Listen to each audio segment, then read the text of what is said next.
Mixed cannulae, expanding performance standards. High-performance cannulae for direct and femoral cannulation in minimally invasive cardiac surgery.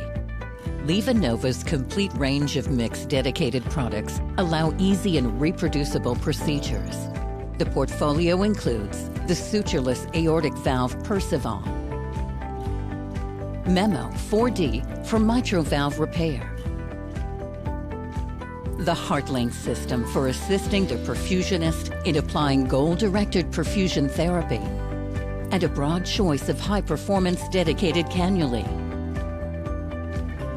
LivaNova's range of cannulae suit every cannulation technique for minimally invasive cardiac surgery. Venous and arterial femoral cannulation can be performed using the WRAP venous cannula and the EZ-Flow Duo. For arterial direct and venous femoral cannulation, the EZ-Flow aortic cannula and the WRAP are available. For venous femoral access, the LivaNova WRAP cannula features a dual-stage configuration for optimal drainage of the inferior and superior vena cava without interfering with the right atrium. The high-flow dynamics of WRAP improves the capability of drainage with a low pressure drop. An optional Sellinger dilator kit is available to perform percutaneous insertion. The LivaNova EZ-Flow Duo cannula is designed for a safe and smooth femoral arterial cannulation. Its conical dispersion tip design allows a more gentle flow in the femoral artery, and its red cap avoids blood backflow during obturator removal. A dilator kit for percutaneous insertion is also included with the cannula. EZ-Flow cannulae are designed for safe, reproducible, direct aortic cannulation and include a malleable stylet to aid cannulation insertion, facilitating bloodless introduction into the aortic arch, as well as a special conical dispersion tip for a more gentle flow in the vessel to reduce shear stress.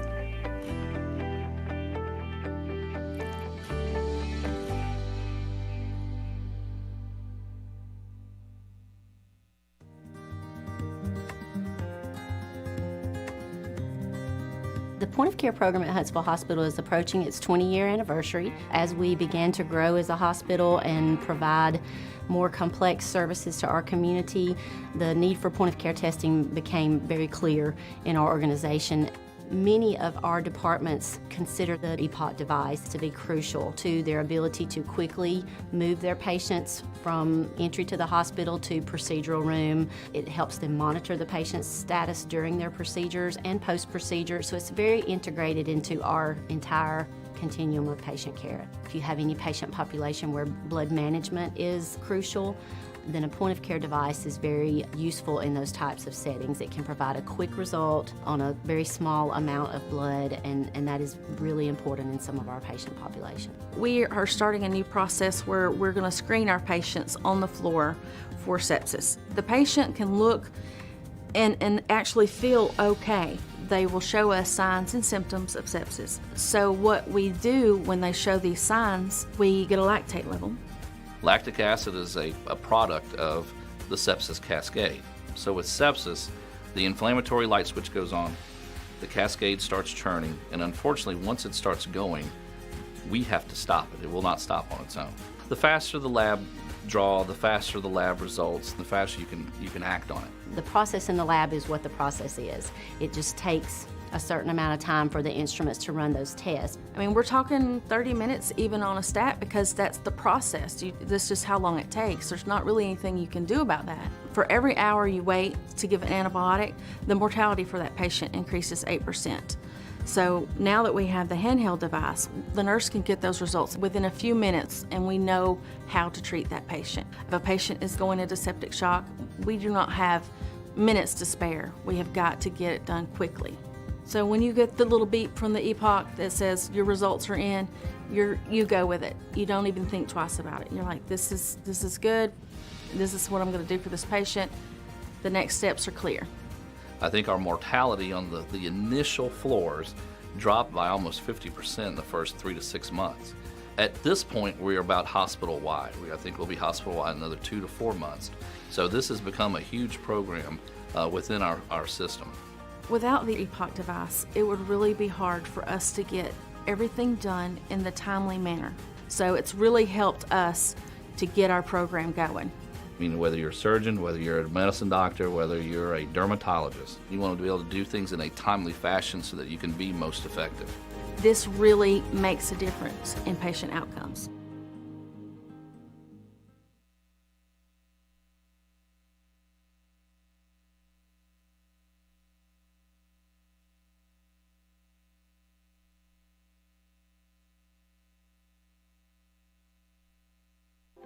Like all perfusion professionals today, we are busy and frequently short-staffed. Does taking time off for a conference create a burden for your teammates? Has reimbursement for your continuing education dropped? Have you priced the cost of going to a meeting lately? Registration fees, airfare, transportation and parking, hotel, and meals out?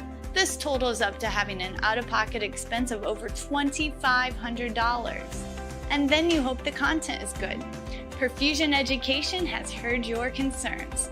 They have a simple and seamless system that works on any platform, computer, tablet, or even your phone. You can chat during the program or even phone in and be live on the air. The content, second to none. Perfusion Education is by perfusionists and for perfusionists. Create a free account and check us out today.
And good morning, everybody. Yep, there you go. Get my echo off. It's nice to see everybody this morning. So we've got a heck of a program going on for you today. It's going to be packed full of very interesting people, out-of-the-box topics, things that are relevant to what we do, but from a completely different perspective. However, like every live program that you do, one of our faculty, our most favored faculty, Dr. Samir, is running a little bit late. So we're going to have to switch the schedule up just a little bit. And what we're going to do is we're going to bring Chief of Police of the Patton Village Police Department here just outside of Houston, Texas, Shannon Sharp, so Chief Sharp, to talk about emergency management during the COVID-19 event. He's going to be joined with one of his officers, who you might meet a little bit later as well, but I don't want to spoil that for anybody at this point in time. Also will be with him Roxanne Sharp, his wife, who happens to be a critical care clinical pharmacist, and is very instrumental in education, in managing these ECMO patients from a pharmacologic perspective, and knows an awful lot. But the thrust of the first talk is going to be what was, I think, the second to last talk, which is Chief Sharp talking about emergency management. So let me move on with our opening remarks, then we're going to take a short break, get everybody up at the anchor desk, and then we will have we'll move on with the next presentation while we're waiting for Dr. Samir to get here. And when he gets here, I would like everybody in the studio, I said I would do this, the studio audience, to stand and applaud our enormous studio audience that we have out there. Okay, we got to thank our sponsors, please. These folks are very important to us. They help us keep the lights on, so to speak. So please take a look at what they have. Look at the products that they have for cardiovascular and intensive care medicine. And I would appreciate you showing them the same support that they show us, obviously. Please check out our websites. We have, our social media, forgive me. Please like us, follow us, and share us on Facebook, Twitter, and LinkedIn. Make sure you subscribe to our YouTube channel. Give us the thumbs up. Thumbs down are not permitted. You see we have 0. And make sure that you click the bell icon to get notifications. Check out our websites if you'd like to join our faculty, or if you have a particular topic of interest, or maybe you even have a person who is a content expert that would like to be part of this program. Please reach out to us at contact@perfusioneducation.com. Of course, our websites, perfweb.us and perfusioneducation.com. Check those sites out. There's a lot of resources there, a lot of information, a lot of ability to learn different techniques that may help you in managing your patients in your particular practice. Our call-in number, should you choose to call and be live on the air, we'd love for you to do that. When you see this symbol and the little ringing phone, that's our telephone number. Call. You can be live on the air and ask whatever question you'd like, or make a comment, or be part of the discussion. So we'd love to hear from you. Of course, you can always chat your questions to YouTube, Facebook, Twitter, LinkedIn, however you want to do it, and we're monitoring that in the back, and they'll bring those questions up to me so that we can ask them if you don't want to call in. I'd rather you called in, though, so I would appreciate you doing that. Okay, we're going to take a very short break. I'm going to get Chief Sharp and Officer Hernandez, yeah, I get them mixed up. It's the same name, right? Hernandez, Rodriguez, it's the same. Right. Bring him up, and also Roxanne, to discuss emergency management of any pandemic, epidemic, emergency situation, mass casualty, whatever the case may be. So I think it's going to be a very lively discussion, some good slides with some bullet points, and sort of an open forum. So call in. We're going to open the phone lines early. So give us about 2 or 3 minutes. We'll be right back, and we'll have everybody set and ready to go. See you in 2 or 3 minutes.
Okay, and welcome back everyone to the program. I'd like to take a moment and introduce you to our esteemed faculty and panelists today.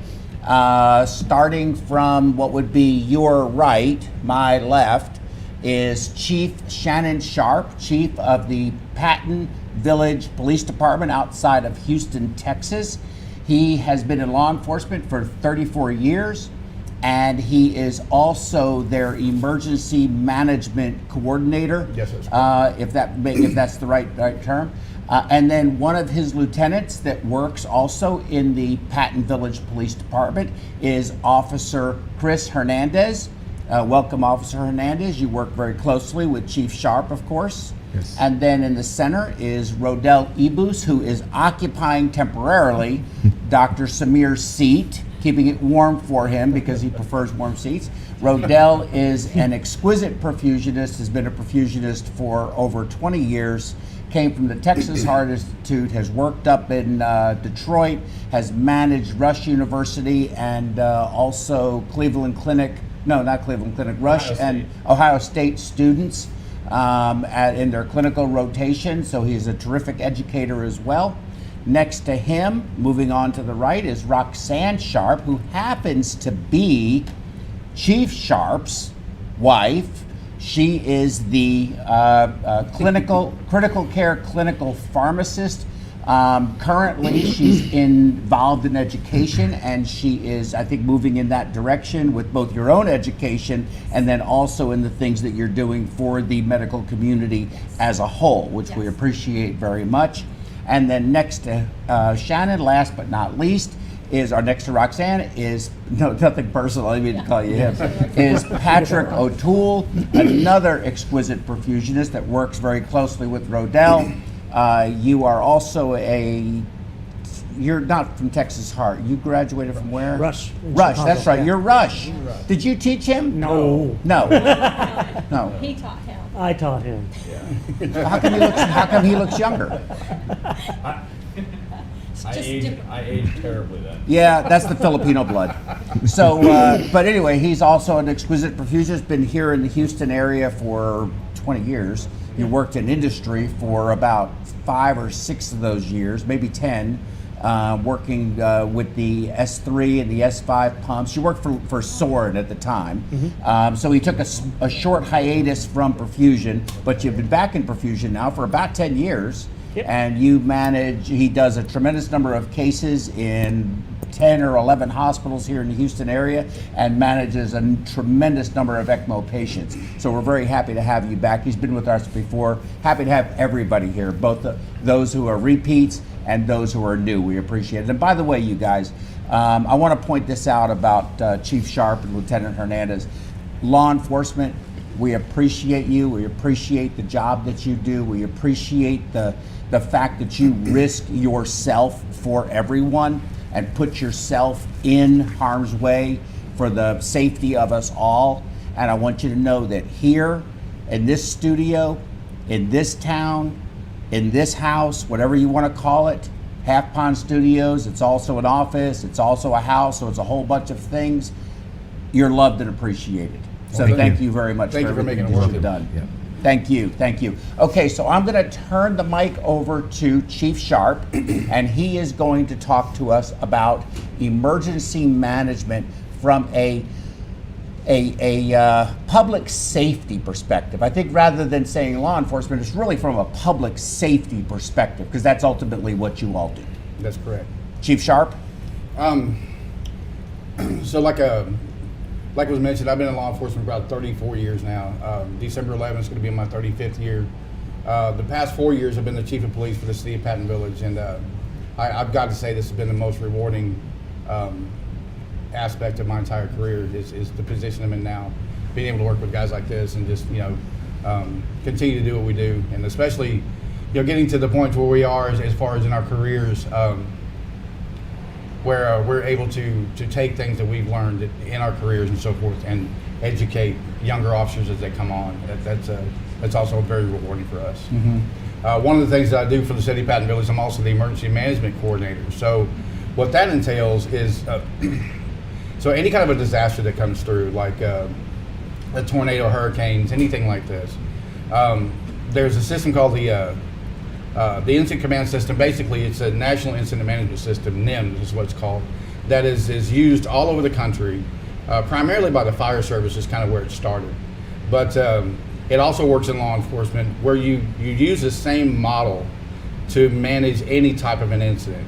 So they call it all hazard incidents, all hazard response, which could be anything. So in this pandemic situation, we found ourselves using that same type of response. And so it goes, it's very structured as far as like who does what, and everybody knows what their job assignments are. And so the thing that I noticed the most about the response to COVID-19 was really the lack of information we had at first. We didn't really know. Nobody knew anything. I mean, it was we were all watching TV as a nation. We were like, wow, look at this craziness going on in China, and then we see it hopping over there, and it was hopping to the next country, and so we're like, well, it's going to make it here. And then so we're watching the emergency management professionals from those countries that are really having a hard time getting a handle on the spread of COVID. And so, we start having those discussions kind of loosely at first, really informally about, okay, what if that comes here? How are we going to handle that? And we didn't really have any answers because of the fact that nobody had any answers.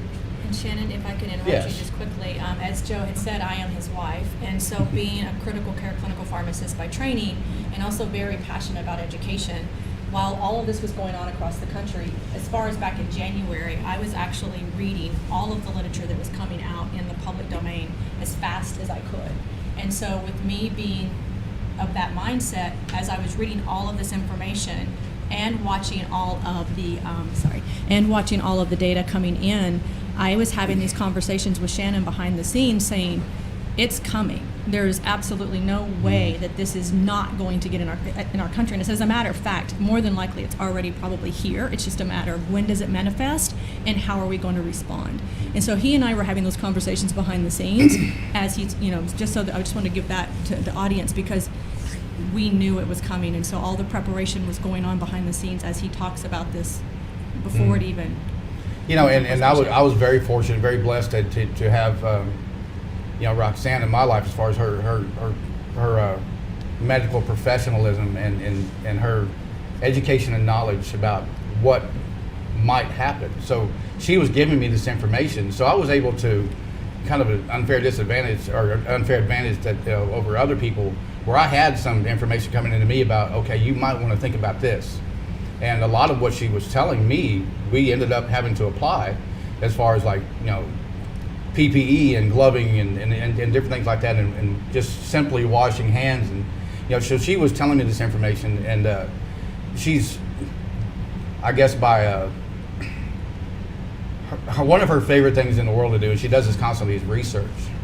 And so you give her a subject, and in a couple hours, she's going to have a stack of things for you to look at in reference to that subject.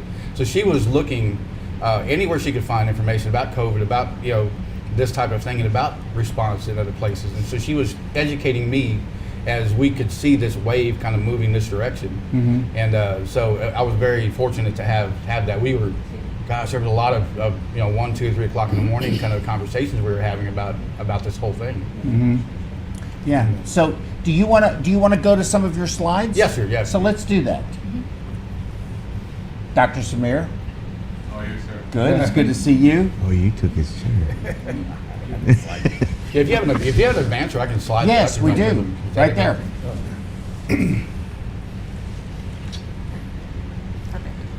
Okay, that's just basically a little bit about me and my background. We've kind of touched on that.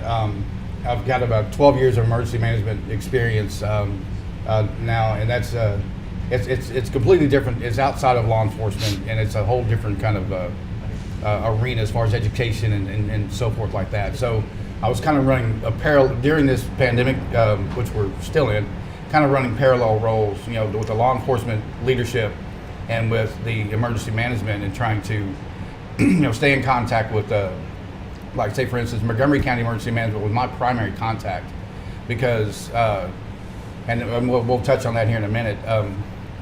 So a little about the police department. We're in East Montgomery County. We're just right there at Highway 242 and 59 in that area. Predominantly, the city is on the east side of the freeway. We also have the west side of the freeway, extraterritorial jurisdiction, where the new water park is. The 2 truck stops. There's a lot of construction going on, a lot of growth, and so that's pretty exciting for all of us. And right now, there's 7 full-time officers, including command staff, which that includes me and Lieutenant Hernandez.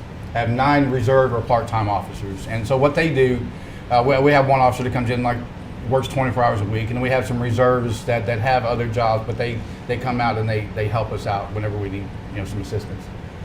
Could you hire Dr. Samir and I? Absolutely. That would be great. His background's done. yeah, his background's done. Yeah, we can hire. We've got an opening right now. Yeah, pin a badge on him now. I might have a badge in the truck, as a matter of fact. We can make it happen. Yeah, we can make it happen. That'll be great. What about me? Can we have 2? There's some people that I need to, Yeah, exactly. I got dissed. It's okay. It's all right. I know who rates around here. I'm used to it. So, some of the questions that in subject matter that popped up during all of these conversations is this isn't just a China problem anymore. This is now it's worldwide. It's coming, and we got to be able to prepare on what to do with it. So while we're having all these discussions and talking, and Lieutenant Hernandez and I are talking about it, the other command staff members are talking about it, because we have to educate ourselves so we can tell our troops what they need to do and how to respond to things like even domestic violence calls or something simple like a traffic stop, because because a traffic stop on the side of 59, I mean, you've never been out there. It's loud, it's nasty. There's all kinds of exhaust going on, and you can't hear anything. So you're in the window talking to a violator, like from me to him, right? And so, one of the challenges that we face even today is we have masks on, and we're trying to conduct traffic stops and enforce laws like that, and they can't hear what we're saying. And so little challenges like that we've had to overcome. So then, while we're having all these discussions, then, I have an officer that came in one day. It was on a Friday, and I'm like, he said, "Chief, I just don't feel good," and so he said, I'm feeling pretty bad, and we were supposed to be in a class that Monday together, and he says, "I don't know if I'm going to be able to make it to that class. I just don't know if I can do it." And and we kind of joked about it, and he was, standing at the doorway in my office, and I said, "You might have the COVID, man. Get on out of here. Go home and take care of yourself."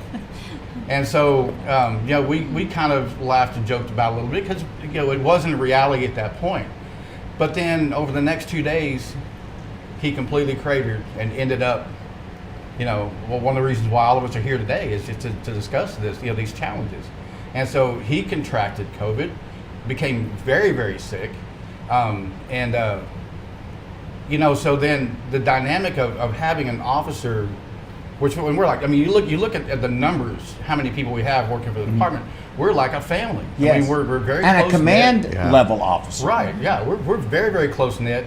And so it would be like a brother or sister, or if she got sick, it's like, man, this is devastating to everybody. And then, and then you have minimal resources. Yeah. And then you're working as a smaller organization with very, very very limited resources, very small tax base and stuff like that. So we learned to do our job with very minimal resources, and so we don't have a lot of personnel to go around either. But isn't that the case almost in, I don't mean to interrupt you, No, you're fine. Go ahead. In almost every department? They may be bigger, but they're still understaffed, undermanned, under-resourced, under-technologied. They don't have. I mean, it's just. I just think that's how we operate in almost every industry in the country, where we're just under, always just under where we really need to be. Do you see that in medicine? Do you see that in perfusion? Absolutely. Sure. Yeah. What do you think about in a smaller organization? So your numerator is much smaller, so you have one person that's out. It can be 20, 25, 30% of your personnel, which makes it even worse on those, harder, I shouldn't say worse, but harder on those who are actually still left to fight the fight. Right. The smaller the size of whatever the organization is, the more obvious that may seem. But, you know, of course, for every one officer that you might lose, the LAPD might lose 100 Right. Yeah. in that same Yes. period. So it ends up, you know, it's so, yes, it's very impactful because, of course, you know, they can make up for 100 easier than you can make up for one. Exactly. Right. And I think Exactly. that's just it. The smaller the organization, the bigger the challenge is. Yeah, even something as small as shift coverage. Yeah. Sure. Yeah, you lose one or two officers that get sick, and you know, then that produces a hardship on the rest of the department. Well, 'cause yeah. we're having to cover everything, and I mean, I'm sure it's that way in other industries too. I mean, especially in the medical industry, fire departments are the same way, especially smaller. You know. Yeah. Well, think about this. When we had our patient who was a COVID positive patient on ECMO, we had this discussion at one of our other lectures that we did. We had to go into our own. We had to learn on the fly and develop our own emergency emergency protocol because, okay, do I have two potentially infected, Right. clinicians? Yes. They can't go anywhere else. They were basically they had one place to go, and that was that patient's room until we figured out.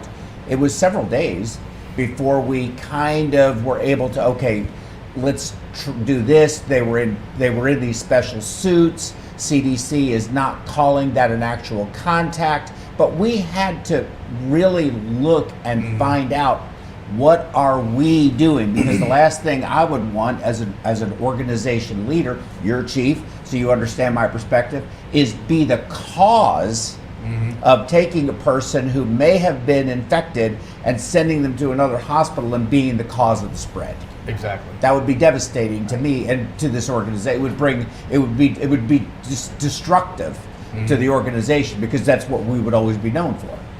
And that's very true. And And that was one of your challenges, Yeah, it was right? one of our Because challenges. It was you're doing the best that you can with what information you have at the time. Yeah. But it was constantly changing. It was just constantly changing. Yeah. And so you're always having to pivot with regards to the new information coming in. Absolutely. And that creates, a lot of interesting dynamics as well. a lot of the issues that were presented to us too was even produced by media, because now Patton Village PD is now infected with COVID. And so that's some of the.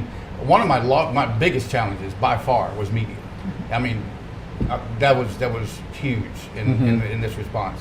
And then there's nice media and not so nice media. Well, it yeah, really yeah. depends on which side of the fence you decide you happen to land on for that particular network, whatever it may be. And that's very true. And one of the things that I kind of pride how we operate is I'm very inviting to the media, and I've got a lot of very positive media contacts. And if something happens, sometimes I'll even call them, hey, you might want to know about this, that kind of thing. So I've always got an open door policy for media. They didn't beat us up too bad. A few tried, but they didn't too bad. But it just instills panic and fear. it into does, the and community. So- totally unnecessarily. Because, and I tell you what really saved us, and going back to what you were saying about the organization and the numbers, is that the officer that was sick is very heavily into tactical training, SWAT team. We have a East Montgomery County SRT, or strategic response team, that's like a SWAT team. So very heavily involved in that type of training. So the 2 weeks prior to that Friday when the officer came in, he was off at training, and then he took another week of like vacation and comp time and some other things like that, where he was doing some other things. But so we didn't get that exposure of him being with us every single day in the building, okay? And that's really what saved us, because, like I said, we got 7 officers. And so if it had been a daily contact, you know how that goes, then we'd have all had to quarantine for at least 14 days. The whole department. The whole department. Yeah. That's the Well, it's not entire- going to happen. It And, just well, isn't going to happen. It we wouldn't have happened. But then we would have to try to figure out some way to keep policing. So we would have to, then depend on City of Splendora, City of Roman Forest, Montgomery County Precinct 4 constables, DPS, somebody is going to have to answer our calls. So that produces that hardship on that department. Yeah. Right.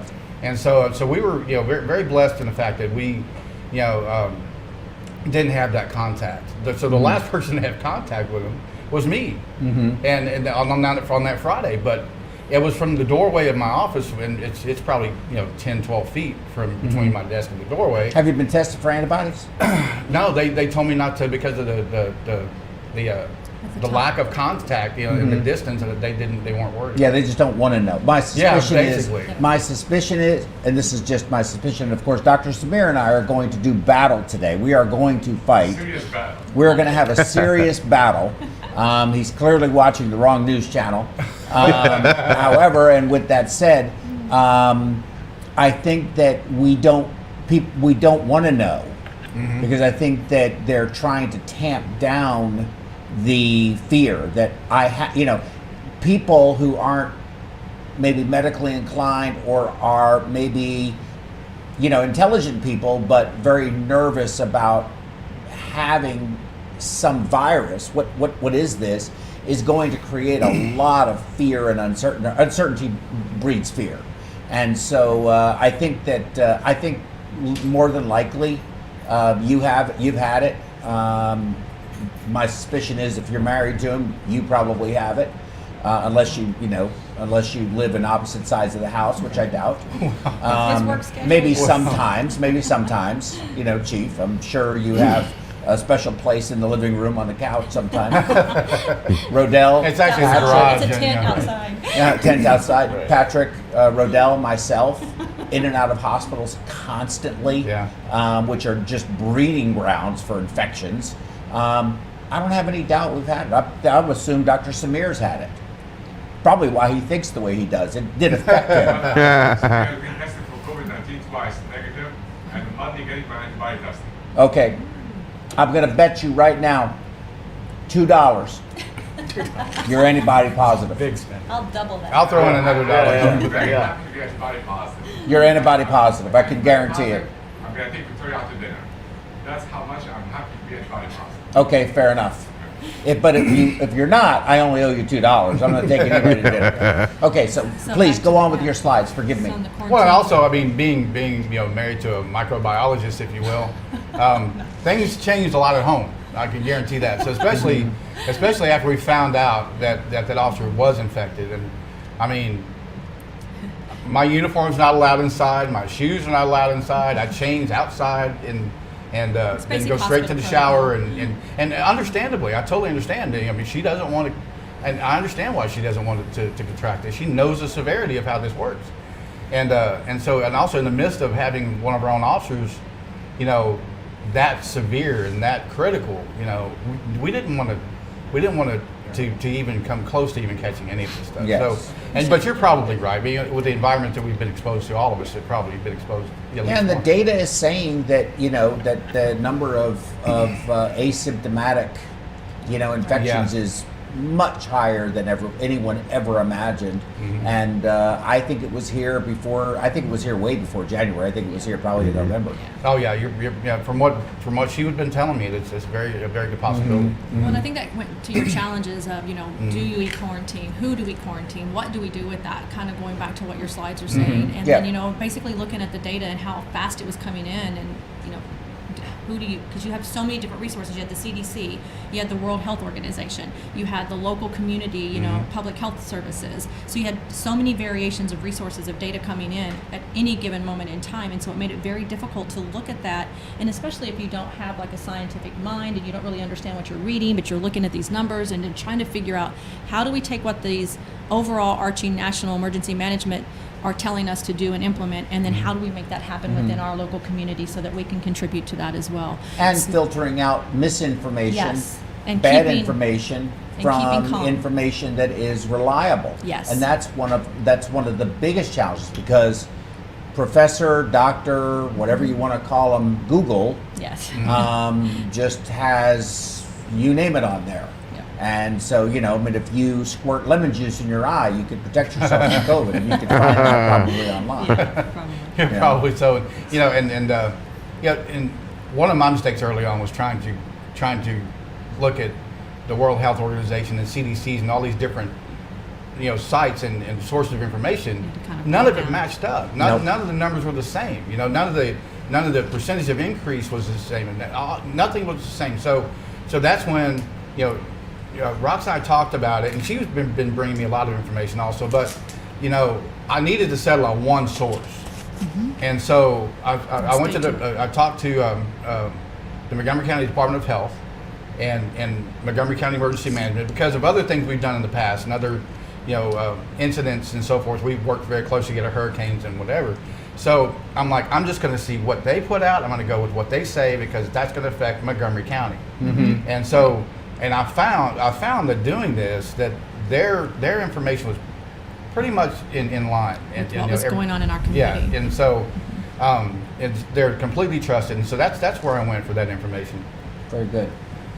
Planning for the unknown and following the guidance from public health, because information that was being sent to Montgomery County Public Health, they were using all their resources to pull this information in, and then we were getting on street level law enforcement arena.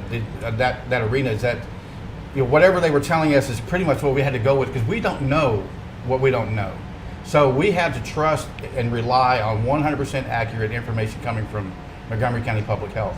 And so it was very helpful for us. I mean, and then everything has changed based on this information. And even something down to the issues of when we issue a citation to someone and we hand them the citation through the window.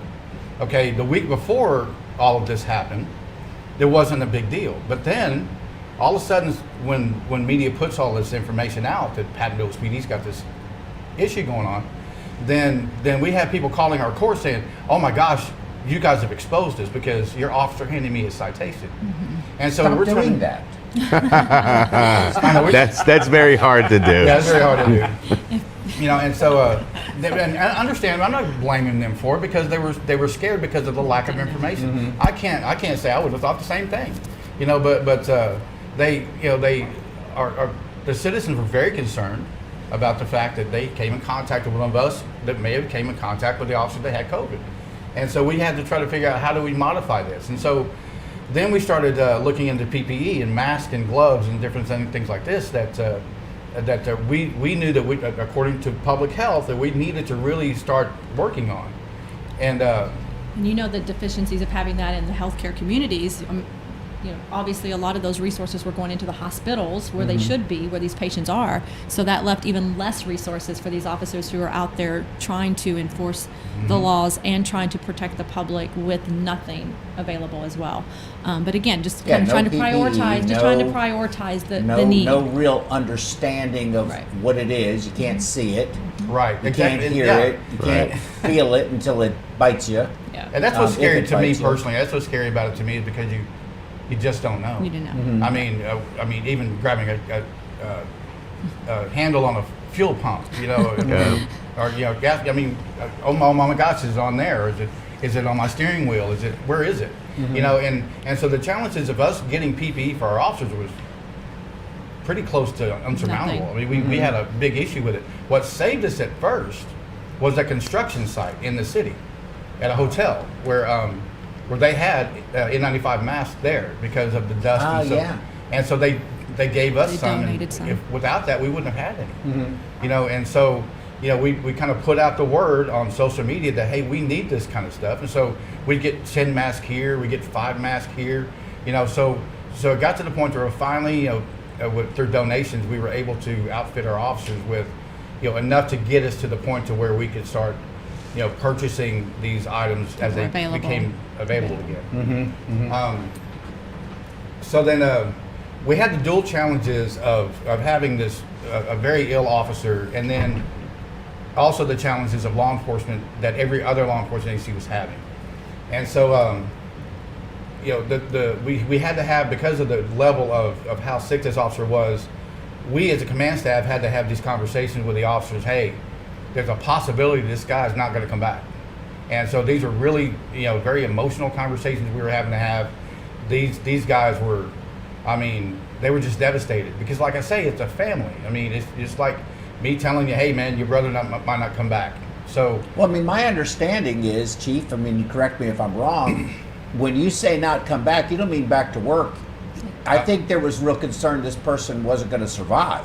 Yes. Yeah, there were discussions about arrangements. It got to that point, and to where the emotions were I mean, just like you would imagine if an officer was killed in the line of duty, same kind of stuff, same kind of emotions that all of us share together. Because it's not a violent death, but it is still it's not violent as in they got shot or stabbed or whatever the case, traffic accident. It's something that's rapid and very dramatic, but it's still, because of their profession, because of their exposure to people, putting them at much higher risk, and it is essentially an on-duty, line of duty type of injury. Well, and I'll discuss this with Rox, I'll discuss it with him, and not to sound morbid or anything, but an officer getting killed in the line of duty by a car crash or being shot and killed in the line of duty, different things that are inherently a risk that we take every day, that makes sense to me. It's understanding to us. We understand that, and so, but then when you have an officer that, one day he's standing in your door saying, "Man, Chief, I don't feel good," and then the next week he's not going to survive, which is what we thought. And then that doesn't make any sense. And then it was weeks. Yeah, exactly. Hospitalization over something that you need a scanning electron microscope. It's so small to see. And so then you walk to the police station and like, well, is it on there? Is it on there? Is it on there? I mean, we're cleaning everything we know to clean, however we've been educated to clean it, but we still don't know. You go to the store, you don't. I mean, how do you do this? And it's the same questions that everybody else had. So we had to modify our response a lot with the way that we pretty much did away with traffic stops for about 2 weeks, just law enforcement wide. That was the 2 weeks I drove through there. Yeah, I saw you. But then we had, how do you respond to like domestic violence calls and regular calls for service? And a lot of the people we come in contact with are not exactly the greatest about hygiene. They're not worried about washing their hands. They're not worried about if they've contracted something. They're not going to go to the hospital to find out. So we have to take those precautions to protect ourselves from some of these contacts that we have. And then when we have contact with people who are concerned about it, we have to make sure that they understand that we are reciprocally, I guess you will, we're trying our best to make sure that we're protecting them, and they're wearing their mask, we're wearing ours. We even, once we got some, we would pass out masks to people on calls before we would actually hit, like, here, put this on first and we'll talk, that kind of thing. So we had to modify that. Wow. And these are still things that we're doing now. Wow. Not as much as it was, but now that I see these numbers start to ramp up again, I think we're going to have to revisit that. So, let's see. So then we already went over to pick trusted source. So we went with Montgomery County Public Health, and they've been outstanding. Emergency management, public health has been amazing. Of course, the social distancing and the mask etiquette and so forth like that. We still we get out on the call, we still put the gloves on, we still put the mask on, we still do these things. So that's still there. As far as like future concerns, we've had discussions about stockpiling this stuff, if you will. I mean, any kind of PPE that we might need it in case something like this does happen again, we need to put it somewhere. We need to, store it wherever we've got to store it, but we don't want to get ourselves in that position again to where we just don't have anything, because that's not, because if we go down, something happens with us, we're not doing the public any good. Right. So we need to make sure that we're protecting ourselves. Education, response best practices that need to be shared. So what I mean by that is that all of these things that have happened in the law enforcement community, they are being shared. I mean, best practices about, how did this department handle this situation? And if it's a like-size agency and so forth like that, then we can adopt that model. We can say, okay, that worked for them, so it'll work for us. And then, hey, this is what worked for us, it might work for you. So we're sharing that information as we come across the methods of operation that we've had to either change or modify or whatever that seems to be working. So that's been great as far as the law enforcement community is concerned, because there's a lot of talk, and I mean, we have teleconferences like once every 2 weeks with all the law enforcement leaders in Montgomery County. All of us are talking about this same thing. We're making sure that everybody is on the same page as far as. And then Montgomery County's taking it to the state level, right? The multi-county level, the state, and then the state is talking to the, Right. at the national level.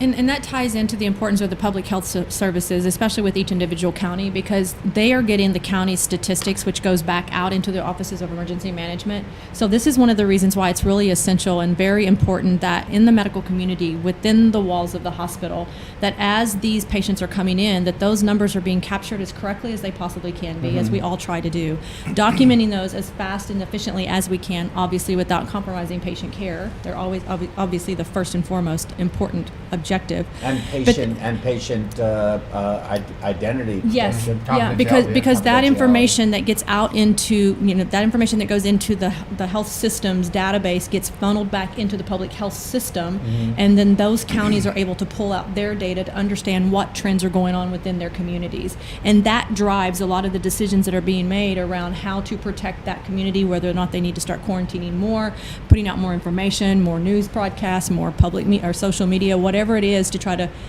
hopefully minimize or slow down the spread in a particular county that has a higher rate of growth than another county. So this is why it's important from a healthcare community perspective that that's how they're tied together.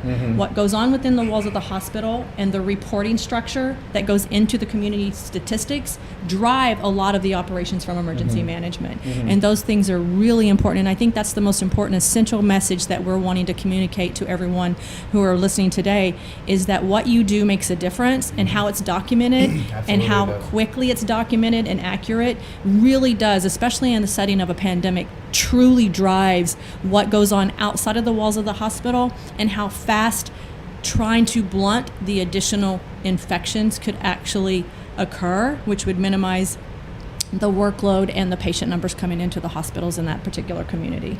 So that's and really that makes important. that makes a tremendous amount Yes. of sense to me as well. And of course, what you're saying is critically important, because that's what we're seeing, but Yes. it is so important because they're the first responders. Yes. They're the ones that are going to see these people first, whether it be law enforcement or whether it be EMS or whatever the service is. They're the first responders are going to see them. Even the primary care, these doc in the boxes that exist, they're going to see them first. The nurse practitioners, and if we lose them, we lose enough of them, and then we have Chaz. We're just back to having Chaz. And that's Chaz is a big problem. Rodell, you've been remarkably quiet. He's pulling it all in. I'm pulling it all He's in. going to end it all. He's going to I'm summarize. curious as to what your thoughts are about this from a healthcare provider's perspective, in terms of interacting with and working together with the first responders, whether it be EMS, law enforcement, or whatever else. So, Fire department. Of course, I've always had tremendous respect for public safety and public health as a general, but I didn't realize the kind of impact I was having within the hospital. Providing that data. That was big to me. I mean, I've grown up, in a first world country, and pandemic is not a thing.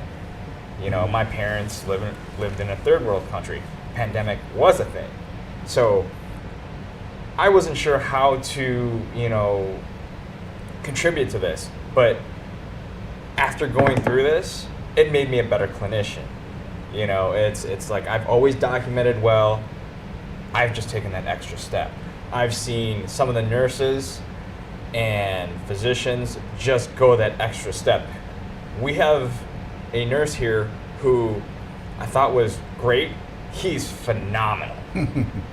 I've never seen anybody work as hard as he has. I've always thought he was good, but he's great. I mean, just his professionalism, his expertise, it was all there, and he used every bit of it. And I have to tell you too, that I know which hospital you're referring to. I think we could say it. I have no problem saying it. St. Luke's the Woodlands Hospital. I think that hospital. I think there's a few others here in the city. I would certainly include Houston Northwest in that. But St. Luke's the Woodlands Hospital has just an exceptional. Well, Memorial Hermann the Woodlands as well. I mean, the ICUs in these places are at a level that I have never seen outside of a medical center, and in many ways I think that they're at a higher level than the med center. Absolutely. I was just going to say that. It's medical center gets, all the kudos and things like that because they have all the toys, bells and whistles. But you come up here and we have some bells, some whistles, but there's yeah. They're used. I mean, it's not they're used or old or anything like that. It's like the submarine was put together with the duct but they tape. work. But exactly, they work, and that's what makes people better. You use these things, whatever you can use. We use it, and it's effective. I have always been impressed too with the quality of the critical care nursing department at St. Luke's, the Woodlands Hospital. I have always been impressed with it, and I've told many patients this that I've seen at one point in time or another, a family member. You're just lucky you ended up here. Yeah. You ended, lucky, and I've said that at a few, certainly at a few hospitals. But the difference of 20 miles in many cases is the difference between being offered a level of care that you need to survive and being a non-survivor. I mean, that's just a reality. And I don't think the general public recognizes this. Of course, we're not talking to the general public. We're talking to healthcare professionals today. But, I think you all, we are the general public at the end of the day. Right. And there's a lot of people that just do not understand that not every hospital has every level of care. And when you go to St. Luke's, the Woodlands Hospital, other than doing transplants, or you go to Memorial Hermann, the Woodlands Hospital, or even you go to Methodist, any of these facilities, Methodist, the Woodlands. In fact, the esteemed Dr. Samir, the anesthesiologist, critical care medicine doctor, who we all know, who's going to be here lecturing to us about COVID-19, where are we now, is from Methodist. It's amazing to me that, other than transplants, which is what they do in the med center that we don't do in the community hospital, we could, but we don't. That's the only distinction that changes us, that makes us a tertiary care facility instead of a quaternary care facility. That's all. Just transplants, really, at the end of the day. We do everything else. We can do circulatory assist devices, we can do ECMO, we can do all this very high-tech stuff. But a 20-mile difference, 30-mile difference, sometimes even a 5-mile difference makes a difference. You don't have any of that.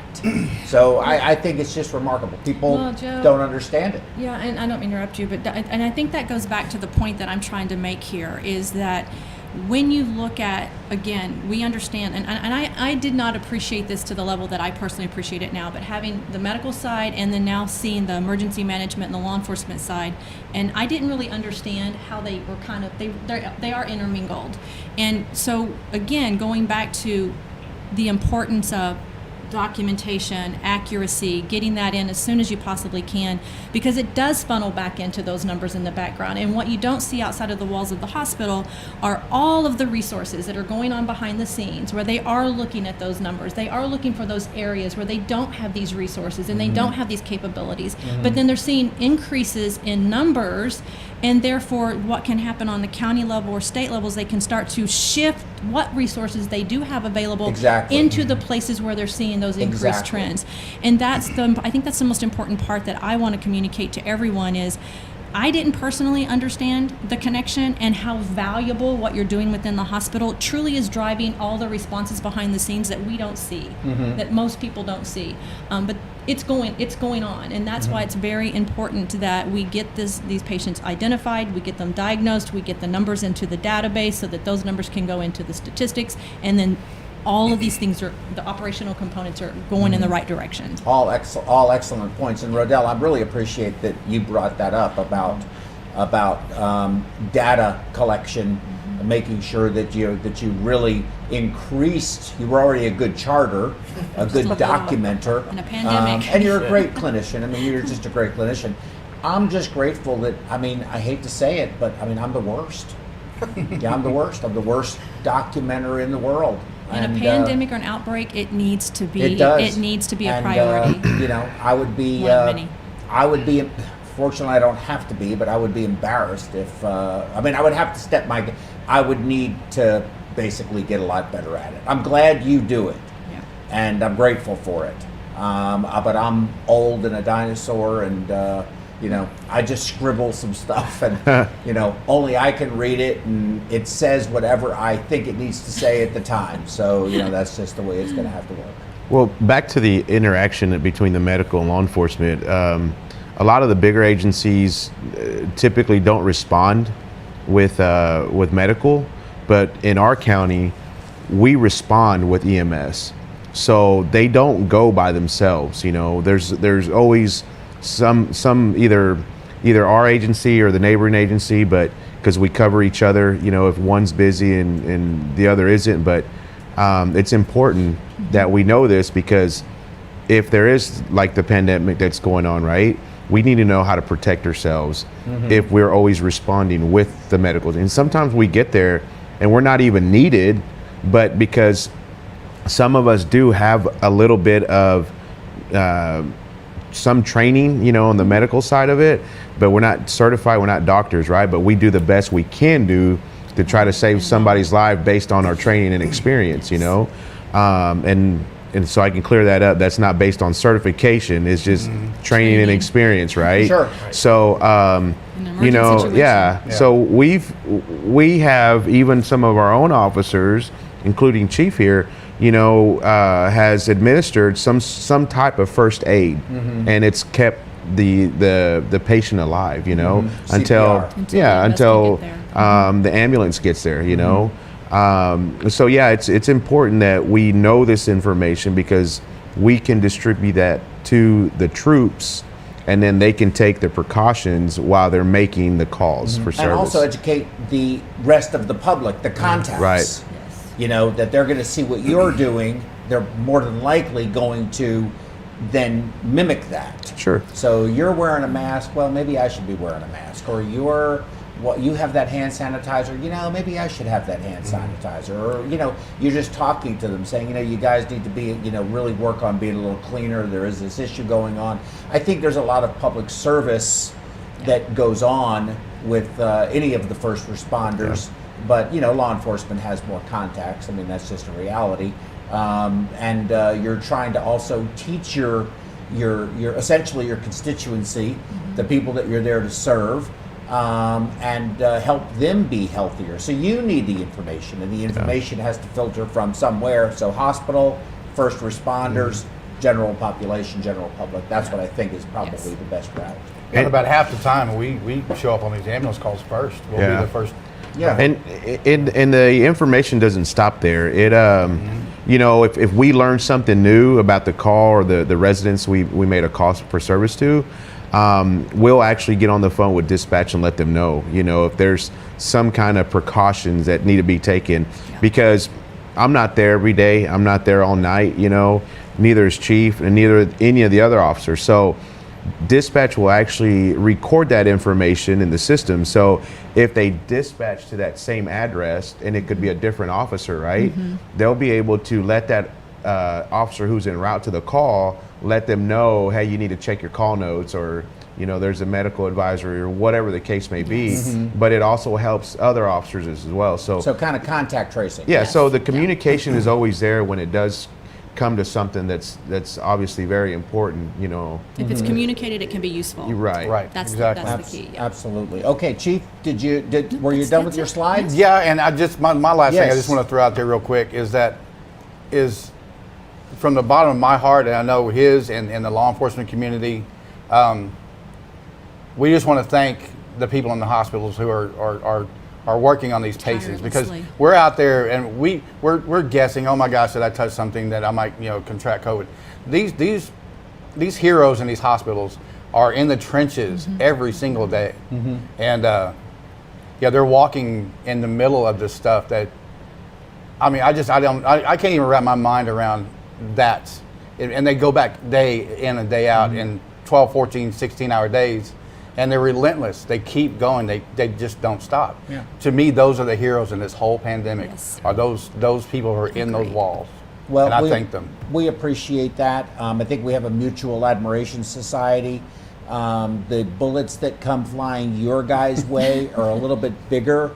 In Daniel's case, you can see them. Rodell's case, Roxanne's case, it's a submicroscopic bullet, and they're just flying all around the place, and we just keep dodging them. We have these special vision that we can see, and we just avoid them. I wish you would share that with us. Hey, yeah, can you share that? I mean, why stingy now? Years and years and years of school. In fact, I learned from Dr. Samir is actually who trained me how to dodge viruses. So Samir, so he's got the S on his chest. He does. Yeah, He does. It doesn't. It stands for super, not Samir. Right? Super Samir. S. Yeah, he has double S's. So I would like to end again. Thank you for your graciousness. Thank you for having us. You're going to be coming back. Now we have another session, so we're going to take a short break. We're going to have Dr. Samir come up. He's going to give his lecture on COVID-19. Where are we now? And then we're going to come back to meeting this patient that we talked about, Rodell. Patrick will come back. Daniel will come up at the podium. Dr. Samir will be there. Roxanne will be there. I'll be there. But I would like to end with just a little tongue-in-cheek, if I could, if you'll give me such liberty, please, sirs. Other than, don't stop me and give me any tickets. We're going to talk about this, all right? I have a Tesla Model 3. You can take a look at the license plate. They've already That's got Joe's it. car. They've got Yeah, the exactly. So I'm thinking that your new uniform has to be if you're right-handed, you have your service weapon, you have your taser cross draw, and you have your Lysol under the shoulder. So you spray your contact down, and then you go to have whatever. When we spray people down with Lysol, they frown on it every time. I'm not sure why. I just don't understand. I don't understand it one bit. Okay, so let's go to a short, 3-5 minute break. We're going to get Dr. Samir up, his lecture, and then we're going to come back, and you're going to have an opportunity to meet the first COVID-19 ECMO patient, and that was in the Houston area. So the first patient that contracted COVID-19 that was put on ECMO at St. Luke's the Woodlands Hospital. You're going to meet that patient. You're going to meet the perfusionist that managed that patient. You're going to meet the nurse that managed that patient. You're going to of course, talk with Dr. Samir, who was trying to manage the patient from afar, and Roxanne, who was also heavily involved in this patient. So you're going to get a chance to meet with everybody, and we're going to have a great time. It's going to be a terrific program, a lot of still useful information. Once again, I want to thank our law enforcement colleagues, thank all of our first responders, thank all of our healthcare colleagues, and thank all of you in the audience for watching today. Please give us 3 to 5 minutes, and we'll be right back. Sweet. Mixed cannulae, expanding performance standards. High performance cannulae for direct and femoral cannulation in minimally invasive cardiac surgery. LivaNova's complete range of mixed dedicated products allow easy and reproducible procedures. The portfolio includes the sutureless aortic valve Perfusion, Memo 4D for mitral valve repair, the HeartLink system for assisting the perfusionist in applying goal-directed perfusion therapy, and a broad choice of high-performance dedicated cannulae. LivaNova's range of cannulae suit every cannulation technique for minimally invasive cardiac surgery. Venous and arterial femoral cannulation can be performed using the WRAP venous cannula and the EZ-Flow Duo. For arterial direct and venous femoral cannulation, the EZ-Flow aortic cannula and the WRAP are available. For venous femoral access, the LivaNova WRAP cannula features a dual-stage configuration for optimal drainage of the inferior and superior vena cava without interfering with the right atrium. The high-flow dynamics of WRAP improves the capability of drainage with a low pressure drop. An optional Sellinger dilator kit is available to perform percutaneous insertion. The LivaNova EZ-Flow Duo cannula is designed for a safe and smooth femoral arterial cannulation. Its conical dispersion tip design allows a more gentle flow in the femoral artery, and its red cap avoids blood backflow during obturator removal. A dilator kit for percutaneous insertion is also included with the cannula.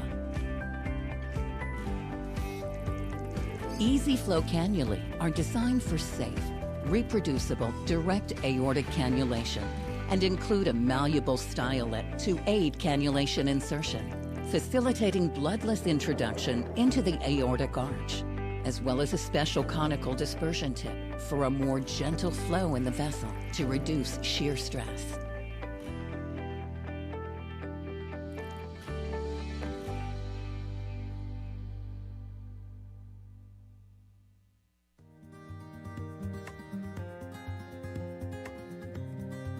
The point of care program at Huntsville Hospital is approaching its 20-year anniversary. As we began to grow as a hospital and provide more complex services to our community, the need for point of care testing became very clear in our organization.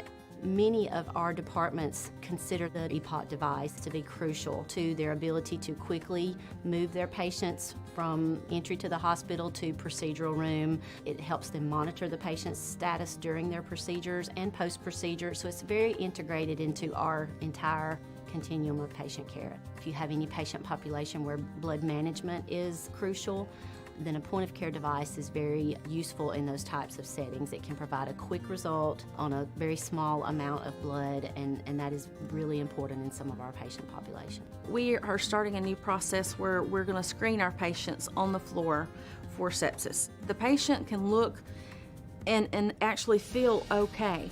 They will show us signs and symptoms of sepsis. So what we do when they show these signs, we get a lactate level. Lactic acid is a product of the sepsis cascade. So with sepsis, the inflammatory light switch goes on, the cascade starts churning, and unfortunately, once it starts going, we have to stop it. It will not stop on its own. The faster the lab draw, the faster the lab results, the faster you can act on it. The process in the lab is what the process is. It just takes a certain amount of time for the instruments to run those tests. I mean, we're talking 30 minutes even on a stat because that's the process. That's just how long it takes. There's not really anything you can do about that. For every hour you wait to give an antibiotic, the mortality for that patient increases 8%. So now that we have the handheld device, the nurse can get those results within a few minutes, and we know how to treat that patient. If a patient is going into septic shock, we do not have minutes to spare. We have got to get it done quickly. So when you get the little beep from the ECMO that says your results are in, you go with it. You don't even think twice about it. You're like, this is good.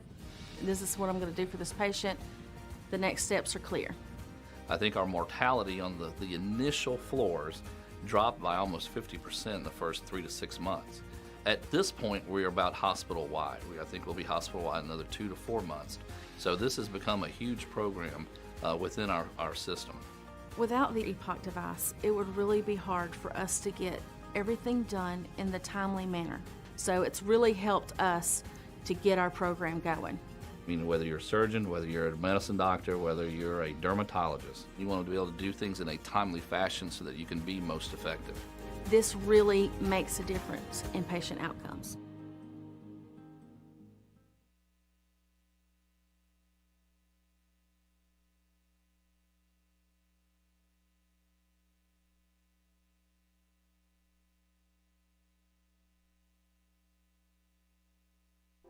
Like all perfusion professionals today, we are busy and frequently short-staffed. Does taking time off for a conference create a burden for your teammates? Has reimbursement for your continuing education dropped? Have you priced the cost of going to a meeting lately? Registration fees, airfare, transportation and parking, hotel, and meals out? This totals up to having an out-of-pocket expense of over $2,500. And then you hope the content is good. Perfusion Education has heard your concerns. They have a simple and seamless system that works on any platform, computer, tablet, or even your phone. You can chat during the program or even phone in and be live on the air. The content, second to none. Perfusion Education is by perfusionists and for perfusionists. Create a free account and check us out today.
Hello and welcome back, everyone. I'm going to do something a little untraditional. This is Victoria Samir. Now, all of you know Dr. Hany Samir, who is an intensive care medicine doctor, anesthesiologist at Houston Methodist Texas Medical Center. He's been on our faculty many, many, many times. And, you know, I want to do this for him and for Victoria. It has nothing to do with medicine whatsoever, but it can be very medicinal because it can make you feel better. So if you are a perfusionist who might also enjoy having their nails done, I guess that would be both males and females, as the case may be, Victoria has Nails by Victoria. And of course, with the pandemic, you all know that you're unable now, or maybe the salons are opening, but it's very restrictive, very difficult to do. So I'm going to show you something you can do for yourself, or you can do for a friend, your special someone, your daughter, whatever the case may be. So I'd like to introduce you to Victoria Samir and Nails by Victoria. Welcome, Victoria. Thank you, Joe. Okay. Well, I'm blessed to be here. I'm happy to have you. I'm happy to have your husband. You know, let me tell you something. Victoria makes sure Dr. Samir gets here. Now, today, not on time, but that's not your fault. I know that was his. Regardless, he is finally here. In fact, you could show him over there. If you go to camera 1, you'll see him. There he is. Yeah, smiling as usual. Very good boy till we start. Very good. I don't know how you think you're going to win this fight. You're not going to win it. So anyway, so let's talk about Nails by Victoria. Hello, my name is Victoria, and I am a local business owner that makes custom nails. I know that some of you can only have short, bare nails when you work. With these custom nails, well, here, let's do the slides, I think. Or you could show that too. We're going to show all of that. Yes. So you just have to let them know with the cameras. With these custom nails, you can have a colorful long nails and have always wanted have a take off whenever that you like. It's easy, fast, and fun. Completely customized any size, any style, any color. You can measure your own nails for the custom fit, or you can choose size extra small, small, medium, large. You can finally try out trendy, long coffin nails, or you can choose tasteful, short oval nails. I have short. These are very intricate. Yes. They're very beautiful. They really are. You. I've seen your studio. Thank you. You can have short, square, stiletto, coffin, oval, or almond shape. Have you ever eyed that fancy nail design on Pinterest, but not sure how much the manicurist can do it or not? Yes, I can. From class. Yes, I can. Okay, good. From classic to cheddars, from clear to comb, French to rhinestone. I have any style. The sky is limited. Have you ever have like manicure sticker shock? As some of you know, some manicures can be pretty expensive. The reusable custom nails, they are $20 to $28 a set with the rhinestone and artist design. Per set, not per nail. No, per set. The whole so set. So all 10 fingers. Yes, can be 10 or 12. I can put it on you if you need. You can put it on me. You're wearing them? Yes, I'm doing like one side and one side that I'm going to do the demo later on. So each set is come with a kit, 10 to 12 nails, and also a little prep, pouch that have everything that you need. Is have glue and everything. Whatever you use them finish, you can put it back in this box and storage box here, and you can reuse them again. So a healthcare professional that likes nails can go to work, come home, put All- these nails on, Yes. go out, Yes. come go on night back, to take them off. and then clean it with alcohol, put it back in the box, and then you back to normal. And then whenever that you go out again, or you can, or if you want, you can wear up to 2 to 3 weeks. Because I have very good glue right here that stick on, and I wash my dishes, do all kinds of household activity, and it's not even come out until Very you good. really want it to Very come nice. out. And I do have So- instruction how to put them on, how to take them off, and how to prep your nails, and everything is on the. So we talked about it's $20. So is that all your slides? Is that the last slide? Make sure we go 20. through all of the slides. So let people see how intricate this is, because I've actually seen your studio and I've seen you working under a microscope, and it's very impressive. And this is a great opportunity for people who can't go to the manicurist. Plus, $20 for a set is not sticker shock, but you're absolutely right. You go to the manicurist and you don't know what your nails are going to look like, and you have some very interesting designs. I mean, and you can also do custom designs, I'm assuming. Yes, like whatever that they have in mind, and they just take a picture, send it to me. I will make it exactly the way it's look, and I And will they send measure their nails. Yes, They I can do wish- this all online. So Exactly. what we need to know is, how do people get a hold of you? I do have a business card. Well, here, let's do it this way. We'll take a picture of it. So we're going to put it up. Can you zoom in on this? And if not, let's just. It's already included in the pouch. It's included in the pouch. So do you have here, there? Let's see. Just have There. email. Does that my work? Phone number. So let's do your email. So is it on the slide? It's on the order form. I do have an order form also. You have that. Go to the order form on the slides if you can. Or they can visit my Etsy page at Nails by No, Victoria. there's no order form on the slides. Oh, there. Is that it? Is that the order form? No, the first one. The first slide? Go back. Go somewhere else. Go anywhere. No, we don't have it. Okay, so missed what that. is your website? Victoria Samir 9. Victoria Samir, so that's Victoria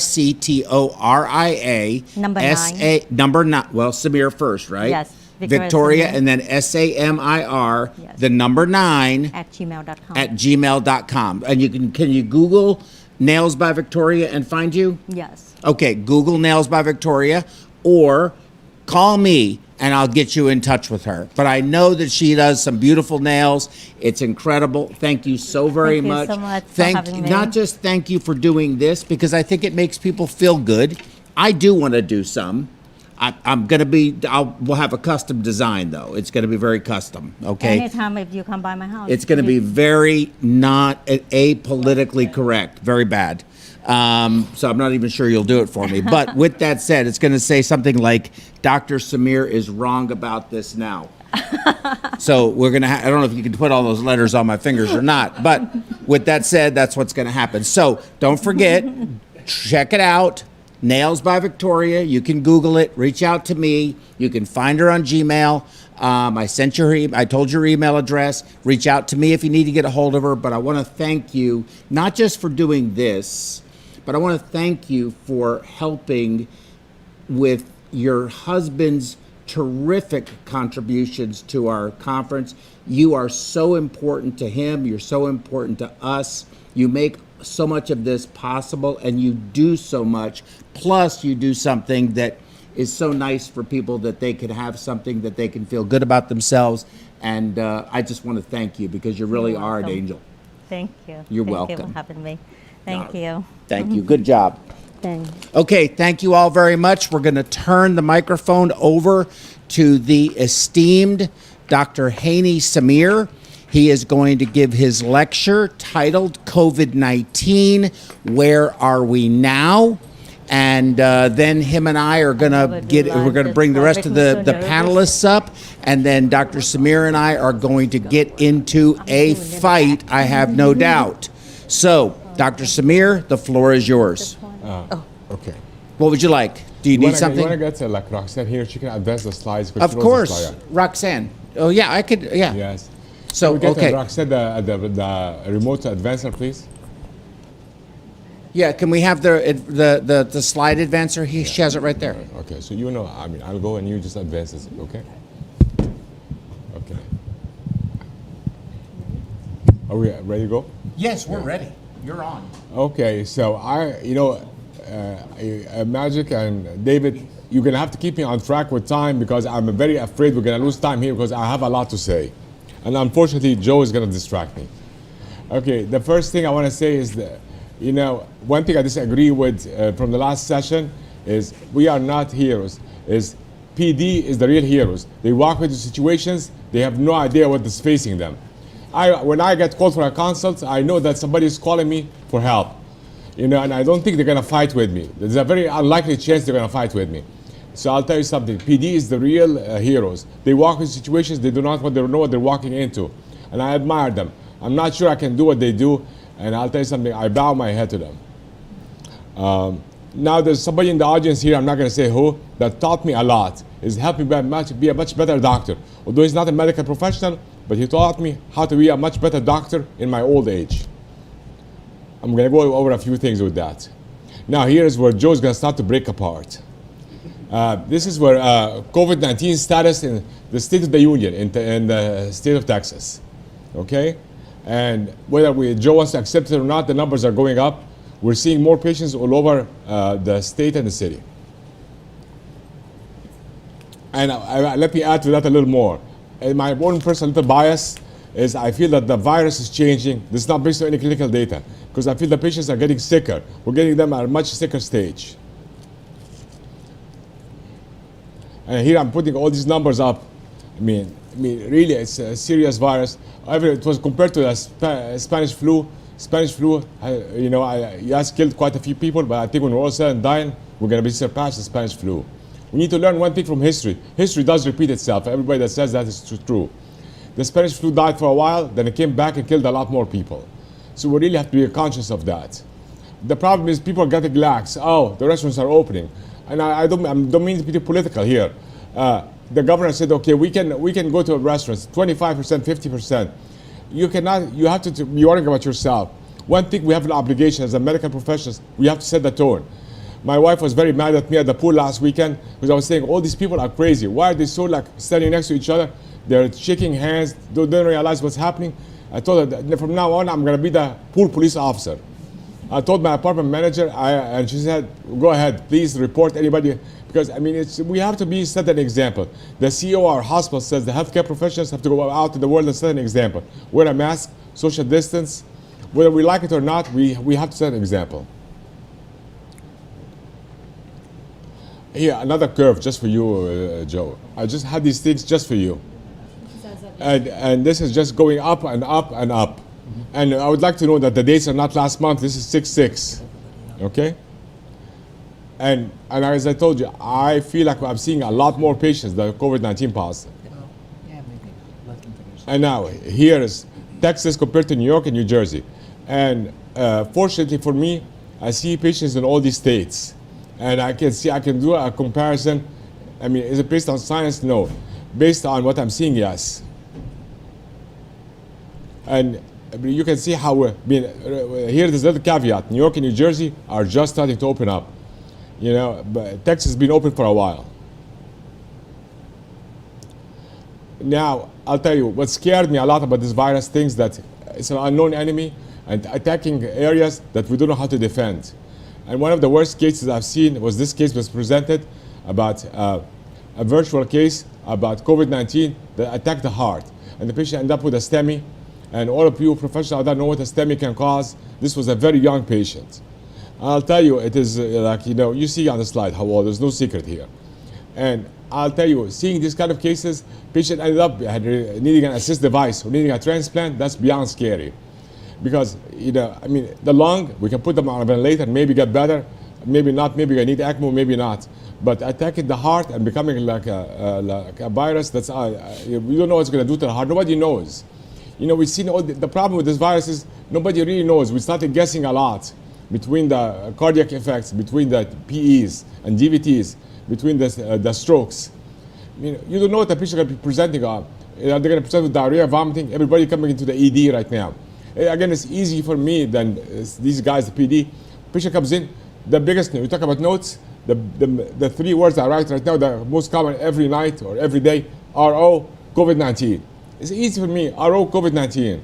You know, patient needs to be tested. Does that cause a headache for the hospital? It does, but I think we need to do over-testing than under-testing. Whenever I get an email to be tested, I say, okay, no problem. Is it comfortable? No. But I have to tell you something. We all have a moral obligation to be tested as frequently as we need to. And I encourage you guys, you see a free testing site offer a priority for frontline, you should go ahead and get tested. Why not? There's no drawback to getting tested. And I think you should get tested both, swabbing and, antibodies. One thing I'll tell you, the other night, it happened to me personally. Patient needs a swab, negative, but everything had all the indices. I can see it. Like for some reason, I'm convinced in my brain it is. Okay? So I asked the RN or the APP that's on call, please ask the patient to spit in the test tube. Came back positive. And what did I learn? That I learned from somebody else who doing tracheal aspirates. We all need to learn from other people and do something to progress. We cannot just say, oh, we're doing this the right way. None of us are doing it the right way because we do not know much about it. And we're going to keep stumbling and stumbling. And every one of us needs to learn. Like you said, small hospitals from bigger hospitals. I mean, I'm learning a lot from smaller hospitals, how they can make do what they have. You know, not everything is the med center. I agree with you. Well, the med center only has so many beds. They can't accommodate every patient. That's a reality. Okay. And I like this guy. That cheered me up. I'm out of here.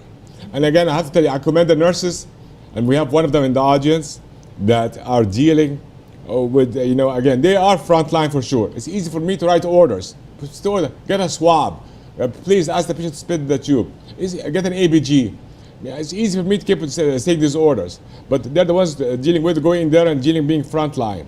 So I have to tell you, I commend the nurses a lot. And here's a patient that we're going to meet later.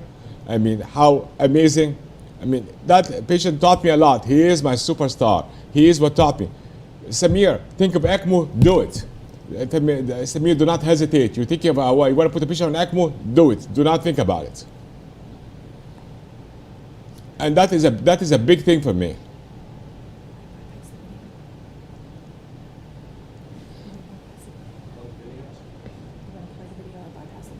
Bypass. Is that a video? Yeah, bypass. Bypass. Yeah.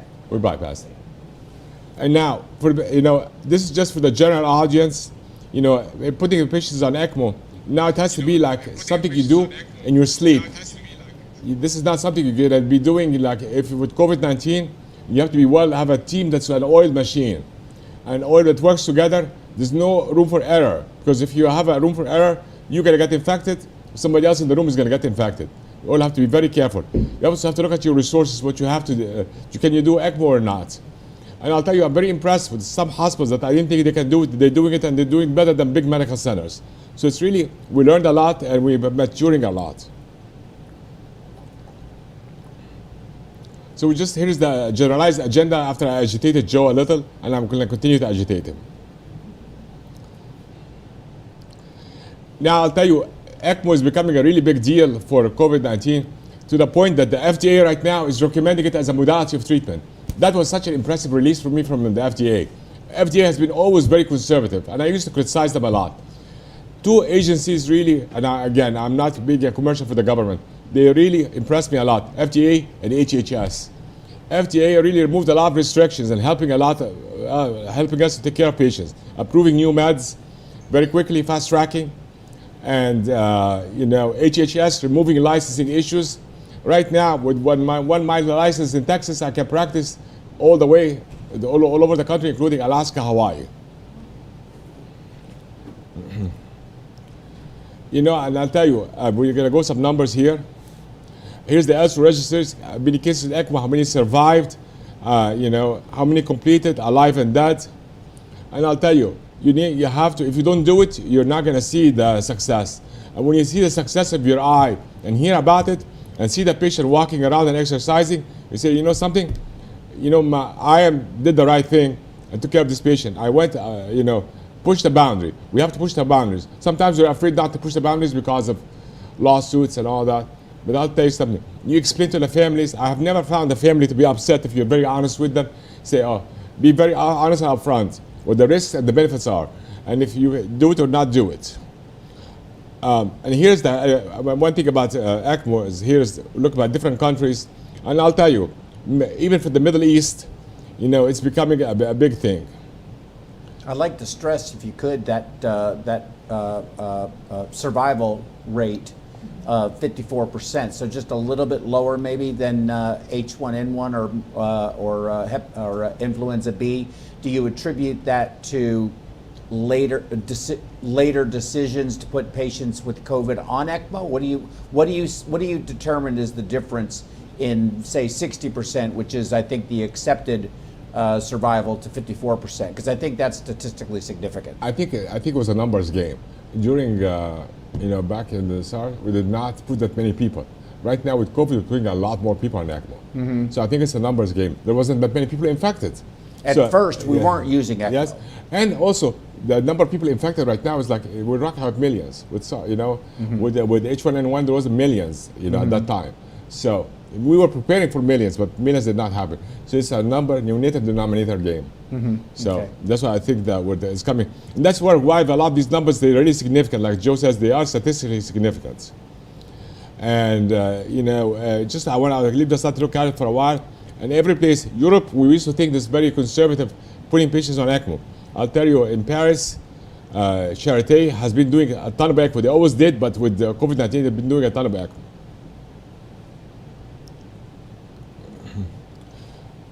And here's the age. And look at that. We thought always in the 50s, 60s. I have to tell you, without disclosing anything, the average patients I have on ECMO currently are in their 30s and 40s. So there's nobody right now immune. There's comorbidities, I think, absolutely yes. But there's the age really. I think personally, when I learn from immunologists, the younger you are, the higher immune response you're going to mount. So you get a huge inflammatory surge. Okay. There's something I'm going to say then about the inflammatory surge too. It's going to make Joe happy today. I'm going to make you happy for one thing today. Okay. Obesity is a risk factor. Okay. Look at the intubation to ECMO hours.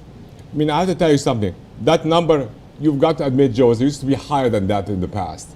Oh, it has been, and it usually portends a very bad outcome. 92 hours is a ridiculously long time, and it's been longer. Exactly. So I'll tell you, we learned a lot. Think about it, do it. And again, I thank the audience here for teaching me that. Think about it, do it.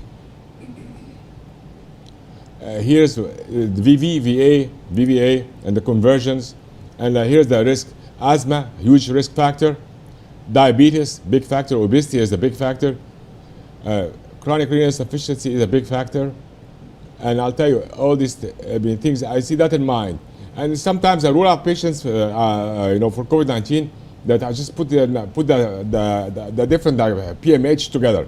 What the PMH is. Is it like diabetes? Is it obesity, asthma altogether? Rule out COVID-19. I do not care if you have a fever. I don't care what what other symptoms you have. You're short of breath or not. And I'll tell you something. I know, and the governor has been on TV, and our docs have been on TV saying, now it's time for you to think. If you're having shortness of breath, do not stay home. You need to pick up the phone and call 911. I know we wanted everybody to stay home and not to overwhelm the hospitals. Please, you have shortness of breath. That's a bad symptom. You need to call 911 and get to the hospital as soon as possible. Otherwise, it's going to be too late. There has been, unfortunately, and I'm not sure you're aware, doctors in New York that stayed home because they want to go to the hospital, and they all died at home, unfortunately. Mm-hmm. Mm-hmm. Mm-hmm. And here's those numbers, Joe. What do you think about them?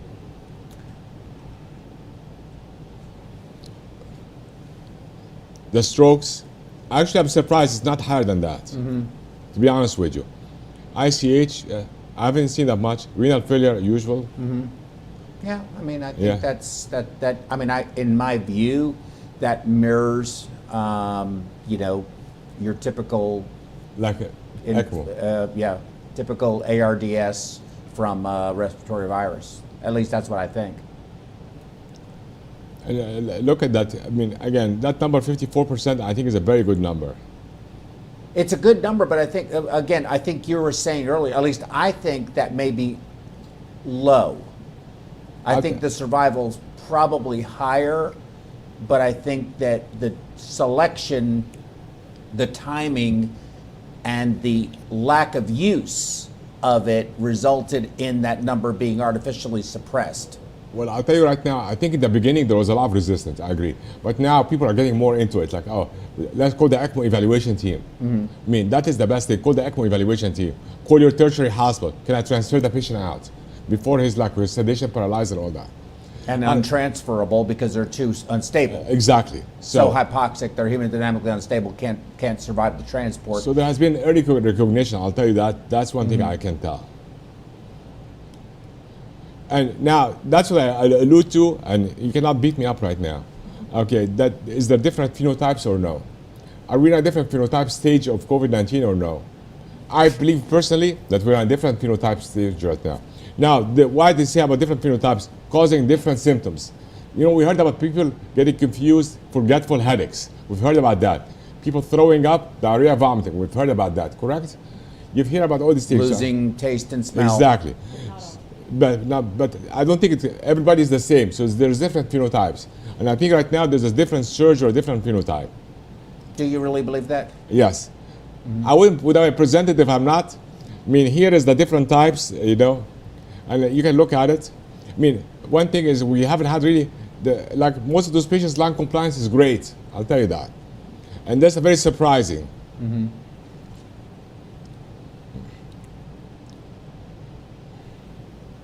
And again, it's different. The low elasticity, the low compliance. You know what I learned about those patients? You turn them on their stomach, they do very well.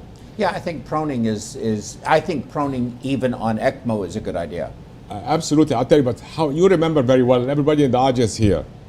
And I'm going to point to one of the RNs that's here in the audience. How much proning did we do before?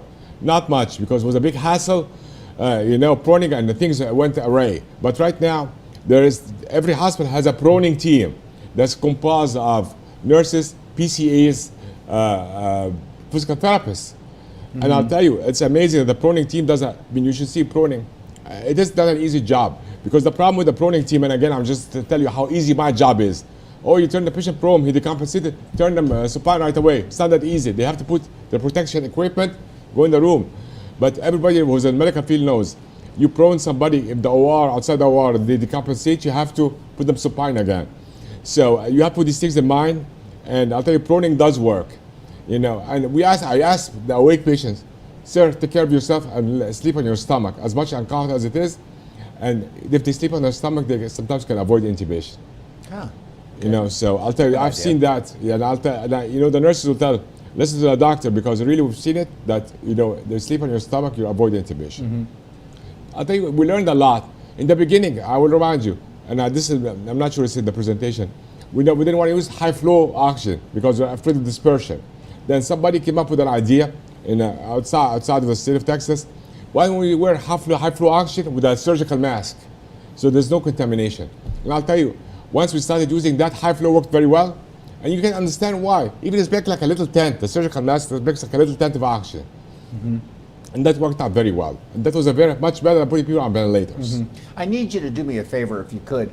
I don't want to spend too much time on it right now, but I want to schedule an opportunity for you to discuss proning and why it works. I have it in mind already, boss. I have a proning team members that I'd like to invite here. Very good. Yeah. I'm reading your mind. I met Serena too. She's very nice. Yes, she is one of the nicest people. And she taught me everything bad I know. I used to be an innocent person before that, till I joined the transplant team. Anyway, so this is type H patients that have high elastance, right to left shunts. And why do I think people get right to left shunts? Too much pressure in the heart opens PFOs that were there, kind of there, and then they just too much pressure, you know what I'm saying? So, CT scans here, I'll tell you, I'm a big believer of getting CT scans for those patients. The problem is, you have to be very discriminate when using CT scans, because getting a patient down to the scanner, it's not easy. They have to be protected all the way. They get to the scanner, it's 1 hour minimum to clean the scanner. The scanner is down for 1 hour. So I was using it right and left in the beginning. Now I'm using it very discriminate. Here's some Can of the you scan. see the same, the same ground glass presentation on just a normal X-ray? And do you really need a CT to appreciate the typical radiographic presentation of COVID positive or COVID induced lung injury? I'll tell you. I mean, obviously, I want more imaging. You know, I'm spoiled. I want more imaging. I love the scan. You can look at the bottom scan. That's a typical COVID scan. And it does show you, and maybe it's more academic, the X-ray shows you a lot of patchiness. And for a lack of a better clinical word, you feel like COVID-19 ate the lung. Like the other day, I tubed the patient, and I was like, what happened to the lung? It looks like COVID-19 ate the lung. And again, I have a chance on the other side. I have a great friend on the other side of the bench. He's one of the medical examiners in Houston, and he has taught me a lot. And I'll tell you, learning from post-mortem, as morbid as it sounds, is amazing. And I think we're encouraging right now post-mortem releases for those patients so we can learn. I want to learn what we did wrong, what we did, what the virus is all about, what did they do? We can postulate all what we want. Just like any patient you've seen in the hospital, had a cardiac arrest from PE. Poor PE gets blamed for everything, but apparently it's not that common. When I talk to him, it's not that common. So I really learned from post-mortem analysis a lot. So, as bad as it sounds.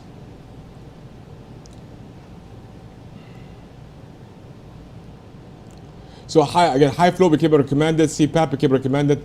Either CPAP, I'll tell you, I feel like you need a negative pressure room. It's not that easy. I would rather put high pressure on high flow. Me and the algorithm, and maybe I'm wrong, again, this is my own personal experience. You either get high flow and you do well, or you're gonna get tubed. High flow then tubed. So airflow then getting tubed. And then tubed, sedation paralysis, that doesn't work, then they bring the E word. Again, it's my little algorithm, okay? Again, I'm not promoting anything, I'm just promoting my own little thoughts. Okay. And some of the patients need more than, remember we talked about lung protective strategy? Some patients need more than 60 mLs per kilo. One thing I've had to do a lot, actually, the lungs do contribute. A lot of patients are on 100% FiO2 on ECMO, and the PO2 still is the 50s, 60s. They need an extra kick. For me to get them over the bridge, I have to go from on the vent to 50, 60, 70%. Yeah, and I think too, I'm glad you brought that up, but I think that a lot of people in your profession, in other places, with maybe less experience, don't understand the deleterious nature of high inspired FiO2 over a prolonged period of time, and that leaving somebody on 100%, and if they're satting 95, 94, 93, it is not going to get better. If you're at 100% and that's all you're satting, you've got a problem.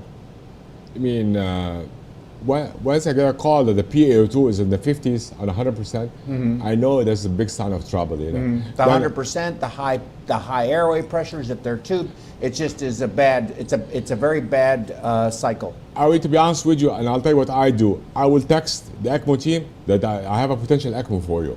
Okay, it's just to get a heads up. They might be busy with the OR, just to line up in their heads, So I'll tell you, CT scan, I'm really spoiled. I'd love to get CTs, but I'm very conscious right now of the cleaning of the scanner. And the problem is sometimes they have to send them for a belly CT with the other issues, and then you have to be conscious that the scanner is going to be down for an hour. So if you're in a small hospital that has one scanner, you have to be worried about that. Okay. And here, more talk about the also guys document for on ECMO for COVID-19. And here's a lot of controversial questions.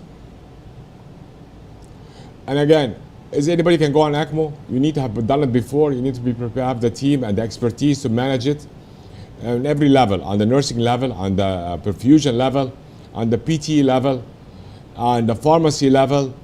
So it's not only the doctors or the nurses of perfusion. There's a lot of things that go into it. Pharmacy is managing anticoagulation. I do not know much about anticoagulation. Roxanne knows a lot more than me. And for me, I just manage the anticoagulation. Tell me, what's happening. You remember back in the day we were managing with ACTs. I mean, those places, some services do that, but I'd rather have a heparin protocol and have Roxanne manage that situation. Yeah, and use PTTs. I Exactly. think that's another good lesson for our colleagues out there is that ACT is inherently Fault. Well, it's inherently just it has too wide a margin for error, and it's inconsistent. And I think you chase your tail constantly with heparin up and down, up and down. PTTs I'm comfortable with them every 4 hours once the initial bolus has been given. That's what I think, and I think that doing a 2 cc or even a micro, but the low range ACTs are just not good. I think ACTs are good for saying your ACT is normal, which doesn't even mean that you're coagulating properly, and it tells you that you're fully anticoagulated. It's very good for bypass, but for ECMO, we want that very low range. We want to keep what would be an ACT 160 to 180, which would equal a PTT of about 1.5 times baseline, and that's about where we want to be, and that's usually 500 to 1,000 units per hour, around that range. You have to remember the reason is ACT have been used is to get people to simulate the OR, to basically get people into ECMO, and that's what really ACTs were used for that. This is a small bypass machine. That was the idea. You remember those days? Sure. Yes. So that's why. But a lot's changed. Absolutely. You have enough flow going through that thing. Low range heparin's fine. You don't have. It's thrombogenic certainly, but they have all these smart coatings now and. Endothelial, mimicking coatings and surfaces. So it still works. Absolutely. This algorithm, I love this algorithm, and pretty much that's where I learned to do my algorithm. It is on the right, follow the right side. And I would lie to you if I tell you I calculate the PaO2, FiO2, PF ratio on every patient. I'm gonna lie and say I do not do that. I have an app that does that now. There's an app for that. Where's our app, Magic? Our app is coming out, and it has PaO2, FiO2 ratio on it, so it's very quick for you. Okay. I admire you. I am not that sophisticated yet. You can buy our app. I think you should tell us. Yes, everybody needs an app. Yes, I agree with you. So I'll tell you, I see PaO2 in the 50s, and you're on max settings. I'll stop proning you. After high people and all that proning, and I'm a big sedator paralyzing. Me, an anesthesiologist, I'm very unscared of paralyzing people. It's like, for me, it's like a second nature. Just put them on Nibex drip. And then we'll see where we go from there. Things getting better, okay, then I continue current management. Not, call for ECMO.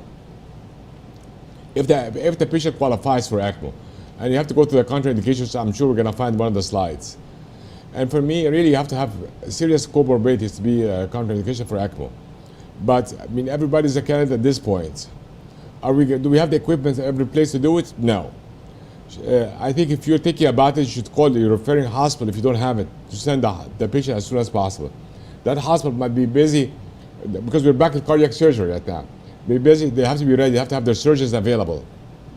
But Dr. Samir, there are more hospitals that do heart surgery that do not have ECMO capability than there are institutions that do heart surgery that also do offer ECMO. And I think that's something ultimately that needs to change.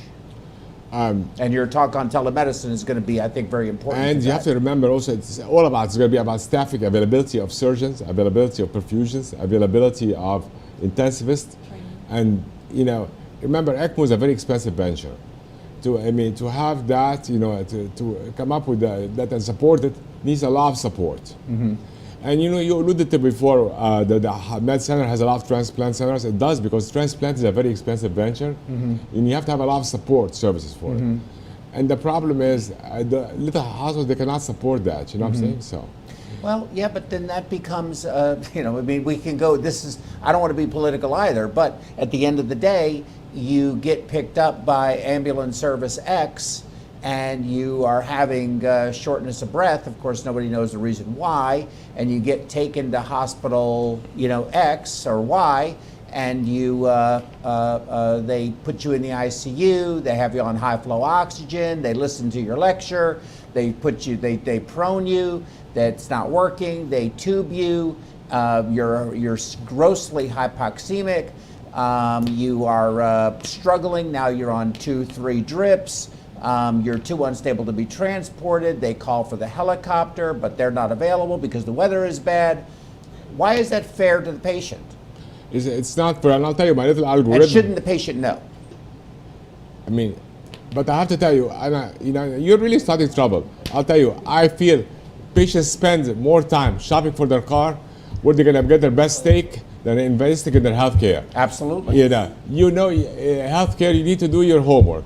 Do your homework. I mean, when ambulance picks you up, you have family members also that, and there are families drive care. You got to admit there. Yep. Families will tell, I want to transfer my loved one to this hospital.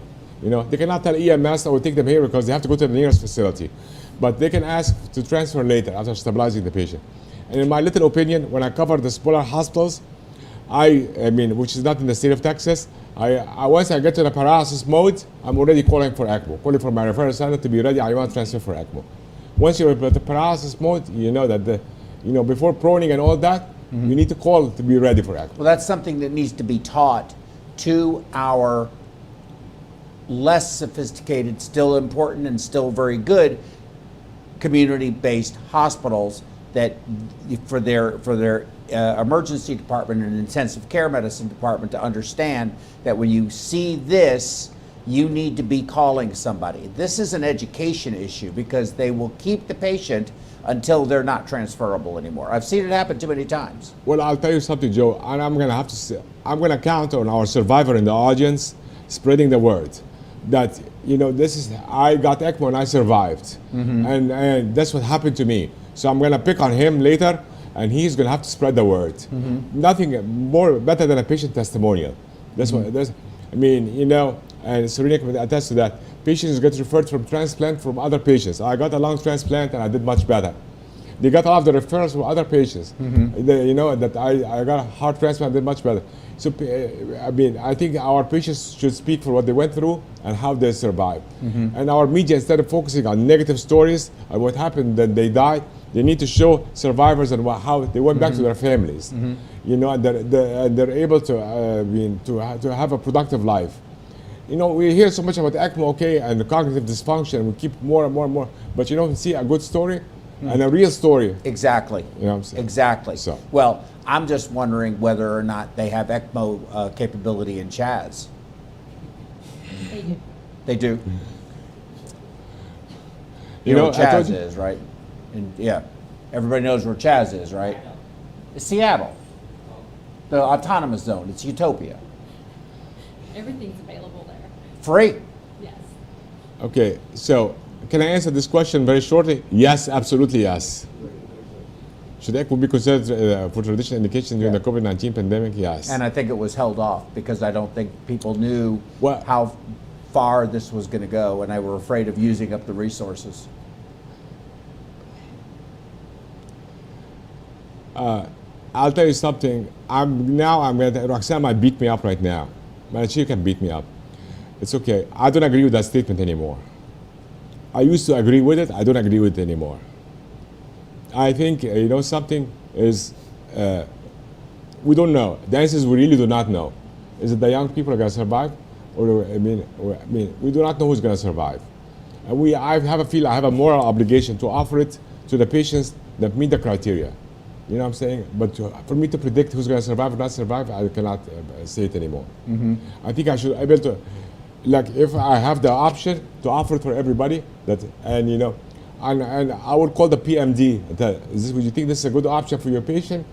And then discuss with the family if they want that. And you have to be also open about the risks and benefits and all that. And unfortunately, people get scared of ECMO. Somebody called me last week, says, "Oh, my patient has been on ECMO for a week, and now they're starting to bleed from every, So they were concerned about coagulopathy. I said, unfortunately, obviously, you see this with ECMO after a long time. There's tissue breakdown. Is that going to happen? Yes. And you have to be experienced to see that and just be able to support it, transfuse a unit every day, and that's going to be okay. Not every patient are able to see that. So I think it's going to be limited to our experience. So younger patients, we used to think they're going to do the best. But I think we've seen other patients that do very well. And we cannot predict at this current time. There is list of contraindication for sure. We cannot put everybody on, but you know, you really cannot predict anymore. Okay, so here's the exclusion I agree with. Limited resources in your hospital in the region where you are. You know, England and Australia, they have only dedicated centers for ECMO. They fly them right there. You have you know, if your prognosis is worse with older age, obviously with other comorbidities, I think renal insufficiency really causes a very bad comorbidity. Another thing that I've seen lately a lot with COVID, if you have an ICH or a CVA, putting an ECMO I don't think is a good idea. Any question? But No. see, renal failure is not an exclusion. I agree with that. And the one thing I'm going to make you so happy today, you're going to be shocked.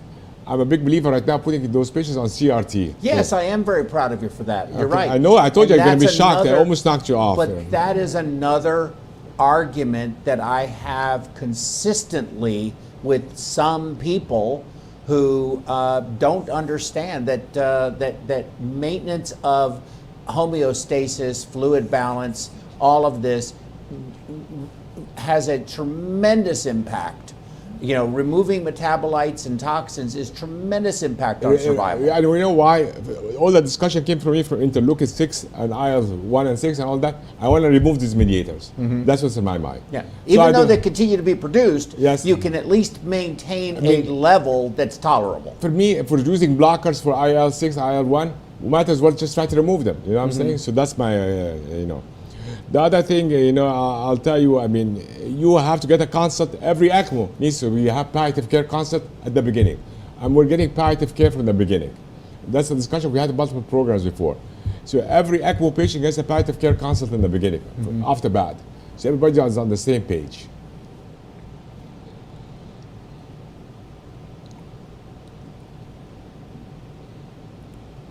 So there's no special recommendations for blood contact. Nobody really knows. It is that nobody knows the issue. Well, now that's a very good point. And can I stop you there? Can Please we do. discuss this?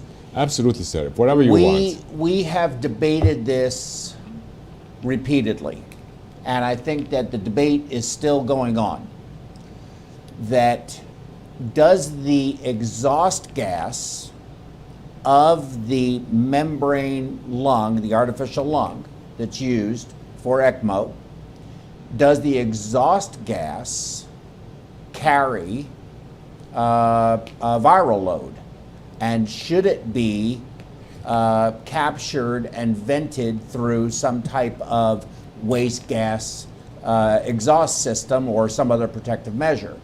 And of course, I don't believe so. I don't think it's possible. And the reason I say that is predicated on whether it's accurate or not. I'm just assuming it is, because they're not screening for COVID with blood transfusions and stating that you cannot get COVID contamination or infection from a blood transfusion. It has to be a respiratory droplet. So the extracorporeal lung is not a respiratory tract. It's just blood going through the internal aspect of the fibers with oxygen flowing over it and having diffusive oxygen and CO2 transfer. So I don't know how it is even possible for that to happen, if that is correct, that you cannot get it from a blood transfusion or a blood splash like you can other infectious diseases. Well, I will answer you. I'll tell you, and I hate to tell you, but there's a certain risk to living in life. I mean, and I have to use examples. We do not know if Magic is shedding virus right now in the room where there's no... No, I know he is. You know, we do not know if he's shedding virus right now in a negative room. Yeah. When you go to Kroger, you don't know how many people are shedding virus now. Right. And I'll tell you, unfortunately, there's a risk. You're not going to be able to protect yourself against every risk. And that's not only apply for medical professionals, but apply for everybody else. Sure. I mean, here's another question for you. The scavengers for the OR and for the ETQ. For the anesthesia gas. Exactly. Say here, they're dumping outside. I mean, let's say you are walking around next to where they're dumping outside the scavenger. Are you going to get infected with COVID-19? Well, it's quite, I mean, actually, one of our panelists, Patrick O'Toole, has given a lecture on this. He's going to do a follow-up lecture on this. And actually, it's tremendously impactful to our atmosphere. And I had no idea. I didn't realize that. And where the exhaust gas comes out has to be so many feet from a door. Yeah. It has to be, or from an intake or something like But that. does the and it's OSHA just keep, pumped did the into OSHA keep in atmosphere. mind? Did the OSHA keep in mind COVID-19? Does the OSHA know how to handle COVID-19? No. And I'll tell you, that's always OSHA specs, but that's not, I mean, not COVID-19 specs. Right. And I'll tell you, I mean, is it uncomfortable to wear a mask all the time? It is. When I'm wearing a mask when I'm walking in the hospital, it's like really like my glasses fog up and all that. Once I get to my office, I take it off. But I think we all need to do it. We all need to distance as much as we can. You know, I mean, we have to do some steps. But I'll tell you, I mean, you cannot really protect yourself every day. It's not going to happen. Mm-hmm. There's just there's a certain innate risk for living. Yes, agreed. I mean, something like that's. I mean, it sounds too Agreed. philosophical. See, I became a philosopher later. Yes, you are. You're a philosopher. Yes. Now that's the scariest thing for me, is the instance of cardiac failure on ECMO and conversion to VA or having put an Impala to support the patients. Unfortunately, all these things have happened, and some of them have resulted in patients getting mechanical assist devices. And now there's from the Heart Failure Society, we're developing a registry for all these patients. Mm-hmm. And it's being compiled. One of our amazing cardiologists is helping with that situation. And I'll tell you, we need to know what's the incidence of cardiac failure. Like all of a sudden, all these kids would it's getting like Coxsackie B virus. They're having like heart failure. You know what I'm saying? It's attacking their heart. And did anybody know about Coxsackie B? I mean, what is the cause? What COVID-19 is going to be like? It's not even anywhere close to being like it, but it's giving the same symptoms for the heart. And I'm wondering if we're going to see a surge by next year in how many patients that need mechanical assist devices on a permanent basis. Now, there's a lot of lung transplants being done in different parts of the country for COVID-19. So, again, a very precious resource. You talk about ECMO, that's a huge precious resource, you know. So, now this is another situation that came, and you talk about financial capability. That's a very expensive drug. Angiotensin II is a very expensive drug. Gipreza. And I have been using it like water. And has it helped patients with hypotension a lot? Yes. Instead of going on Norepi, 600 mics, and Vaso 600 units, you add a little supplemental Gipreza. And I'm not getting reimbursed from any company or anybody. I'm just telling you, this is becoming a new thing that we have been using Gipreza a lot. Didn't have a role much. When it came out, it was supposed to be a sepsis drug. Now, how somebody smart uses it because it's an inflammatory stage, vasodilated state. And I'll tell you, using a little Gipreza helps a lot with the deleterious effect of Norepi and Vaso. Now, how many hospitals in the state of Texas have Gipreza? Not many. No, I imagine not. Yes, it is a very, very expensive drug. But I'll tell you, it has a huge role. And again, it's us learning from each other. Somebody used it, published on it, and all of us started using it little by little, and we had success. Does it work on, like, is it a nitric oxide modulator? What is it? Angiotensin II. Okay, but what's the, so how is it helping with the? It's an agonist, instead of antagonist. Vasoplegia, like you're talking about just vasoplegia, massive vasoplegia, massive vasoplegia, yes. Okay. Yeah, and unfortunately we've seen a lot. So those patients, you know, that are on COVID, they get vasoplegia inflammatory stage. You start using Norepi like 1 million mics, and you know the deleterious effect of that. Yeah. So you supplement a little Gipreza, and you know it's even like the doses are very small microns. You know, so I'll tell you, and that helps a lot with those patients. Did we really know that? No. Well, can I ask you a question? Yes, sir. I read somewhere, and I'd like to get your opinion about this. But I read, and I've always believed this to be accurate, that if you are on 28 mics or more of Norepi for more than 24 hours, that you essentially have 100% mortality. I'll tell you the Samir algorithm. Is the Samir algorithm built on anything scientific? No, built what I see. Samir algorithm, do not go to Norepi above 20 mics. Okay. Do you agree with that though or not? Do I agree? Probably. Okay. But I'll tell you what I use because I see the deleterious effects. Don't go up on Vaso more than 0.08. Okay. Yeah, you just end up with a bowel infarct. And ischemic limbs and everything. You know, I survived, but I lost my leg. I'll tell you something. I survived and I lost my leg. You know, I don't want to survive. And it's a personal thing, you know what I'm saying? So,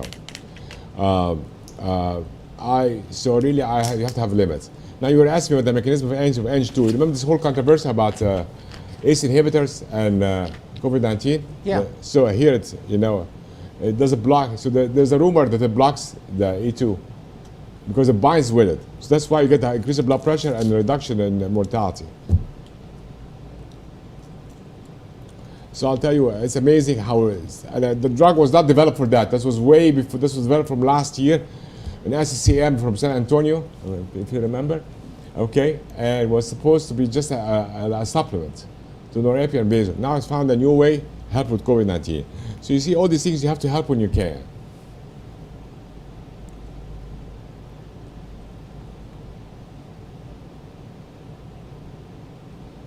So it binds with ACE2, so it's less ACE2 available, less seats available on the table for COVID-19 to sit on. Just think it's a dinner table. COVID-19 has less seats to sit on. So that's how it combats all the response. So obviously, if you have hypertension, putting them on Gipreza is not a good idea.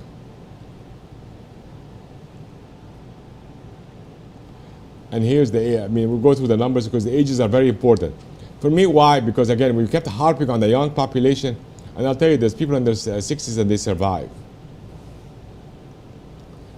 And like I told you, the dose is the nano dose. It's not the mics or milligrams, it's a nano dose.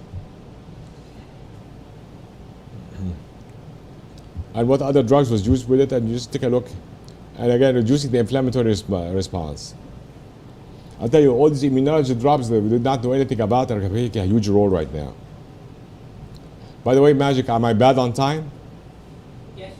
Go ahead. Bad? No, you did. You did. Yeah. So I'll tell you, really, you have to use everything you have.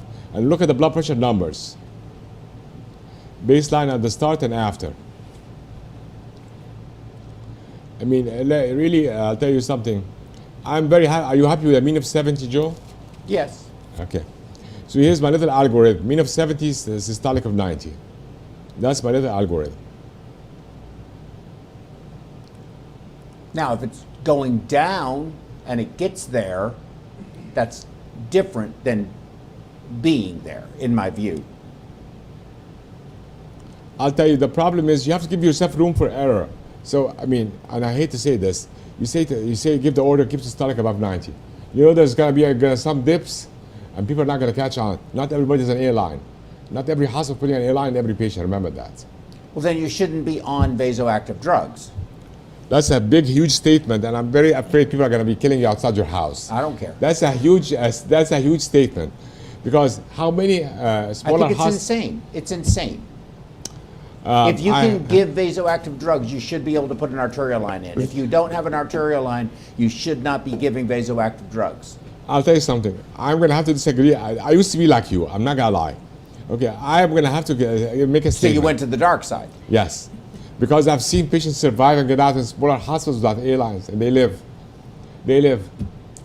Okay, but I think, for lack of a better way to say this, it's, even though the dividing line between surviving and not surviving is razor thin a lot of times, it's amazing at how hard it is sometimes to knock somebody off. Yeah, actually, then another statement I disagree. It's very easy to knock somebody off. It is, but it's not. We survive an awful lot. In fact, we're going to be meeting somebody who probably shouldn't be here. So we'll talk about that. I'll tell you one thing. So here's my little statement, and I'm going to make an imaginary scenario. So Magnolia Regional Hospital, there's no Magnolia Regional Hospital that has a patient, the pressure is 50 pal, and the option is put them on norepi, or without an A-line, or norepi with an A-line, but they don't have an A-line. I would tell them put on norepi without an A-line. Okay. You know why?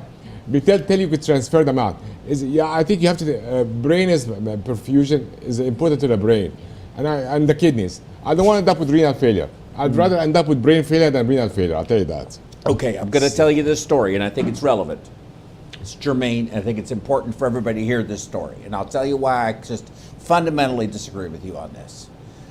I was called to a hospital that did not have ECMO capability, and a patient who really needed to be on ECMO and transferred.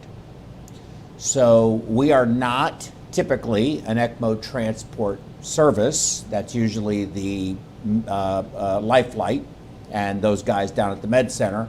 But it was an extraordinary circumstance, and we agreed to do it. So we got everything we needed. It took 4 of us to get all of the parts, pieces, cannulas, and everything. Met the heart surgeon there. The patient was on 3 pressors and was intubated and was failing, and it was all of their cardiac dysfunction was secondary to severe hypoxemia. We went ahead and made the decision to put the patient on VV ECMO, and of course, as soon as we did, you know, they started to look better. Which is a mistake anyway. It should be on VA ECMO. I had to press the button. No, I don't agree with you on that I had either. to press the button. No, if the cardiac dysfunction is, and that's a judgment call, is second. We've done this too many times now with patients. We did it with a pregnant lady where she had an ejection fraction of 20%. It was all due to hypoxia, and she had severe eclampsia. Took the baby out, put her on VV ECMO. Immediately upon oxygenation, her ejection fraction went from 20% to 60%. Her and the baby ended up leaving the hospital and doing just fine. So, you know, VA ECMO, you know, when you start, you know, going into the arterial system, it is a whole new ball game. And in this case, she didn't actually need that. You can go VV. If they don't improve immediately, you can go VVA, and you can always get that second arm to do that, but it's going to be a lot better management of the patient if it's VV only. So I don't agree with that. So let's get back to my patient. You're trying to distract me. So I'm doing a good job at it. Yeah. So we insisted we have got to put an arterial line in this patient. And this patient was on massive amounts of pressors for what was considered palpable severe hypotension. That we ended up needing a femoral line at this point in time. The reason for that wasn't because this patient's radial artery was already small and diseased. This was a relatively young patient. It had a normal radial artery that was so pressed. When we put the femoral arterial line in and looked at the tracing, it was indistinguishable from just a single straight line. There was 0 diastolic time. It was straight up and straight down, almost in an indistinguishable fashion. And of course, just turn all of those drips off. How that patient didn't survive, that patient had a massive cerebral hemorrhage, and that's from playing with very powerful vasoactive substances without proper hemodynamic monitoring. I think that is, even though you get away with it at times, you can't hang your hat on it, and I think it is, in my view, this is my opinion, I think it's grossly irresponsible. You know, again, I will have to tell you, you have to do what you have.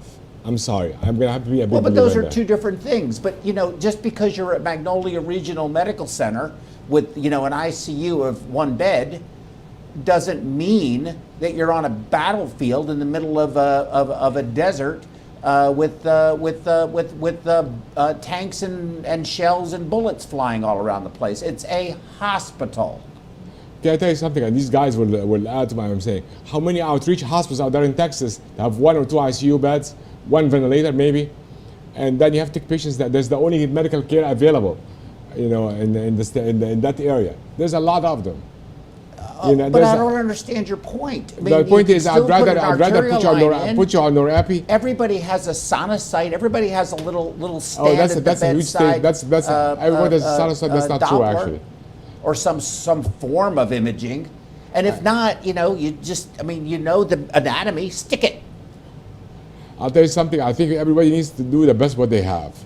I'll tell you, I've been consulted recently about establishing a field hospital and in a place that's very advanced. And actually, I was consulted twice, establishing field hospitals, and you get to learn a lot what you can work with. Sure. You know, But and I'd rather establish a field hospital with minimal capabilities and take care of the patients, get them kind of stabilized till beds available at the real hospital. Look. And I really need to. I was thinking like you before. I changed my thinking a lot.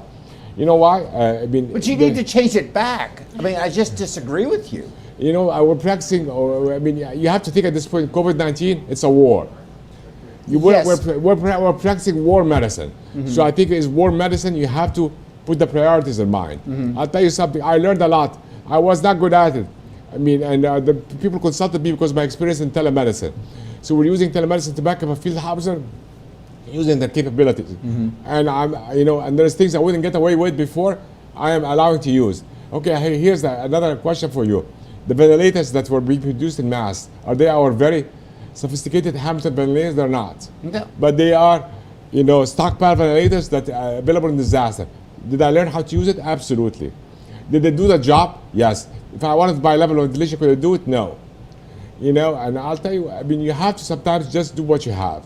And I learned that a lot these days, and this is part of what a pandemic does to you. I am spoiled. I have a lot of other resources, I mean, sometimes I'm on call for a certain hospital, I spend like probably a few $1 million that night.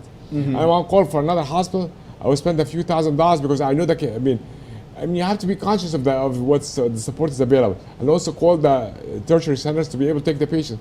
But some of the tertiary centers are overrun, they cannot take anybody else. Yeah, so that's going to be another problem. So I mean, I'll tell you, there's only really, so many ECMO pumps. Exactly. They're not mass produced. You can't split ECMO pumps like you can a ventilator. I guess unless you just typed and crossed them and they were identical blood types and RH factors, I guess you could try, but it'd be pretty tricky. No, I'll tell you, you've got to do what we have. I mean, yes, so I want to go to a specialized center if I get sick. A little flow for you. I'll tell you, I mean, I'm going to be honest and disclose this. There's nothing secretive. When COVID-19 hit and the situation got bad, I was concerned about myself, and I made a plan for myself. I discussed the plan with my wife. She wasn't too happy about it, but I made a plan with myself. And that's part of what we talk about shopping. You're shopping for a car, make a plan to buy an apartment. And again, I learned from somebody here, taught me that plan. I want to know, you taught me that plan. I made an ECMO plan for myself. I contacted the surgeon, I contacted the pulmonologist. I said, I got sick, that's what I would like. I'm telling you my wishes from now. I want to be on BV ECMO, and I want you to take care of me. I mean, I invested the time to make the phone call, which a lot of people think might be crazy, but it's true. I spoke to... Do you want an arterial line? Absolutely. Okay. I'm glad to make you happy. I'm glad to make you happy. I want an arterial line. We're going to give you an arterial. You're getting an arterial line. You're getting two, in fact. Mandatory. Add a Foley, maybe even two. You are just jealous. That's the problem. Anyway, here's going back to the slide because I think Magic is going to get up and kill me. No, I'm not going to kill you. But however, we're on time. Boss is, Oh, okay. I have to be quiet. Okay, I'm done. I'm not saying anything else. I mean his usual magic, digressing, is usually. Okay, here's another word that I haven't heard about since back in the day in Egypt practicing medicine. How much do we use CRP lately? Lately, yes, but before COVID, CRP was not a thing. Yeah. In Egypt, it was a big thing because everybody has rheumatic fever, check CRPs. And that was a big thing. Here, we're like, people actually forgot what the number is. People started to study what the reference range is CRP. And that became a huge deal. And they had to differentiate between having a high white count and having a CRP. We learned a lot about that. So I'm telling you, medicine is evolving. Lactates. People also, lactate is becoming a big deal. Now, can I ask you a question more controversial? Why, nobody knows why COVID-19 patients cannot clear lactate like other patients. We have COVID-19 patients with lactates in not like crazy 20, 30, but 2, 3 hovering like that. I think it's because of the inflammatory response still like surging high, and the lactate is responding that way, but they do not clear lactate because there's a constant low-level lactate being produced. Yeah, I think, that's a good, I think so, but why is it being produced? And I think that it's a microcirculatory discordance from the macro circulation. That's what I think. No, absolutely. That's why when you have like something like diabetes or renal insufficiency, you get pushed over the edge. That's what I think causes the cardiac problems. Absolutely, yeah, absolutely. So you were agreeing on something, on something for the day. Anyway, so here's the improved oxygenation. So about NH2, I mean, again, we're back at NH2. I know we digressed a lot. I'm sorry, but the NH2 data was very important to me because, again, I have no relationship with the company. But the drug, when it came out, because it was an orphan drug. Nobody was using it appropriately because also the expense. And now I feel there's a lot of very expensive drugs being used for COVID-19. And as you know, ECMO is very important. So if you use other things to prevent reaching ECMO, like the expense, that's very important. Mm-hmm. So that is really making a place there, NH2 now. And here is, they were emphasizing how important ECMO is and how many publications are on it.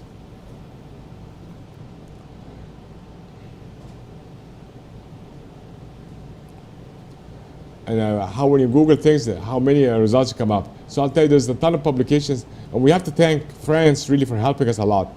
I mean, France really was a leader in the COVID-19 and ECMO, I have to say. Yeah, they are. They're putting patients on ECMO in the grocery store.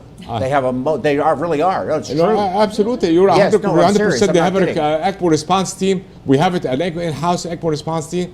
So guys, they have an ECMO EMS response team. Yes. That they put people, it's put amazing what they do. On ECMO in the Louvre, at the grocery store, in the subway, on the street. They have mobile ambulances that are outfitted with, they're essentially mini ICUs in a big box bus that goes to the scene and initiates ECMO on scene to get mechanical circulatory support stabilization, get circulatory support stabilization, and then bring them to the hospital. I'll tell you, I learned a lot. I spent a lot of my ECMO training in Charité in France. I learned a lot. Spent in Germany, I learned a lot. We are advanced, we have capabilities. We always think Europe is much more conservative than we are. Actually, that's not true when it comes to ECMO.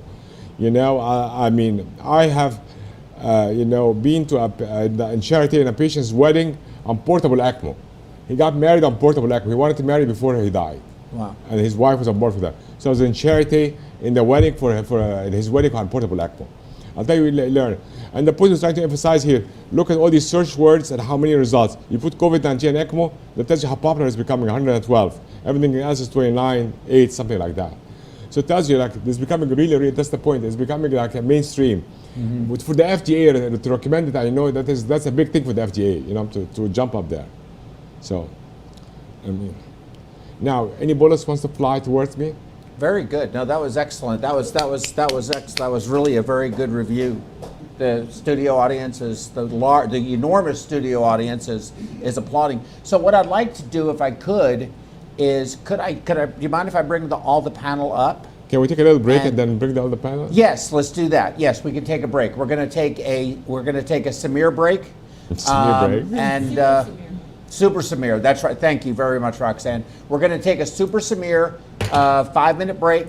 We're going to get all the panelists up. We're going to have a little discussion about this, and then we're going to move on to our special guest and have that, and then we'll close up with your talk on telemedicine. But I think that one is going to lead to I think that the special guest we have is going to segue very nicely into the telemedicine presentation, and probably we'll just do it right afterwards if that's okay with you. It's because I need to get out there and start cooking hamburgers for everyone, because everyone else gets a hamburger that's cooked. You get a raw burger. I'm just saving your efforts, you know what I'm saying? That's right, exactly. Okay, we're going to be back in 5 minutes. It's going to be quick. Okay. 5 minutes. Okay, that's it. David, 5 minutes.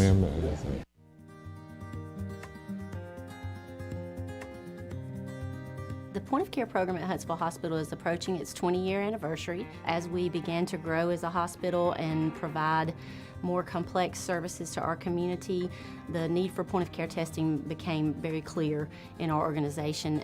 Many of our departments consider the EPOC device to be crucial to their ability to quickly move their patients from entry to the hospital to procedural room. It helps them monitor the patient's status during their procedures and post-procedure, so it's very integrated into our entire continuum of patient care. If you have any patient population where blood management is crucial, then a point-of-care device is very useful in those types of settings. It can provide a quick result on a very small amount of blood, and that is really important in some of our patient population. We are starting a new process where we're going to screen our patients on the floor for sepsis. The patient can look and actually feel okay.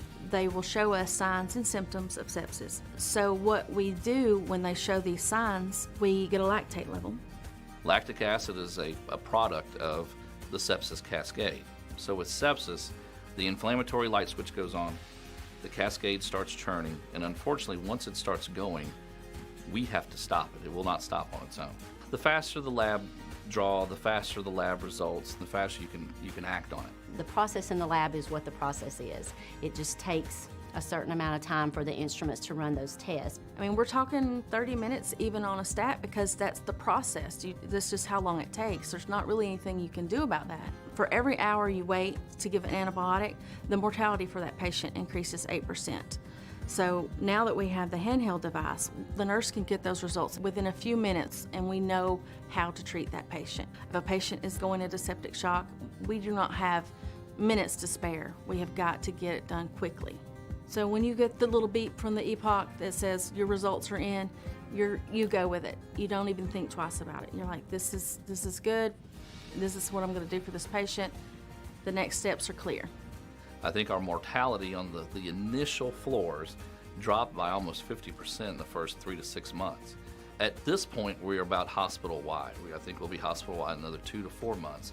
So this has become a huge program within our system.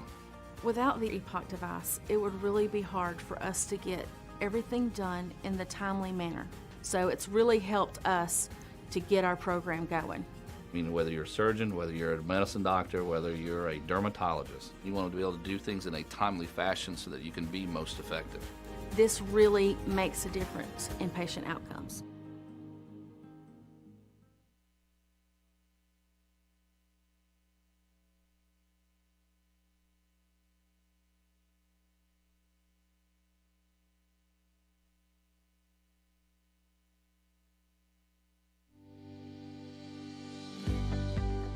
Mixed cannulae, expanding performance standards.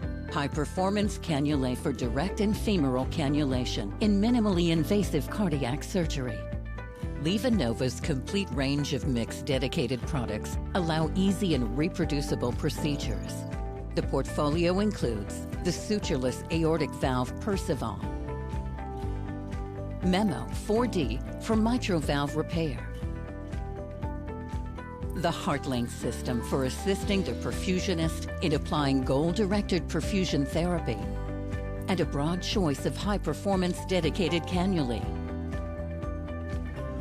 LivaNova's range of cannulae suit every cannulation technique for minimally invasive cardiac surgery. Venous and arterial femoral cannulation can be performed using the WRAP Venous Cannula and the EZ-Flow Duo. For arterial direct and venous femoral cannulation, the EZ-Flow aortic cannula and the WRAP are available. For venous femoral access, the LivaNova WRAP cannula features a dual-stage configuration for optimal drainage of the inferior and superior vena cava without interfering with the right atrium. The high-flow dynamics of WRAP improves the capability of drainage with a low pressure drop. An optional Sellinger dilator kit is available to perform percutaneous insertion. The LivaNova EZ-Flow Duo cannula is designed for a safe and smooth femoral arterial cannulation. Its conical dispersion tip design allows a more gentle flow in the femoral artery, and its red cap avoids blood backflow during obturator removal. A dilator kit for percutaneous insertion is also included with the cannula. Easy flow cannulae are designed for safe, reproducible, direct aortic cannulation and include a malleable stylet to aid cannulation insertion, facilitating bloodless introduction into the aortic arch, as well as a special conical dispersion tip for a more gentle flow in the vessel to reduce shear stress.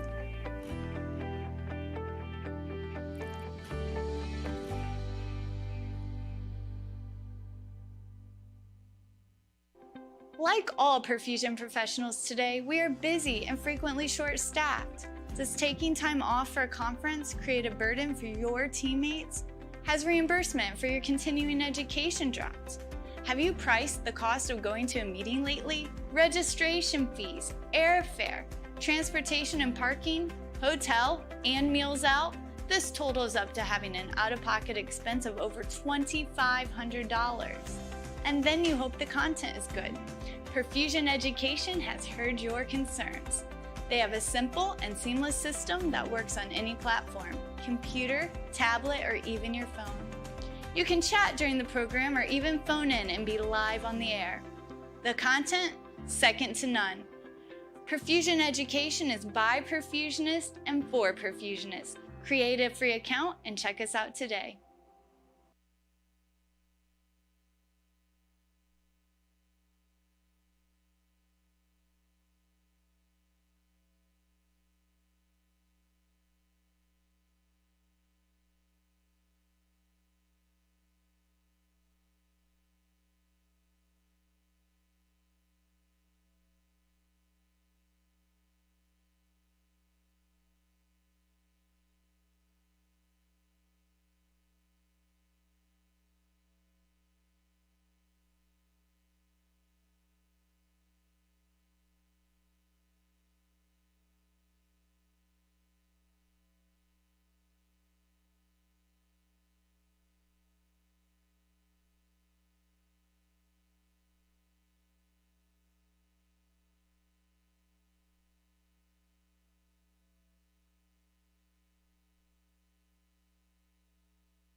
Okay, and welcome back. We're going to show you some slides, and then we're going to come back with an introduction. So let's cut to the slides full screen, show everything plus the videos, and then we'll come back to camera one.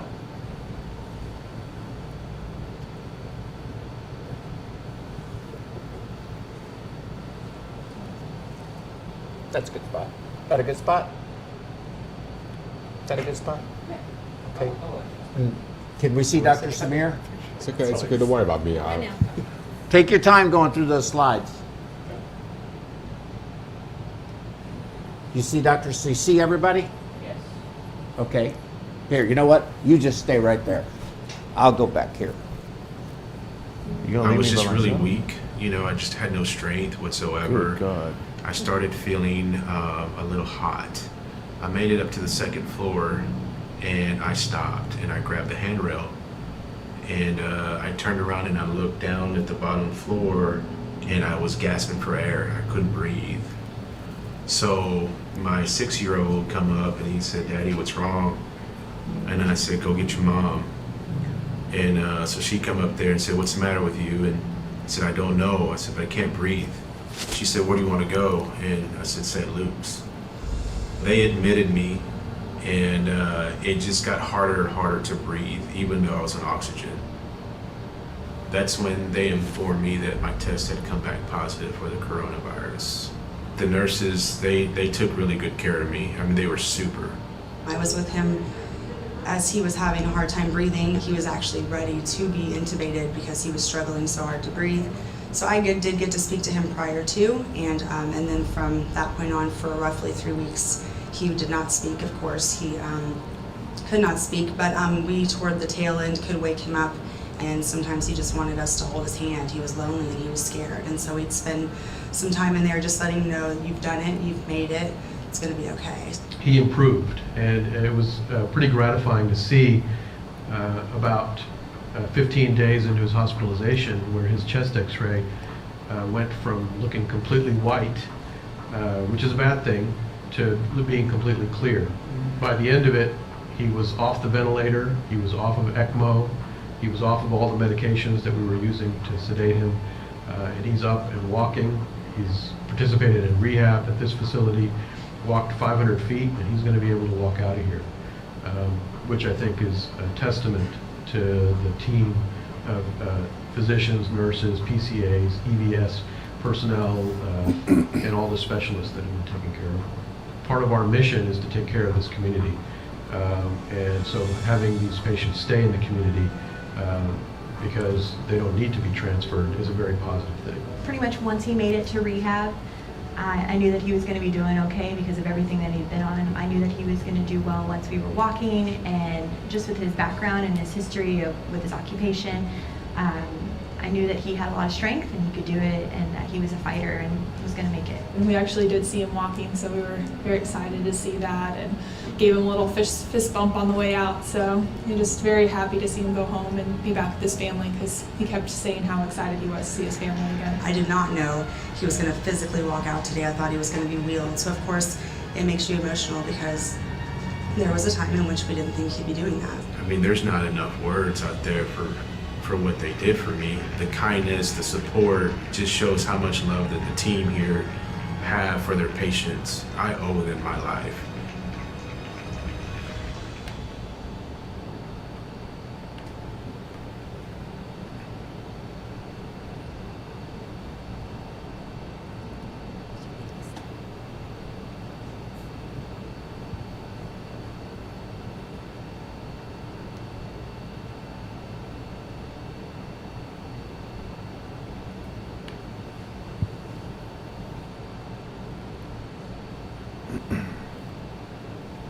And here we are. And there is Lieutenant Chris Hernandez, Houston's first COVID-19 patient who was on ECMO, survived ECMO, and the healthcare professionals, some of the healthcare professionals, I should say, and his partner and his friends who were there for him to get him through what was a very trying time. And that was a great video, but we're going to hear from him himself to describe what he went through, and also with some of the healthcare team that helped participate in this successful outcome and what they saw from their perspective. And of course, what his partner in the police department also experienced from the perspective of caring about a fellow officer. So, Chris, welcome. Thank you. Back at work. Yep. Back at work. Still chasing bad guys. Although I think I could maybe outrun you right now. I don't know. I don't know. I have a feeling you can't. Yeah. Now, if he's tossing cookies instead, it's a different story. You know, I might have to stop for one. Okay, fair enough. Well, if you'd like to take your seat, I think we can start with the discussion. And I'd like to start with just asking you, what the heck are you doing back to work so soon? Well, you know, Chief can agree with me that I've been doing this for a very long time, and I really care about the guys I work with. I really care about what I do, you know, what I can bring. When I first started off, it was more of a me type attitude, you know, as a young officer, making mistakes and so forth, growing up, maturing in our line of work. And then I started leaning towards teaching. So teaching survival, officer survival, you know. I hate to say this, but fortunately for me, I experienced another kiss of death in my first 9 months of law enforcement. And at that point, I realized how important training was, you know, as to every officer out there. So what I try to give out or teach the officers is basically my experiences, what to do and what not to do, you know. Mainly focus on what to do to stay alive. So I knew that my team needed me, and I know that I need them. So I have a very big heart. I'm very passionate about what I do, you know, what I bring to the table to these guys. Sometimes some of the officers take it a little, should I say, personal maybe, but of course Chief here helps them understand that it's not anything personal. It's everything to do that, hey, he wants to see you survive.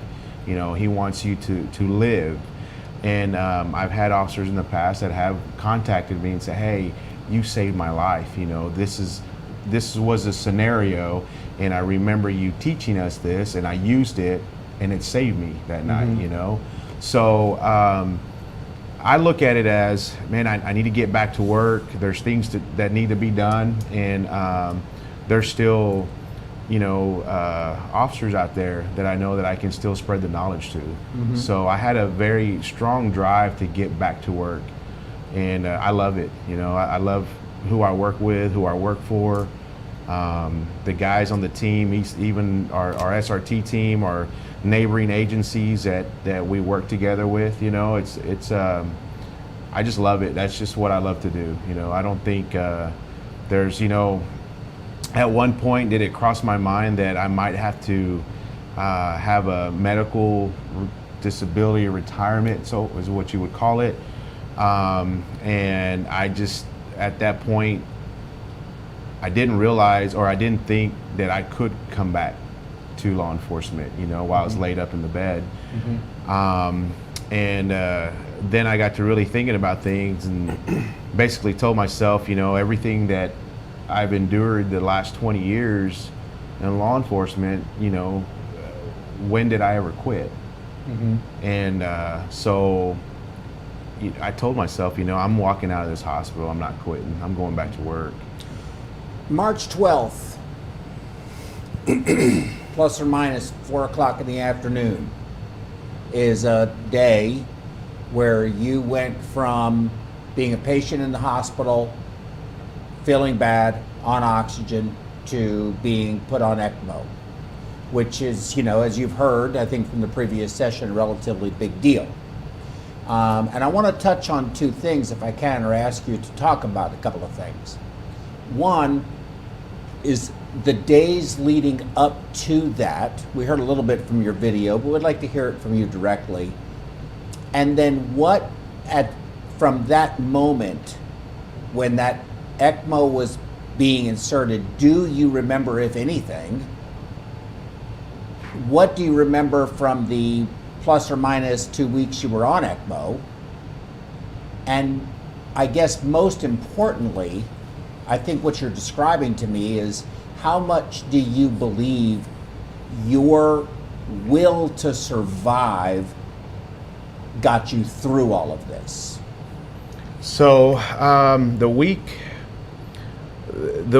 prior to going into the hospital, you know, around that period of time, I normally get an upper respiratory infection, which is common for me every year around that time.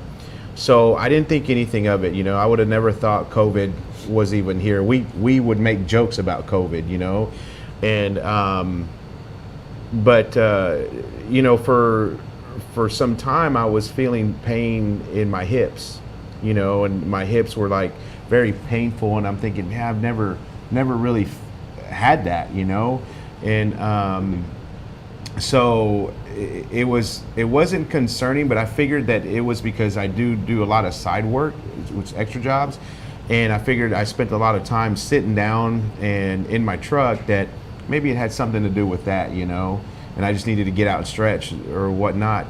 But then that week I was in Richmond, in Fort Bend County, and we ate at a Mexican food restaurant, I think like 3 or 4 mornings in a row, and then of course out there with different people directing traffic and so forth, is when I started feeling, you know, the coughing, never had the shortness of breath until that Sunday when I went to the hospital, and you know, just the congestion, the fever.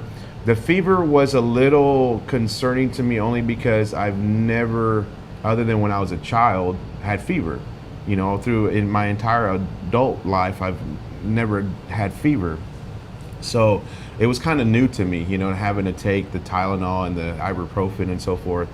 And so I figured, you know what, come Friday I was supposed to work again in Richmond, and I said, man, I can't do it. There's no way. I'm feeling bad right now. So I had another officer cover my shift, and I went straight to the clinic where I normally go, where they treat me, and they swabbed me for the flu, and it came back negative. And of course, they have records for me being there the past few years that I'm assuming that they probably just said, well, without taking x-rays or whatnot, they just said, yeah, it's typical for them. So I ended up getting a steroid shot and a Z-Pack, and I went home, and Saturday I felt like Superman. I had no symptoms at all. Like it was gone, you know. I did work out in the yard, did stuff in the garage, full of energy, you know, had no congestion, I didn't have anything. Sunday morning is, and my 6-year-old was with me the whole time. During that whole time I was there at the house, he was with me. So Saturday night we laid down, I have that one of those big old fat boy recliners, you know, for us bigger guys at the time. And he sat right next to me, and we both fell asleep. Well, we both woke up the next morning, you know. And it wasn't until then I said, you know, I need to go take a shower. So I walked upstairs, and then that's when I was like, good God, you know, I didn't, like, what just happened, you know, why am I out of breath? And I went over to the bedroom and kneeled down next to the bed and laid my head on the mattress, and I'm going, God, I can't breathe, you know, what's going on? And of course, like I said, my 6-year-old comes in and he says, Daddy, what's the matter? And I said, go get your mom, you know, something ain't right. So no disrespect to doctors, but I'm very fearful of doctors because I don't like syringes, all right? I'm a big baby when it comes to syringes, so if I can treat it at home, I'll deal with it at home, you know? And so she knew that once I said I need to go to the doctor or the hospital, it wasn't good, you know? When I'm at that point, that means, hey, something's wrong with him, you know, and he needs to go. So we went to, she asked, where do you want to go? And I said, just go to the next care, because I felt like that was the closest to me from where I lived. And so they went in, I went in there, they did some x-rays, and they tested me again for the flu, and they came back negative. And she said, the nurse that came out, she just said, we can either dial 911 and get you an ambulance, or you take him straight to the ER. He needs to go. And at that point, we just kind of looked at each other like what's going on, you know? And she said, well, we don't know what's going on, but you need to go to the hospital. So I said, all right, well, let's go. And she asked, she goes, where do you want to go? I said, St. Luke's. You know, that's where I've always taken the kids, you know, St. Luke's.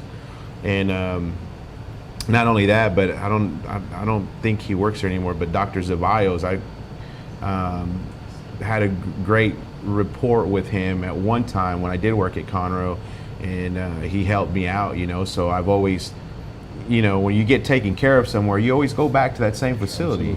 And I felt that St. Luke's for me was the best, not only for me, but for the family, you know. And so we went to St. Luke's, and, you know, Dr. God, I forgot his name, but he was the ER. He called me after I was home, and he had said that he almost sent me home. You know, he's like, man, I came real close in sending you home. We didn't know what was going on, right? But he's like, something just told me, no, I better admit him, because something just ain't right here, you know? And he did. And still at that, it was very scary, because nobody knew, like, what is it? What are we looking at, you know? And here I am with the professionals, right? And they can't tell me what's going on. And I'm sitting there going, man, you know, this is not going well. You know, whatever's going on, it's bad. And so I just, you know, I told my wife, I said, hey, you go home, you take care of the kids, and I'll take care of the hospital. Don't worry about me. I'll get through this, you know, and you worry about the home deal. Don't worry about me. So that's basically how that transpired, you know, all the way leading to the hospital. As time went on, my O2 levels kept dropping, even though I was on oxygen, and my lungs were working too hard. So I remember Dr. Siddiqui coming in, and I believe that was after they had already told me that I had tested positive for COVID, and said, hey, you know, we need to put you on the ventilator, you know, but we need your consent.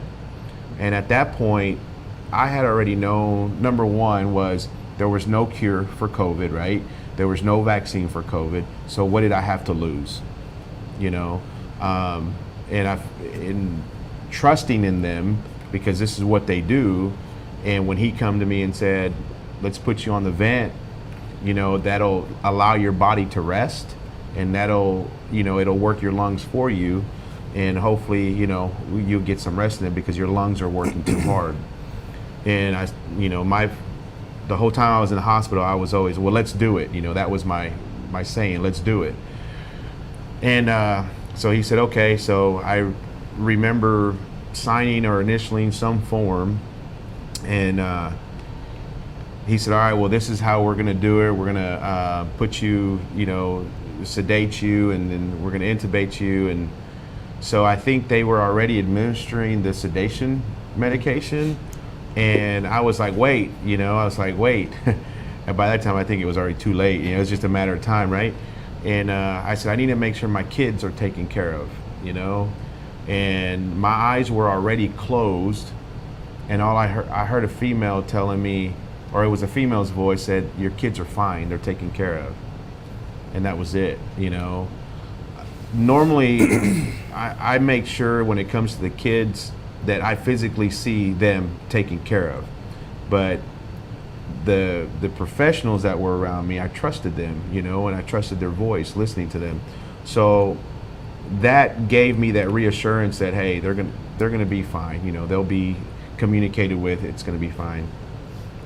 At that point, knowing, because I've had family put on the vents, and, you know, one of them never came out of it, you know. So I knew that because it was COVID, that I knew that I had a very high chance, should I say, of not returning. You know, I felt that, hey, if it's meant to be, I'll come out of it. If not, at least I'm asleep and I won't feel it, you know. And so yeah, that's. You actually thought that? Yes. So there was a lot. I think I had about a day, maybe a day and a half, to kind of process a lot of different things when I was told that I had tested positive for it. And yeah, so next thing you know, it's lights out, you know. So you don't remember being put on ECMO? No, I was under already when they put me on ECMO. And we have a caller. Somebody called in, and I want to. Okay, go ahead. You're live on the air. Hello, Dad. Oh wow! He called in. I just wanted to let y'all know that I knew when everything started that he definitely was going to pull out. Just with the help from all the doctors and nurses, and COVID's never encountered someone as strong as Chris Hernandez, and I knew that he was going to make this. He's seen death multiple times, but never prevailed, and his time on earth isn't done. And I just want to say thank you to all the doctors and nurses, and God bless them and their families. Well, thank you. So you're his son, right? Yes. And and what is your name, sir? My name is Austin Hernandez. Austin Hernandez. Austin, are you going to follow in your dad's footsteps and be in law enforcement?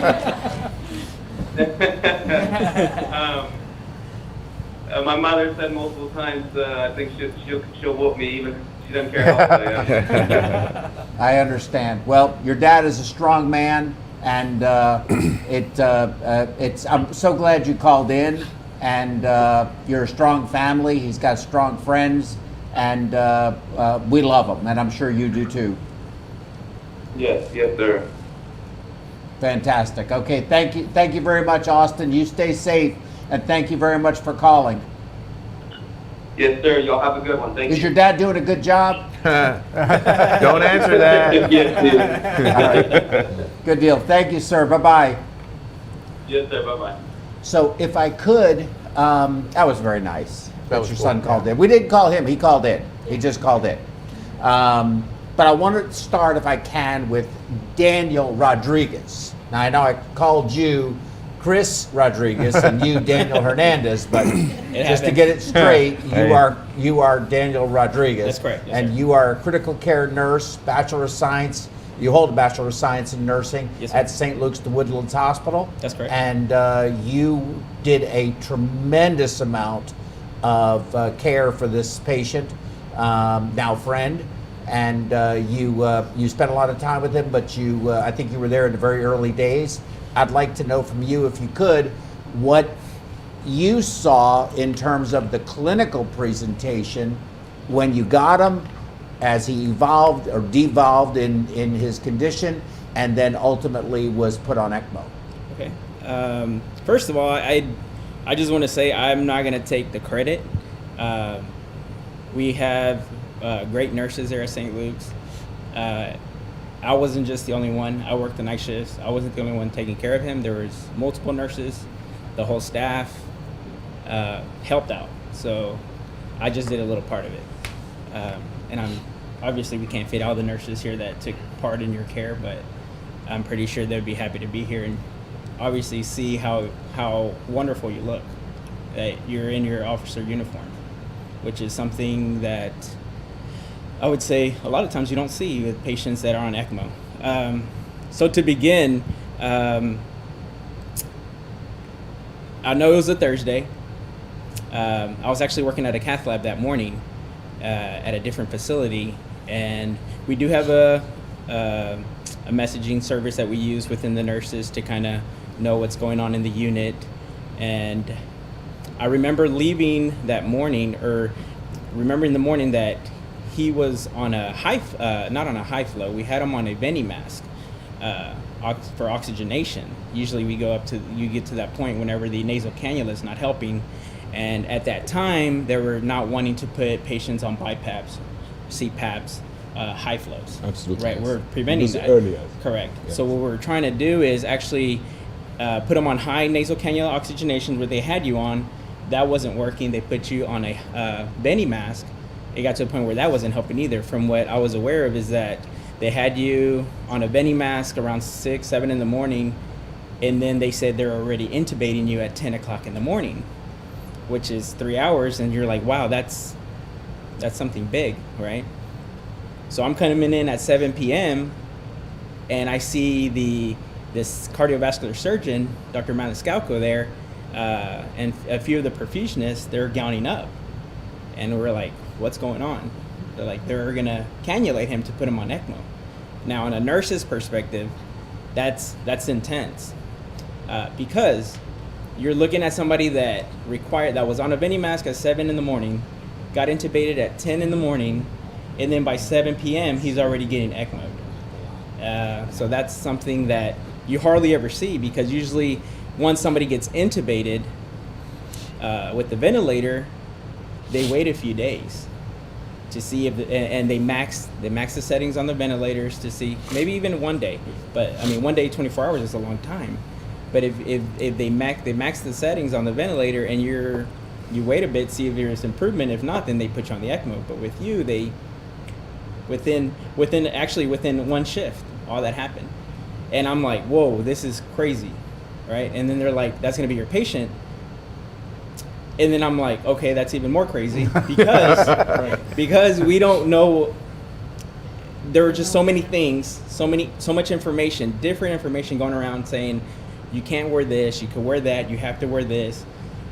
And I remember in the group that we're in, they were saying that nurses that have young children or nurses that are pregnant or that are immunocompromised cannot take these COVID patients. So it was like, okay, I have a 1-year-old, I have a 4-year-old, and my wife is pregnant.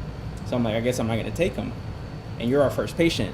And all this happened in a short time frame. And I'm like, okay, they're giving me this patient because I can manage him, but I have kids. My wife is pregnant. They haven't said anything about me if they were gonna provide us with a room. So I'm like, what am I gonna do? Where am I gonna sleep at? What about my wife? What about my kids? Like, my wife is pregnant. There's not much information to go by to kind of be like, okay, at least we got some information about this, studies. I can be, I'm pretty sure I'll be okay, but there was nothing. So I was a little worried. So I automatically got with my manager. I'm like, I'm gonna take this patient, but I'm not gonna go home. I'm gonna stay here in the hospital, and you're gonna give me a room. And luckily, I mean, they provided me with everything, which was helpful, because that at least eased my mind, saying, okay, I'm gonna concentrate on my job, worry about the patient, not worry about the kids having to go home, and if I'm possibly get infected or something, I'll pass that on to them. I'm at least in the hospital.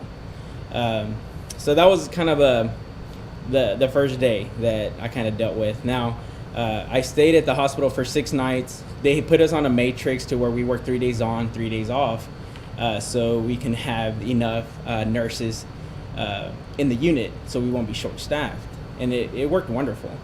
But me being able to stay on those many nights, I was able to stay with you a lot longer, during the night shifts.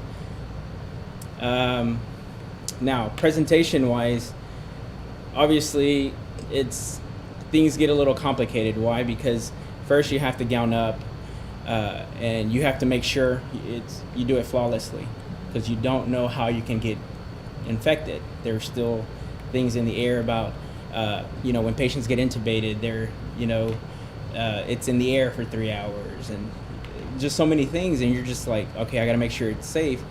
Now, where it gets complicated is that typically when you have a patient on ECMO, you don't have to gown up, typically, because the patient, there's no infections going on depending on the patient, but You're able to just go in the room as you please, just monitor your machines, your medications that we're giving you, the ventilator. I mean, you're kind of do it really quickly. But with the COVID, you had it was a process, and it takes time. And sometimes you make a mistake, like you forget to put something on, and you're going in the room, and you're just like, and it did happen to me where I obviously the information there wasn't there that we needed, but you go in the room and I didn't have a cap on. I'm just like, what did I just do? I'll go back out and put it on and go back in and do my work. Obviously throughout the days I noticed that I wasn't getting sick or after the week, so I was like, maybe I did everything like I was supposed to. But with Officer Hernandez, it was very complicated, super complicated. When I first spoke to you that Easter Sunday, you said you were stubborn. I said, yes, you are stubborn. You were stubborn. You were fighting, because I've never had a patient on an ECMO machine that is paralyzed, that should be paralyzed, and was not completely paralyzed. And if you know these medications, the paralytics that we give these patients that are on these machines, typically you want them paralyzed. You want to sync them. When I say synchronize, is you want their breathing at the same, matching the ventilator. That wasn't happening. Typically your respirations were close to the 30s, and we're trying to get you like in the 16, 18 range. And on a paralytic, you never see that. You always completely matching the ventilator. Now, and I'm telling you, there's just so many things that I can't really explain that is crazy with your case, because you're our first patient, you're our first ventilator patient, you're our first ECMO patient with COVID. With all these medications running, these medications are not doing its job, and we ran out of medications in the hospital. We ran out of a paralytic called Nembex. They put you on rocuronium. We run out of rocuronium. We're like, what are we gonna do? And throughout the first 6 nights, which I was with you, there was no improvement. Now, we had you on the ventilator. It was maxed out. When I say maxed out, you're at 100% FiO2. Your PEEP was at 18, which is pretty high. And, your numbers weren't looking good. Your PaO2 was still low. And that's pretty much to say your oxygenation in your blood. It wasn't great. And throughout the whole 6 days, there was no improvement. And that's even on ECMO. And that's on ECMO. Yes. So we're talking. How much of that do you think was contributed by his continued movement and essentially O2 consumption? It had and I'm guessing it had to do a lot to do with that, because we had him 100% on the machine, on the ventilator, and then you have the ECMO machine where you can also regulate it, right? So typically you would want to regulate the ventilator first, wean it down. Once that's weaned down, you're like, okay, let's start messing with the ECMO machine and start kind of weaning them down from there. Well, none of that happened, right? Because there was no improvement. And that's where I was worried, to the point where I was like, this guy is not going to make it. My 6th day there, where they told me I had to go home, they did not let me stay any longer. I just knew when I go home and I come back, he's either not going to be here or he's still going to be on the machine, but he's not going to be looking great. So obviously, how about hemodynamics, coagulation, need for transfusions, fluid balance? How about those things? Okay, so with all that, and that's why I'm saying his case is just way complex, because first of all, typically when you have somebody on ECMO, you see, and especially he was on it for 13 days. I counted 13 days. I was with you 6 nights, and then a few more nights after that through my 3 days. So that's 13 nights is a long time. Typically, you don't see somebody on that. You see patients that eventually end up having dialysis, CRRT,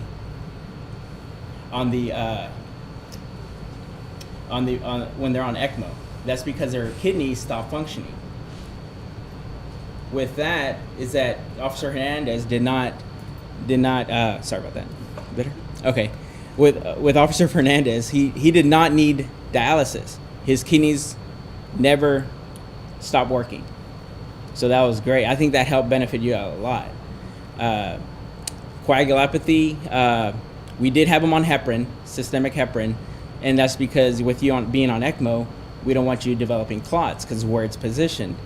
And you did fine. We didn't have any issues with that. A lot of times patients have coagulopathy problems, and we had to take them off heparin, and then that's a whole nother complicated case. You didn't have that. Another one is that you didn't require vasopressors, medications to help with your blood pressure to keep it up. We didn't have to need that on you. So a lot of these issues that you see patients with that have the ECMO machine, you did not require. So I think a lot of that benefited you, because if you did require all these extra medical medications and stuff, you would not, I mean, probably the outcome wouldn't have been as where we're at right now. I think When did he, from a respiratory perspective, from an oxygenation perspective? So you left, you were gone after 6 days. I'm not sure exactly how long you were gone. How long were you gone before you came back? I was gone 3 days. 3 days. So at day 9, you came back. He was still on ECMO. He was on ECMO for another 4 days after that. When did he turn the corner and go from being hypoxic no matter what you did to where you saw the PO2, his arterial PO2, coming up and actually turning the corner? So that actually happened on my first day back after the 3 days off. And typically when I first see my patients, I look at the ventilator, see what that's the first thing I look at. What's the ventilator settings? Because that's going to tell me where you're at. And it was at 80% FiO2 from 100. So that's not much, but it's better from where I was at. And better from when I left on the 6th day, I knew that he was not going to make it. So when you're on 80, I was like, oh, okay, something's happening. You know, there is an improvement. And it was that first day when I came back. Just from seeing an 80, 20% is not much. It's still high, but it was a big improvement. Yeah, no, I think so. I think anytime you're going in the right direction, it's a positive sign. There's no question about it. Yes, sir. Rodell, what do you remember from all of this? I know that you got called. Of course, I had to look at it from a different perspective, and the administrative perspective is a different issue. But what did you experience when you got called for this case? Again, you had zero experience. None of us at this table, at this point in time, had any experience, most especially you, Officer Lieutenant Hernandez. He was napping. He was most of all. But none of us had any experience whatsoever with this infectious disease. So So actually, I remember quite a bit. Actually, I wasn't on call. Stephanie, my wife, who's our clinical manager, was not on call. Patrick was actually on call, and he needed to get to St. Luke's for an ECMO, and it was COVID positive, and he needed to get fitted for the correct N95 mask, and that was kind of a hoop to jump, because there are so many clinicians that actually need an N95, and what's a perfusionist? And what do they do? Do they really need one? And we're running out of PPE, things like that. So Steph and I had a conversation. We'll get Patrick to get his fitted. He will get his fitted. We will get ours fitted. We will help with the ECMO insertion. Great. So while he's getting fitted, I'm setting up the circuit. Stephanie's getting fitted. We are assembling an OR team with Dr. Maniscalco, but the heart team isn't available at the time. So we rush to the ICU. We ask Dr. Maniscalco, where are we going to do this? Are we going to do this in the OR, or are we going to do this in the ICU? Because we need a special device to actually see where this device actually goes into your neck, and it won't fit in the ICU. So we had a debate with the OR, we're fighting with the OR, we're fighting with the ICU, where are we going to do this? So we finally decided hey, we can use this different device to image it. We're going to do it in the ICU. Great.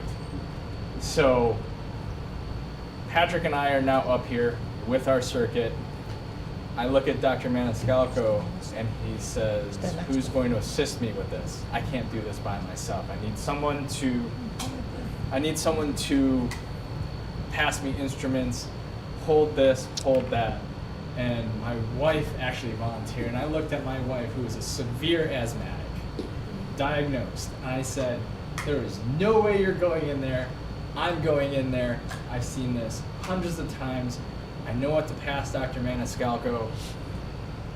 I can do this with Patrick. So I rush in. We're gowning and gloving with the infectious control person, which was absolutely fabulous because she was Ebola trained, if you remember that epidemic. And as soon as she said I was Ebola trained, I felt absolutely comfortable because she's going to protect me and my teammates and Dr. Maniscalco for anything that was going to happen. I mean, sure, I was afraid, and I'm going to jump in to do a job that's not normally mine because the heart team ended up coming in. The scrub tech looked at me and she goes, Rodell, are you going to scrub in? I said, yes. And she whispered, thank you, because she was definitely afraid, but I wasn't.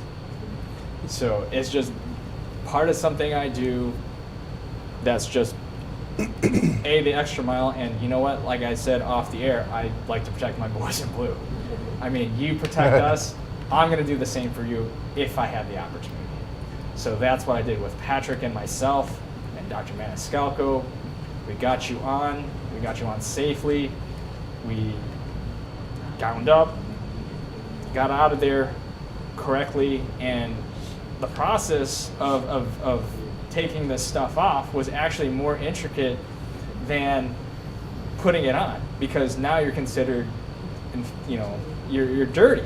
Like we were in a room, we had to clean our hands after every piece we doffed. So it was quite interesting. There was things running in my head. How are we going to take care of this long term? What circuit I chose. It was our long term device. So I wanted to lessen the exposure to all of our teammates or whoever had to take care of it, and that's why I chose that. Actually, Stephanie and I had that discussion on the drive in, which is, kind of interesting. We have a different dynamic. You get two perfusionists. One happens to be the one that's actually the decision maker, and one's the executor. So we kind of have that. Exactly. He's the decision maker, and I'm the executor. So. Exactly. So we're kind of kindred spirits.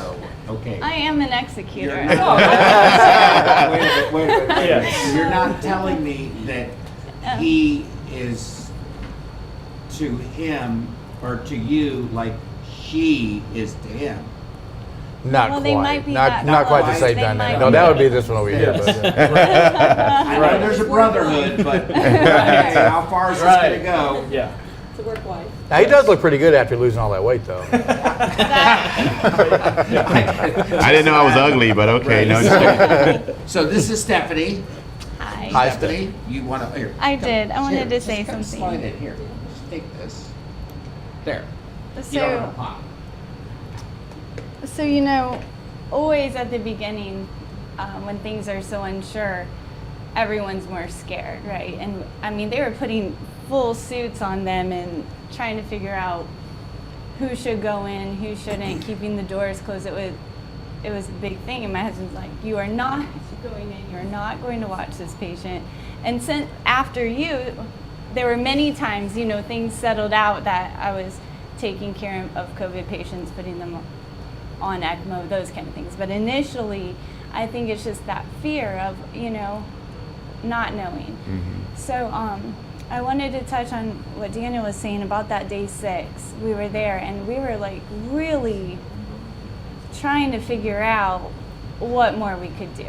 I mean, we were absolutely right at that point where I'm like, I don't know how many days you could be like that and come out of it. And we were just looking. And Dr. Maniscalco had come in, and I had done I checked both sides of our circuit for a blood gas, and then I checked your blood gas. And we were trying to solve this like piece, like what isn't working here? Because I mean, almost all of our ECMO patients on full ECMO support, max on the vent, you should be looking a lot better than that. So we looked at all the numbers, and Dr. Maniscalco said the problem is you're shunting that blood through your lungs without getting the oxygen.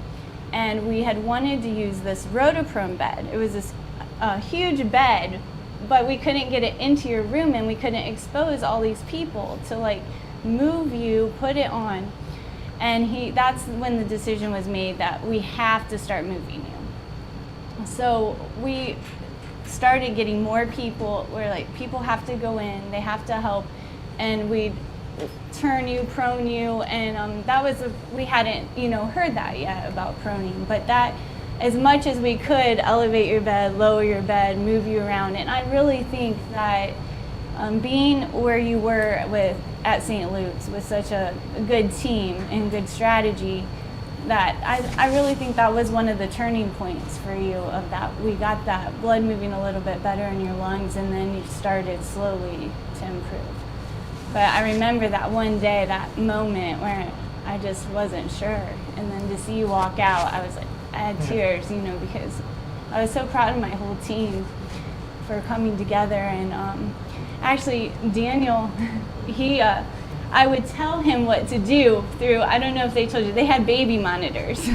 And we would tell them what to do so that we would try to limit exposure. And then, looking back now, I mean, all the rules started changing, and we started realizing, like, we have so many patients, there's no way that we cannot get exposed to some degree. We just have to do the best that we can. But that team and my guys really came through with saying, okay, now we're going to limit the exposure, we'll just cover this. And I thought they all did a really great job, and I'm really proud to see you looking so like healthy and well. And I think they did a great job.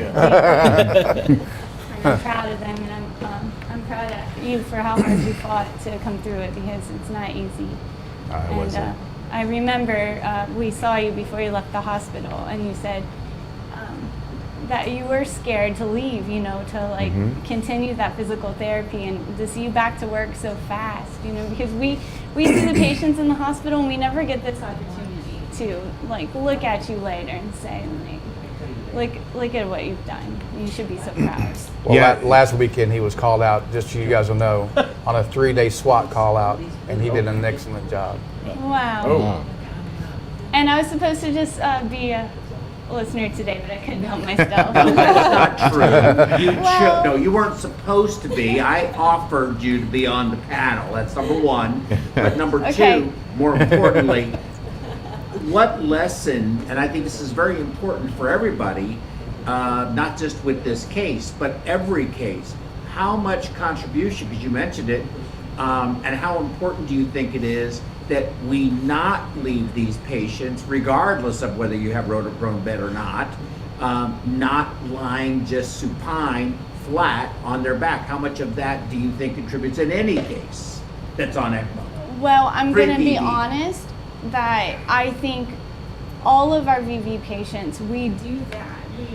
We lift them from side to side, and I think it really was, that you were our first COVID patient. We were really trying to limit how many people went in and out, I think, Daniel, you tried to go in, once or twice a shift, right? We do everything at once. It always ended up more, but we had goals. Yeah, I think I had it to a point, perfected to a point where I would go in at least 3 times in my whole shift, and I would probably be in, each time I would probably be there at least an hour and a half to 2 hours. So yeah, because we were just not sure of, the time of exposure that had a big effect on. He'd be so sweaty coming out. I would come out, because the hospital would provide us with scrubs, and they're the OR scrubs, which are really thin. So obviously we have to gown up. So by the time I get out, being there for 2 hours, 3 hours, sometimes, I'll just be soaked, and I would have to go and change scrubs. But it was. But I think we It was learned our interesting. lesson that Yes. we have to Right. prune from the beginning, and Yeah. and that fear of like going in the room has dissipated a lot. Yes, I mean, it is. like we said, you were like the one for a long time, so we were very cautious. You know? And I remember the news. Right. We didn't even have colleagues to ask, you know, like, hey, what is, That's true. what are you guys doing differently than us? We didn't have. we didn't have we didn't- anyone yeah. to reference that. Right. Right. That was the thing. You guys We- were becoming those colleagues. Correct. To Yeah. share. Correct.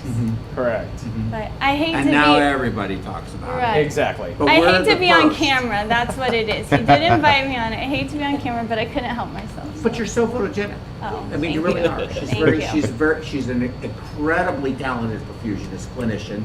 She's an incredibly talented manager, and And executor. And Yeah. executor, yes. And executor. I like the executor thing. This is all to get me to come on the show more. I know. But no, in all Thank you seriousness, very Doctor, much. you're welcome. Dr. Samir, I'd like you to weigh in on this because I remember, you know, in my early days of ECMO, I would walk in, no, you stand right there.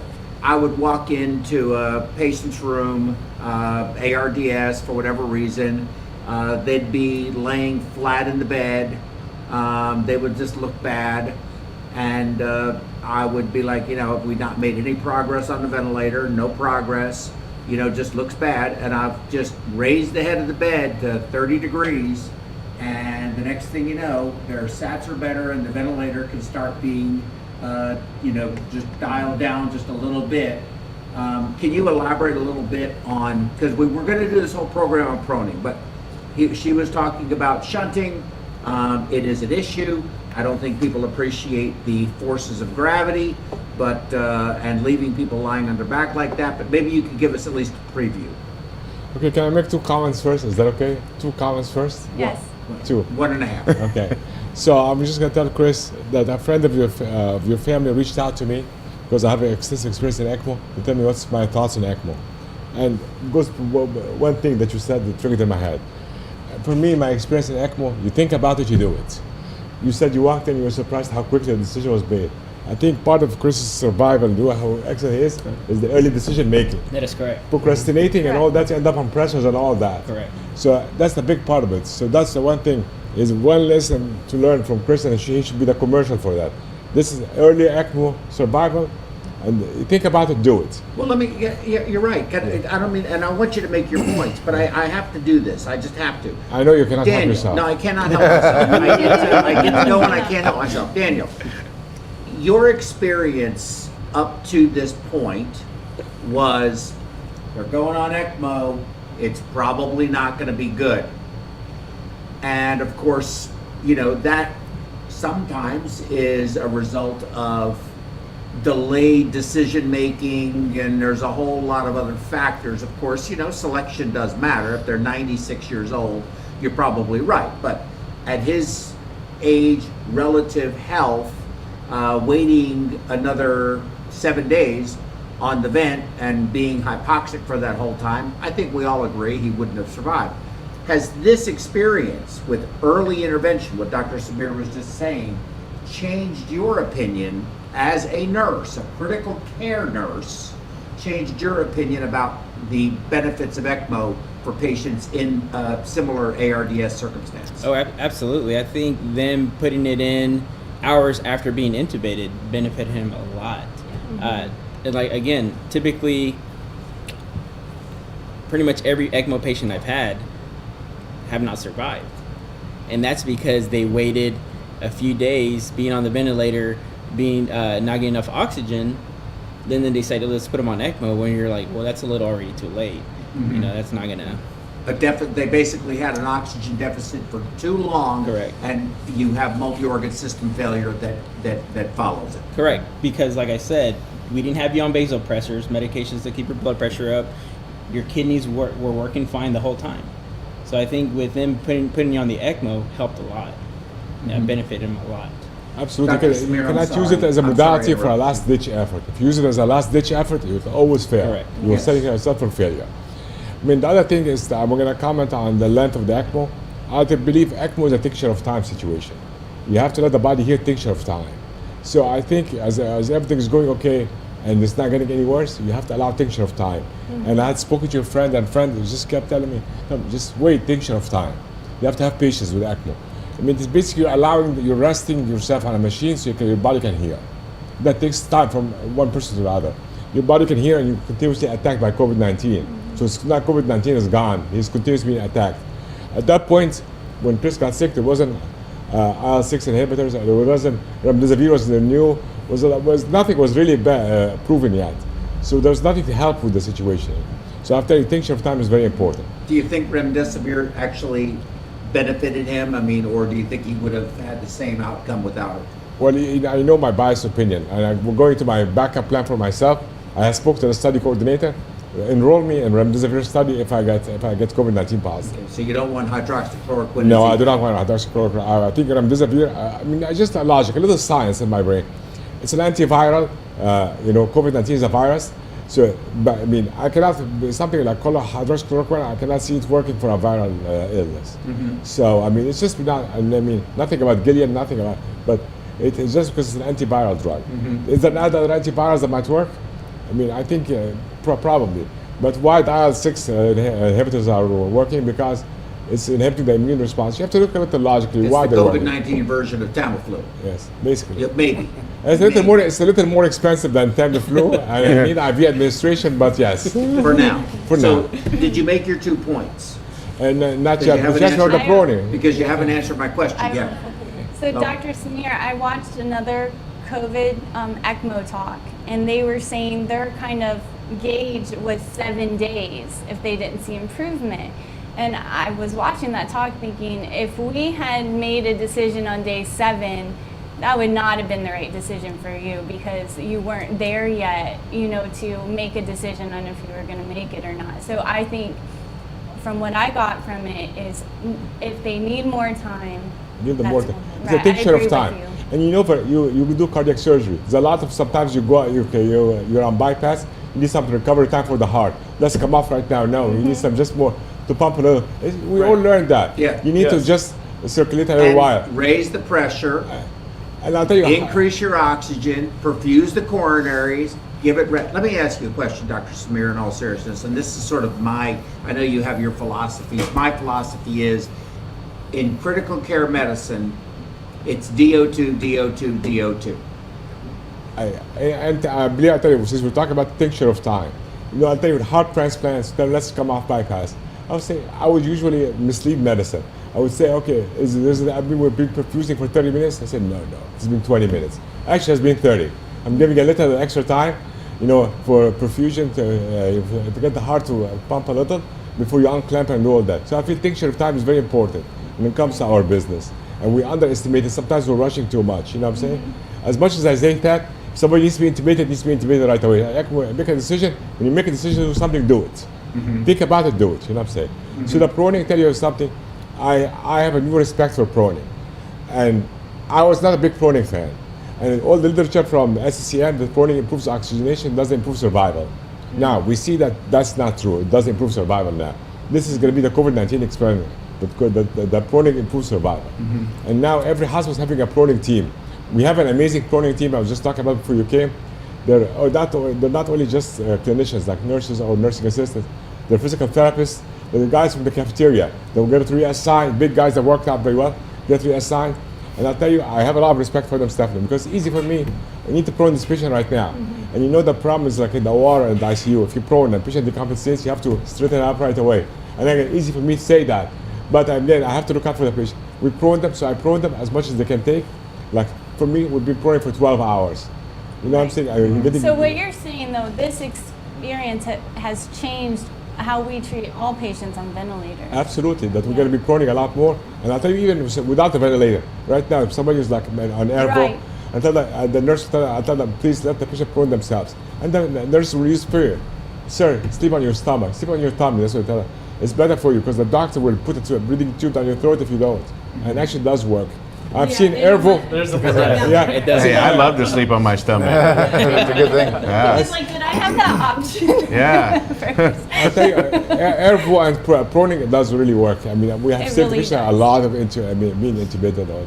So I'll tell you, the proning teams now, they have like, remember the hospitals had the turning team. I'm sure you've heard that before. So now we have a proning team.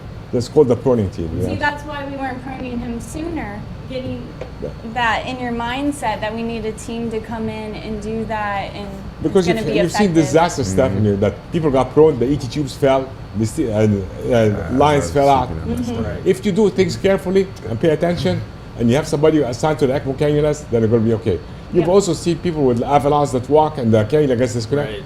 I mean, if you really be careful and have people, I just have somebody, even when you move somebody on ECMO from the OR bed to the ICU bed, I assign somebody to hold on to the cannulas and the groin.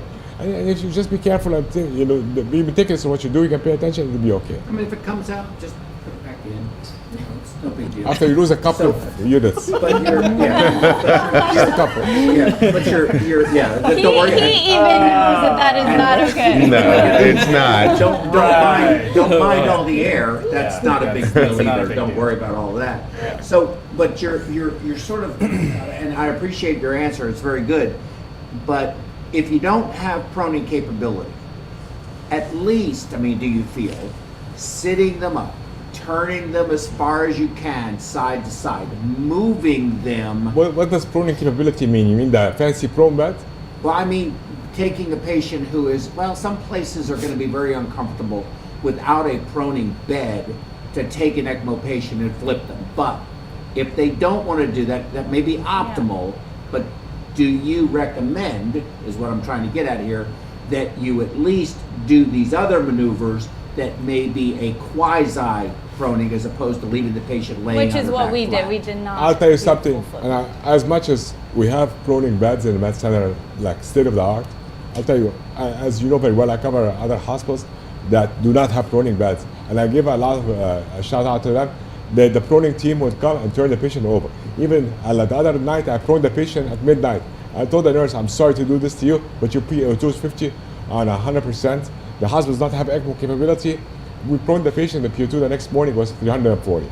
So, I mean, that's a big thing. So it really does So you're work. really completely totally flipped. Patient was tubed and we flipped him. It was not a proning bed. It's like a regular hospital bed. And I give them a lot of credit for doing it without the proning bed. I mean, I would like to have a proning bed every hospital, but that's not realistic. I don't know if they're going to be able to convince a lot of people to flip them. This is the same thing. It's little by little, like convincing patient, nurses or respiratory therapists to walk patients with avalanche cannulas. That took a long time. It did. I mean, we see like Daniel is convinced early ECMO. Next year he gets a COVID-19 patient. He's going to say, let's get a ECMO early. ECMO early. And he will suggest that we're pushing for ECMO early.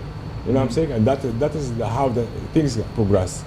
So and hopefully Chris will be in the community, will be saying, I went on ECMO and I went back to work. Nobody ever thought he was going to go back to work that soon. And neither did I. I'm not going to lie to you, okay? Well, I'm gonna ask Chris a question, but I'm going to ask you two questions because I can't ever just do one. No, you're not. You cannot control yourself.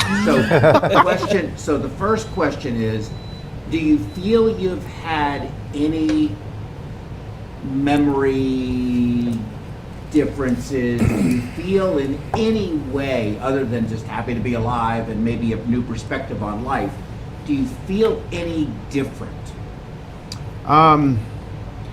As far as memory goes, at first I was a little slow, okay? But I remembered everything, okay? Everything. All the way down to the dreams that I was having while I was under the machines. But, as far as coming back different-wise, the physical therapy faculty did a really good job with me. They knew, they would ask questions. They wanted to know where I wanted to be when I left, And I knew that it was going to continue after that. So I will say that the first day that they stood me up, because they asked me what my goals were, and I said my goals are to walk out of this hospital. And well, it kind of changed a little bit when I stood up for the first time, and I'm going, ooh, yeah, I don't know if I'm gonna, walk out of here, because I couldn't feel my feet, and so I think just the strong will, which that's what we talked about earlier, was, kind of came back to me and said, hey, I got to do this. There's only one way out of this hospital, and I need to get it done.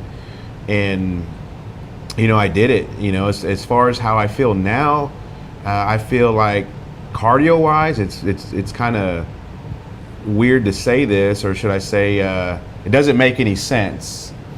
I feel a whole lot better cardio-wise than what I did before when I had the machines or COVID. Yeah. Okay. The remdesivir. But I push myself though. I push myself during physical therapy. I give it. Yes, and I lost a lot of weight. And that's going to help I lost with your cardiovascular. 42 pounds, I think it was. 42 pounds. Yeah. That's a lot. There's other easier ways to get rid of it. Yeah, there are. The Rona diet isn't the way to go. Less invasive. So right. So I have a question for you. I'm sorry. Were you going to say something? No. Well, I mean, it's just I look at my health, which I put pretty much on the back burner. At first it used to be like primary for me. I look at it a whole lot different now because I know that I do have some scarring in the lungs, and I know what it feels like not to be able to breathe. And so now I'm trying to maximize them the best I can with whatever physical therapy I can do, and it came down to where even at home, my first week at home, I had a what I'll call bye week right before I started physical therapy away from the hospital. And after about a week maybe of physical therapy, I found my son's bicycle and I was like, I'm jumping on the bike, and I just took off. And I took off riding the bike. I didn't try running yet because I wasn't sure. But then I got to where, I did one block walking around the block one time, and then I bumped it up to twice and 3 times. And I said, hey, this isn't enough for me. I need to get a bike. So I found his bike and I took off, and next thing you know, I'm pushing 5-6 miles, every other night on the bike. Wow. So about 2.5 weeks ago, I guess it was, over at the physical therapy clinic, I guess it's some breath meter that they rate you, right? I believe when I left the hospital, I was just either right at 2,000, it was, right? And then about 2.5 weeks ago, I'm up at 3,000 now. So, but again, that comes from just the self-determination, knowing what my job is in law enforcement and how important it is for our health, and what the struggles. And he'll tell you, I don't like to just sit in the office and do work. I like to go find work. And the work that I like to find sometimes is, you got to have a high endurance to catch these guys, so I knew that that's the only way, or I'm not going to be part of the team, part of our SRT team, or basically what we call desk jockeys, right? Because you're at the desk. I knew that I'm not 100% committed just to do that. I need to be out there with the troops too, So I knew that my health, lung-wise, I had to get it. Like right now, my main focus is my lungs. And I have to keep them strong. I have to keep them expanded, working all times. I used to get not yelled at, but affirmed talking to at home about, you don't need to be doing this, you don't need to be doing that. Whatever, I'm doing it, And, it was, so yeah, to answer your question, I feel a whole lot better now than what I ever have. I used to hate the elliptical. I love the elliptical now, I do over a mile in 8 minutes now or so, before it would take me like 16 minutes, and a whole tank of O2, but now it's just like nothing. I don't even break a sweat with it now. So a lot of our patients may not get as full of a recovery if they don't push themselves like you have. Right.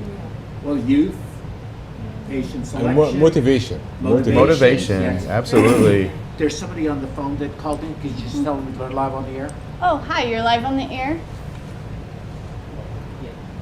Hello? Hey, yes, this is John Ingram. How you guys doing? Hi, John. Doing good. You guys hear me okay? I do. Yeah, what a great story. Congratulations to everybody there. what a great team and what a great patient you guys have there too, by the way. But I wanted to comment and say two things. That you guys were very progressive and advanced in initiating the ECMO #1, and also even more progressive and advanced in doing the proning. What you guys might not remember, and maybe the officers there might not know, is the very first information we had about ECMO coming out of China was that it didn't work. They did 5 patients on ECMO, 4 of them didn't survive, and ECMO was considered not really a good idea on COVID patients, and we're still battling that a little bit, but that's pretty much been debunked. So you guys were very progressive in putting officer on ECMO, and then proning. A lot of people do not prone and do not have ability or experience to prone.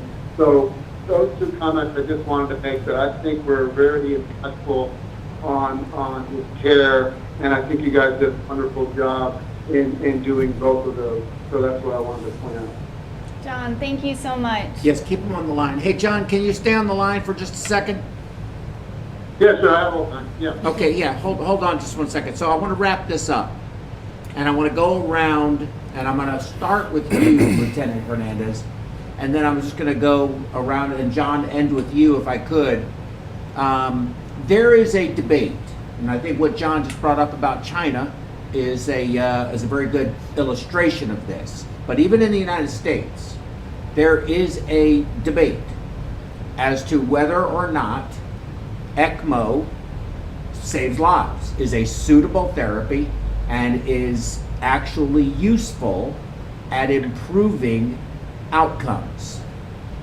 I'm going to ask you, Lieutenant, again to start. What would you say to those people who don't think ECMO is a useful technology? I'm alive.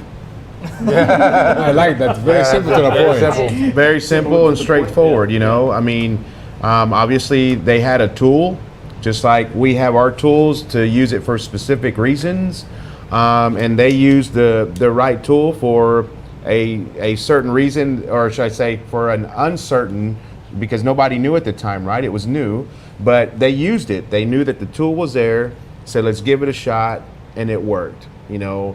And I think with a combination of other things that were involved, but ultimately, if obviously, you know, the most important for the body is oxygen, right? Absolutely. So having oxygen to your muscles, and I say that because prior to being put on the ventilator, I was very weak, okay? I couldn't even walk to the restroom to use the restroom. I couldn't even get out of bed.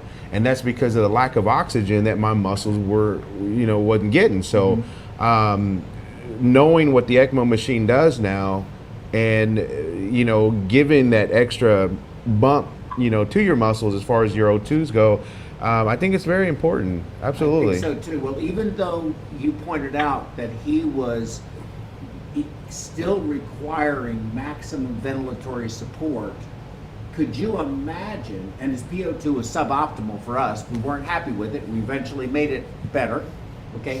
But could you imagine how low it would have been you would have survived? He wouldn't have made it. No. You would have been done. That would have been it. Chief, what's your thought about what I just said, that there are people who do believe that ECMO is a pointless therapeutic modality, doesn't need to be used? Well, I mean, of course, they're entitled to their opinions, but they have to look at the numbers and they have to see what's going on. I mean, this is a testament sitting right here next to me that in some aspects he came back even more healthy than he was before all this happened to him. One thing I'm very thankful for is the forward-looking team that obviously, you know, took the initiative to say, hey, you know, let's try this, because the medical professionals know that this was a very unique case and the possibility of survival was very, very low. I was told that early on. We had seriously already, with the department, started making like even funeral arrangements and things like this. How was this going to look? Because we didn't expect him to survive. Damn. Okay, but he's here. Now, we already cried it out. We did the whole emotional thing. We came together as a family and accepted the fact that he wasn't going to come back, just because of the numbers and things that we knew about at the time. But then you guys come together And you're like, why not? Let's do this. Let's make this happen. And then look what the outcome is. And I can't thank you guys enough for that. And then, and Dr. Samir mentioned earlier about a mentality of a patient. You know, the survivability, a lot, I believe a lot is attributed to your mental wanting to survive. And in high-speed, low-drag situations like we are in law enforcement, he's a trainer of SWAT teams and members like that. One thing that we teach is the warrior mindset. You're going to survive, because if you don't survive, then the people that we're sworn to protect don't have a chance if we're not, you know, in that particular situation helping them. So we have to do everything we can mentally first, because that's where it starts. Mm-hmm. You have to mentally prepare yourself for anything. And that's what he applied to this whole thing. He wasn't going to give up. He doesn't know how to give up. And so that's why, you know, with a lot of prayer, the brilliant people at this table and hundreds of more, with ECMO, which is amazing technology to me, I'm still, it just amazes me. But with all of the combination of all of these things, here he sits. And so anyone that doesn't believe that this is not something that should be even considered needs to reconsider, because it obviously works. Thank you, Chief. Dr. Samir? I mean, I'll tell you, when I see Chris back to work, for me, I think that, I mean, we always have to make a decision and make it very early and execute. Plan and execute properly. And also, there's nothing wrong from learning from our community hospice. Our community hospice can teach us a lot. They see patients, they're frontline, they see patients, they take care of them. They did not only stabilize the patient, but they put them on ECMO, and they did very well. Okay, so I mean, and we cannot, right now, one thing I'll tell you, I don't believe in them, you're probably gonna be mad at me, those survival numbers, I don't believe in them anymore. That doesn't matter to me, the survival numbers and those stats anymore. Because every time in my mind right now, the last few patients I put on ECMO, I think of Chris. Okay, and I was just really looking forward to seeing him today. And they say, oh, survival is not going to be, I'm not sure survival is. I mean, this patient is young, give them a chance. I think give them a chance. You have to make an early decision. Yes, you have to get palliative care involved and be very upfront. They were very upfront with his family. They knew the risks, that what's going to happen. There's a risk for everything, you know what I'm saying? So, I mean, but this is an individual who goes out of his house every day at the risk of getting killed. So he knows what the risks are. You know, and I'll tell you, we really have to be honest with the families and be very blunt with them and tell them, you know, it's not going to work on every patient. Not every patient is going to be Chris. Let's not expect, that's not unrealistic. We have to make the right selection. There's criteria, yes, but we have to give a chance to the patients that fit the criteria and make a decision early. And early intervention, yeah. Right. Putting it late is a kiss of death. I mean, that's why the stats are as bad as they are. He said he has never seen ECMO survival, you know, because it's all been put late. And I'll tell you, I mean, that's what you have to worry about, you know. And big thing, he said the proning is the big thing, and I think he pointed out too, he's like physical therapy after the situation. The limbics for long periods of time, muscle atrophy, steroids, muscle atrophy. And you know, I'm not gonna lie to you, in the beginning they were thinking that because you're obese, because it's a risk factor, there's no chance of survival. Yes, these things are relative comorbidities, you cannot worry. For me, the absolutes, you have a head bleed, you have cancer all over, you're not a candidate for ECMO. That's for me the right now, like, you know, you have an ICH, you have cancer with mets, I don't think you're an ECMO, you're a candidate. And this thing is not common for everyone. And there is a big difference between patients who need pulmonary support versus mechanical circulatory support for cardiogenic shock. You can't compare ECMO survival rates from those two particular disease situations. And I'll tell you, and I'm not to be political, you were mentioning the China experience. I can tell you one thing, they're not as good as us for MCS support. They're not. Agreed. I mean, that's not a French experience or a German experience. And it's not being political, it's just that we became very good at MCS support. And we learned from the Germans, we learned from the French. And I mean, I think we cannot compare experiences. And that's why the studies were really dismal at best. Mm-hmm. Okay. Agreed. Roxanne? Thank you. No problem. I'm going to come at this question as a pharmacist. So I look at this whole thing about the same thing how we're trained. So it's always the right drug or the right device with the right patient at the right time. So everything that we've already talked about I echo all of that. It's, the timing is absolutely critical.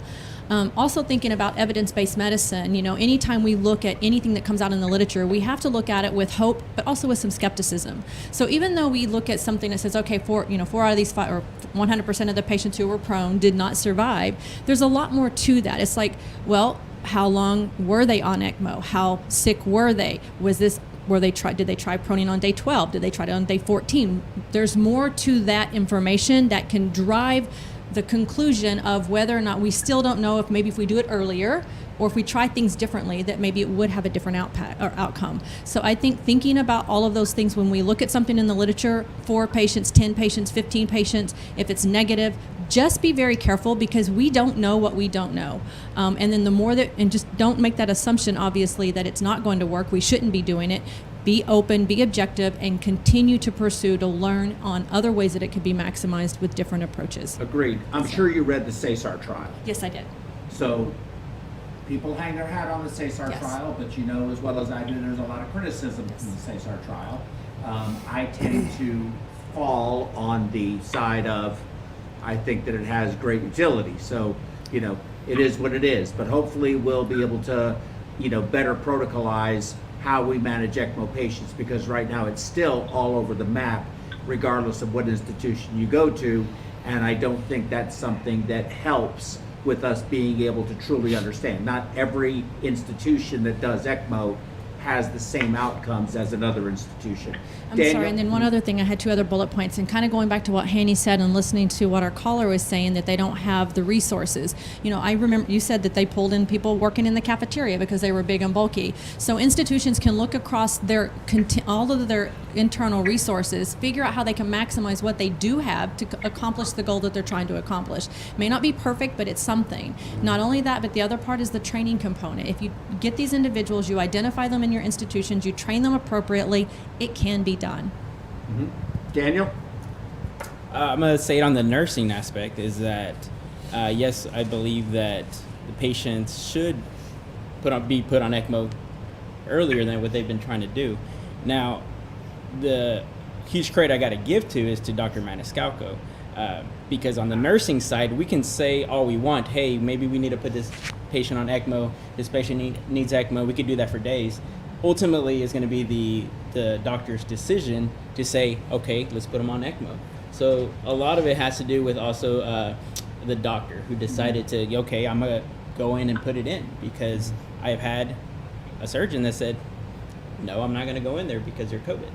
So now I do also credit Dr. Raza and Dr. Matthew and Dr. Siddiqui, that team, for making the decision to consult to get it put in. And of course I go back even farther and I applaud the nursing staff for pushing for something to be done. Young, healthy law enforcement officer that's laying here in front of us dying, and this isn't right. And I think, like I think we've all said it a billion times, it takes a village, right? It takes a team.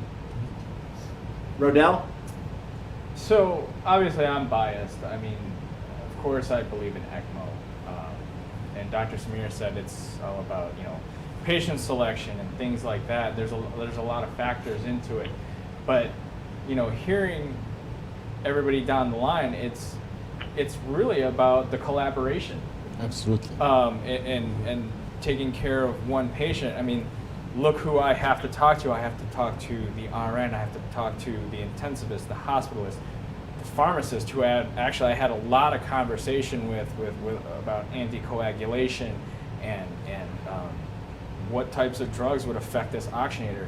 We had a serious conversation. I needed the longevity of this circuit to last because we weren't sure about the exposure. So lessen the exposure, we need this type of medication. But yes, obviously I believe in it. It just needs a lot of collaboration. I think maybe some of those naysayers about it don't have that collaboration and have a strong team or have a sounding board. Yeah, I mean, I think early intervention of a bad protocol is no better than late intervention, a very late intervention, or too late intervention with a good protocol. Absolutely. Yeah.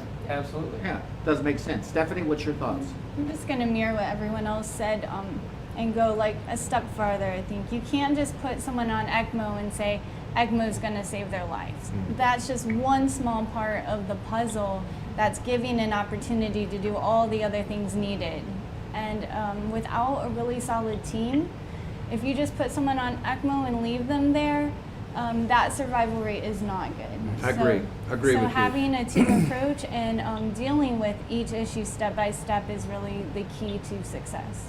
I 100% agree with you. Yes, putting somebody on ECMO without knowing what to do is probably not a good idea. Now, John, you have you compared to us do infinitely more of these ECMO patients, and you have extraordinarily good outcomes.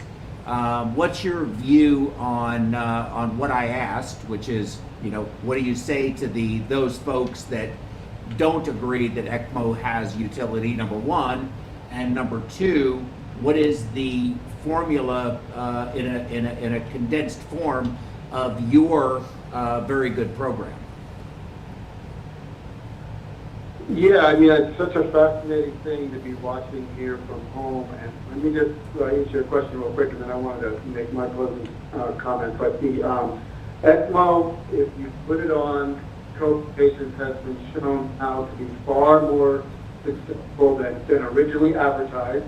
It still may only be 55 or 60%, but it's far more than the 10%. Than the 10% we were told it was going to be. And I think it's going to go up from there. And so, yeah, we've seen quite a bit of success getting the patient off ECMO. Then it becomes a whole other case of whether the patient ever leaves hospital and makes it home. So that's another frontier that we're battling. But as far as watching from home, it's such a great metaphor looking at the screen, because you have these great, strong police officers, and we have the medical professionals on the left and the officers on the right side of the screen. And what I say that for is, Lieutenant Hernandez made a great point about this. Yes, well, there's a tool that we use just like they have tools. Well, the metaphor is that these police officers, they have all their tools and all their training, and they rush into a high volatile, high crime scene, and there are very bad things that can happen, some expected and some that are unexpected. The same thing happens when we put somebody on ECMO. There are a lot of negatives that can go along with putting the patient on ECMO. For example, the COVID response, patient response is a high inflammatory response. Well, ECMO automatically escalates the inflammatory response when we put it on the patient. So the risk and the fear that we have putting somebody on ECMO with COVID especially is that it's going to escalate. They're already prevalent problems. So it's just a great combination of things coming together that have worked out, and that the risk of the escalating inflammatory response didn't outweigh the benefit of toxic state that you had. So you have to go to the ECMO if you're the hypoxemia, but knowing in the back of our mind that it really could have made the situation worse had his inflammatory response been escalated even worse than it already was. So that would be my comment.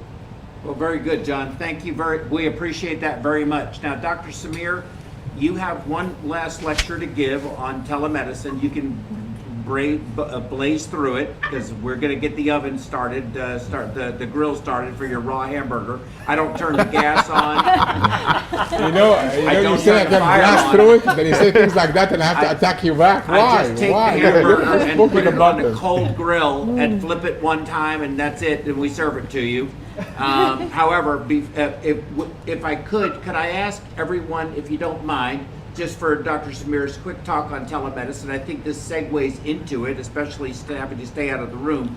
But before we do that, I would ask Lieutenant Hernandez if you would please stand up and take a round of applause and a great appreciation from us for being the badass that you are to survive what you survived.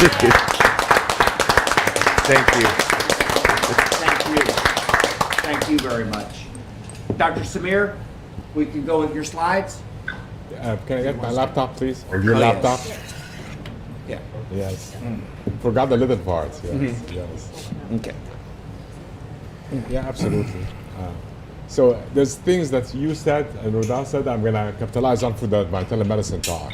Here, can you do it from there, or no? You have to have your laptop. I'd like to have my laptop as possible, sir. It's my laptop, but I'll get it for you. Hey, David, can I have the? You know, see, and you're can I being have the combative flash already. drive? We haven't even started yet. I need the flash drive. I'm gonna have to separate you two Does again. he like invite you to beat you up? Or something? Something like that. It's abuse, sir. I'm protected. I don't have to worry at all. I think you should cuff him on the way out so you can, you know. So, okay, I'm gonna start slow while you're getting. Don't go on my TikTok account. Does he have one? No, he doesn't. My son. I don't even know what it is. Yeah. I just know the word. Yeah. His granddaughter must have one, so he knows. No doubt. Yes. Okay, what's it called? Telemedicine. Here to stay. Corona, THI, COVID, Telemed. There it is. Yes. Okay. Thank you, sir. There you go. Thanks so much for being cooperative. You're so welcome. Yes, yes, please. So, I mean, we're going to talk a little about telemedicine. So, before COVID-19, how many people heard about telemedicine? No, it was like very unpopular. I mean, you heard because you were here with me before. Yes. But no, it was very unpopular. Nobody knew about it. What is that? A doctor on TV, doctor in a box? You know, Serena, by the way, you need to pay attention because I'm going to pick on you. You know that. Okay, so I mean, so we'll talk a little about telemedicine, specifically tele-ICU. Okay, and see how many critical care experts are available in the U.S. to take care of patients. How many times do you want to keep going in the room, exposing yourself? You know, would you like somebody to be the camera in, tells you something's happening, and just call you on your phone, tell you, okay, then can you go in now? And that cuts you, you're going in and out. So telemedicine has been used to save the nurses from going in and out. Most infections are happening downing and doffing, we just said that. And the downing part is more important than the downing part. So people rushing in and out of the room, minimizing that, using PPEs back and forth is a very important thing. Did we know all this? This just developed. So this was the original ECMO setup and tele-ICU setup, tele-ICU setup. It requires digital technologies. I'll tell you one thing, the HHS has approved platforms that were never approved before for tele-ICU, like Zoom. Zoom right now is approved as a tele-ICU vehicle, which was before something unheard of. But believe it or not, some hospitals are using Zoom in the state of Texas for the docs to take a look at their patients. And then they must examine the patients and make recommendations. And so, and this all came after COVID-19. I mean, you can be very fancy, have a big tele-ICU center. There's one of the hospitals here, I cannot name it, has a massive tele-ICU center. That's like a big hub. They spent a lot of money on it. But again, we're going to see some small centers. You can actually do it from home. Now there's, and again, I have no relationship with this. There's a platform called COVID-19 MD. That's to get COVID-19 training, and they call you a doctor. They recommend stay home, quarantine, or you need to go to your nearest ER. Remember, there's a lot of people who were told at the beginning of the epidemic, stay home, stay home, stay home, because they want to go to the hospital. Right now, we're seeing the opposite. I'm sure you're seeing the same. Patients are staying home, having MIs at home, think it's COVID-19. I know Joe had that experience and was very unhappy about it. People who have massive CVAs think it's COVID-19. And I'll tell you something, you need, and that's what COVID-19 platform should be used for, this kind of distinguish. It's not that easy because you're doing a televisit, you know. The transplant center is following up their patients that need to be followed up on a monthly basis by telemedicine. And they've been, in the beginning, there was very foreign to them. They had no idea what it is, how to schedule the doctors. Now they're following it up and they're doing an excellent job. The patients are only coming in because the lab's checked. Am I correct? Yes. So, I mean, that saves the patients from going in back and forth. Is that going to be the new normal? Probably. Because the patient now, instead of going their iPad at home, do you think they're going to want to get in their car and drive to the med center, park and pay and go all that and do all that? I mean, things have changed a lot. So you can thank a little COVID-19 for that. You know, Yeah. you know. Yeah. I mean, so we'll talk about a few things. You know, this is the availability of critical care beds in the whole world. So look at the U.S. You know. So we need to use it judiciously. And the only way to use it judiciously, if you remember those days, leave a patient in the ICU for a couple of weeks, start going to transfer them on a Sunday. Start going to transfer them. And you know, you have somebody have aggressively winning the ventilator. I mean, the doctors are not available all the time. I imagine it's easy for you. And unfortunately, I'm very familiar with the situation here. I know which hospital has it, which should not have it. I mean, if you're able to call when you're sitting at your chart at your desk, send a link to your doc, take a look at this patient, tell me what you would want to do differently. You know, and I mean, you have amazing critical care docs. Imagine if you have access to them 24/7 without that coming to the hospital. And you know, I mean, you have to look at the economics. Having a doctor in the ICU covering 24/7 is expensive. So unless you have access to the doctor in a different way, and make it easier for them, either from their house or a center, you're gonna have access 24/7. Better for you, better for the patients.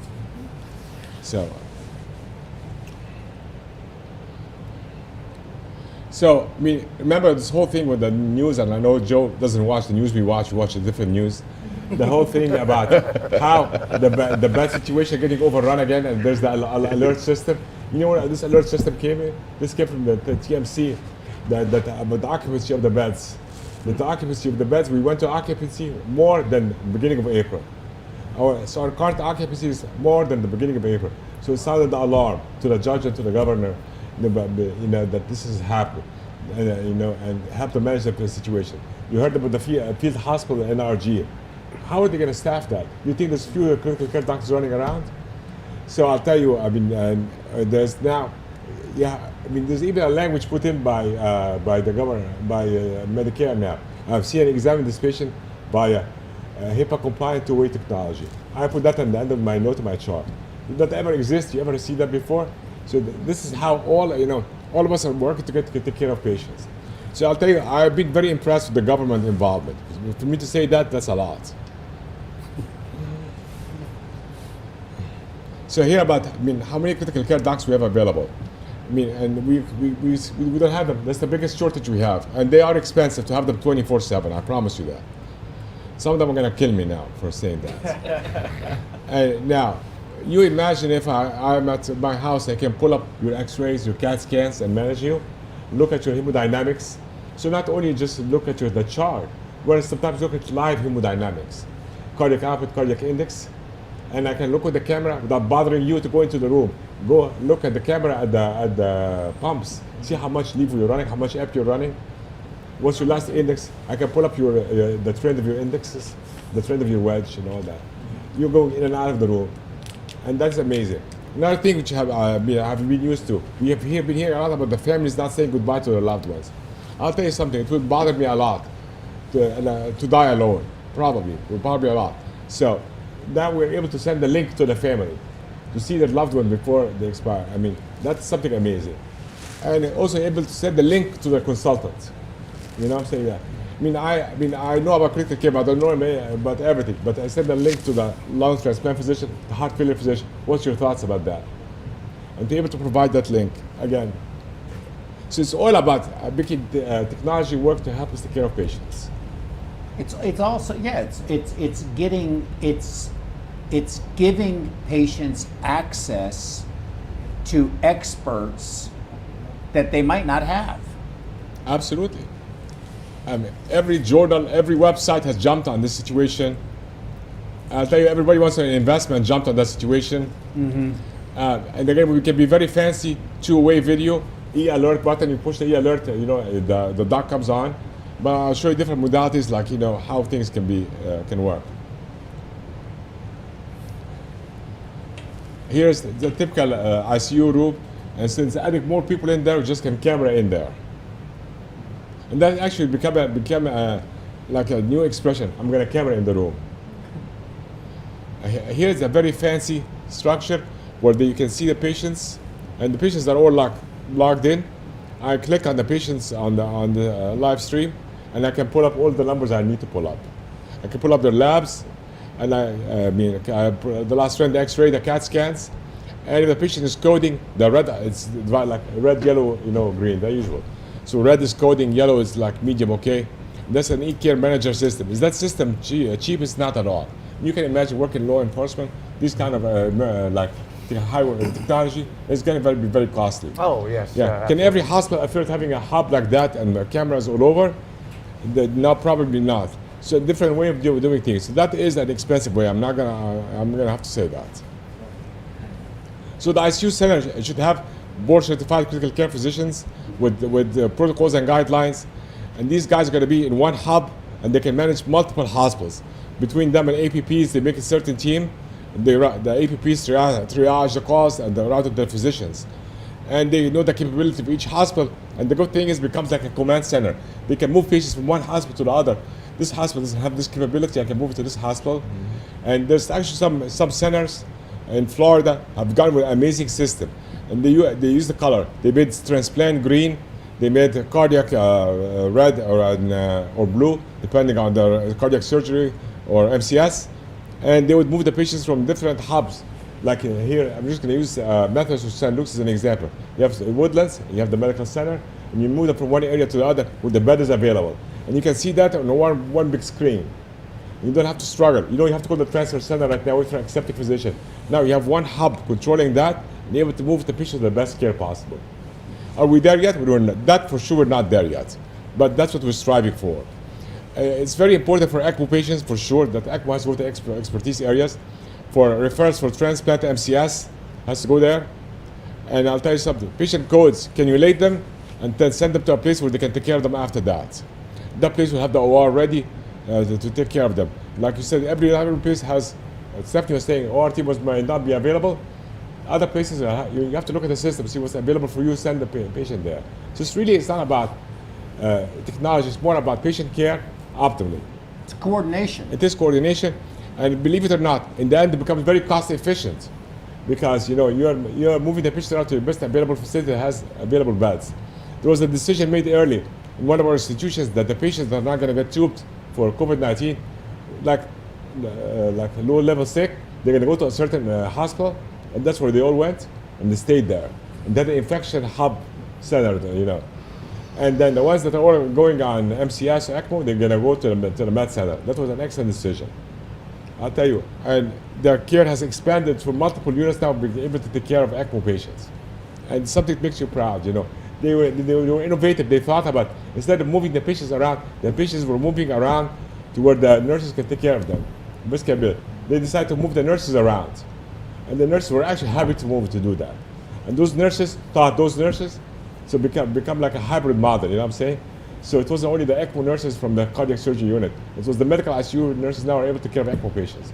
The ECMO specialists or the perfusionists there to help, and the EICU doctors available to them for immediate consultation. There's no delay, there's no downtime. And that's the whole thing is, they press the button, you get a notification immediately that there's a situation you need to respond to. And I'm just, nitric oxide, you cannot, although nitric oxide right now is becoming very cheap, believe it or not. Really, really cheap now. It's not, but still there is equipment to get it going. That's not available in every hospital. Nitric oxide have saved people from ECMO, have saved people from intubations.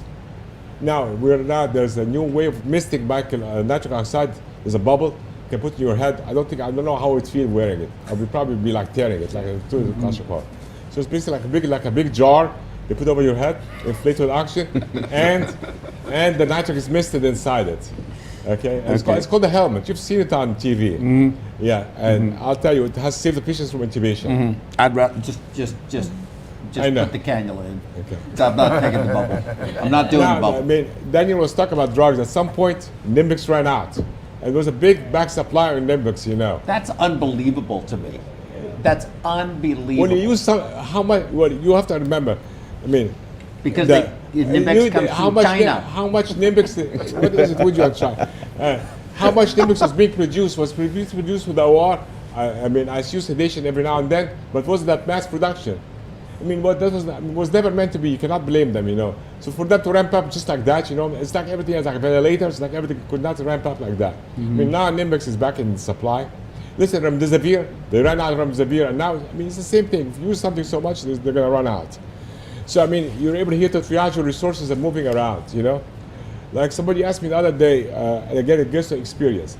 I'm going up and up on heparin, and nothing is happening to my, to my PTT. And I asked a simple question. I'm not that smart. I asked a simple question. Have you checked antithrombin 3 level recently? And the answer was no. Am I smart? No. Do we do these things routinely when you have an ECMO patient? Yes. I mean, that is part of pre protocol. You know what I'm saying? Roxanne taught, we have to know for everybody, that NGMX, you're not bleeding as much. And I did not believe her in the beginning. It's like, oh, you follow it. But actually, she had the literature to support it. That you're not bleeding as much on NGMX that can happen. You know, and I'm a big, I have a big fear about HIT. So really, our converting to NGMX is becoming an easy trigger for me like that. We have a pharmacist that can run the NGMX. Am I smart? Do I have the time to follow NGMX? No.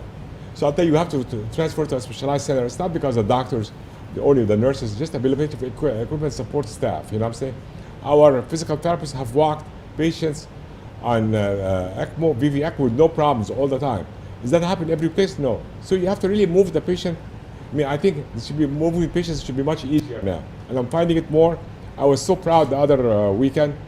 I mean, instead of beating down the vent and taking a risk, our ECMO team went out to a satellite hospital, cannulated, and transferred back. And the patient came rock stable. It's like when the APP called, I said, "Really, is this patient on ECMO?" Because the numbers were like amazing, you know. And why? Because he was stabilized, cannulated to the outside hospital and transferred there. Makes a big difference. Makes a huge difference. You know, these patients, you arrive at, they're beating down the vent, and they arrive in Q2 in the 40s, you're already way behind the 8 ball. So, I mean, was the EICU like big part of it? A big part of the coordination, you know. They give you a notification, we're leaving to get, is that okay? Yes. Are we going to be ready when you get back? Yes. You're coordinating the effort in the back end. I mean, the EICU should be the backbone, helping support the nurses so they're not exposing themselves, getting them ready. This is happening, this was good, you know. And I would call my RN that's watching, I said, this patient, I don't like the way he's looking, you know, and just keep an eye on it. And then, I mean, it's not stepping anybody's toes. The other night, the RN calls the bedside RN. I think your patient took his oxygen off. You cannot be in every room at the same time. No, it's desaturated. And that's it, give them support. Okay, go to the back. It was very simple. Go put the oxygen back on. You know what I'm saying? So you know that the patient oxygen stays off for a while. What's going to happen? The patient will arrest. Oh, we don't know why he arrested IPE. No, he did not. So it's little simple things that we can avoid, and it's better patient outcome. So it's not just about technology. You know what I'm telling you? It's all about patients. You know, I'll tell you something. Every patient that comes through the EICU is seen and evaluated. We have a little summary about them, what's going on. We put that summary in the chart. In our generalized plan, consult the consultants early. We have we'll go to the renal ID, and I'll tell you, like everybody with COVID-19, we'll enroll them in the remdesivir study. And we have we have an ID team that's dedicated to that. They know, get a call from us, and enroll them in remdesivir. So they'll evaluate it. They'll not have to go on, but they get a chance. They have a fighting chance. So really, it's directing the resources to the right way.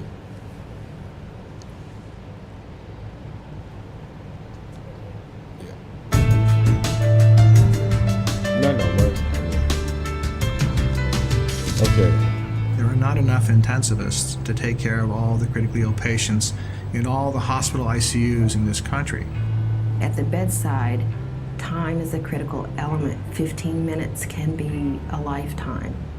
The Envision EICU offers a potential solution for understaffing, for care delivery, for systematic quality issues that may arise in the ICU. Prior to the EICU, we were having telephone communications with the bedside nurse, verbal descriptions of what the patient was like, and making decisions. We now have intensivists watching a monitor who can actually see the patient. They can see what you're looking at. They can zoom in on the camera. They can even read a 12-lead EKG. If I hold it up, and I've done that, said, here it is. We're able to read echoes from the. I just tell the echo tech, please direct the screen towards me. I can read the echo from the, from the camera. We don't have time to go figure out who to call and call their answering service. So they do that for us.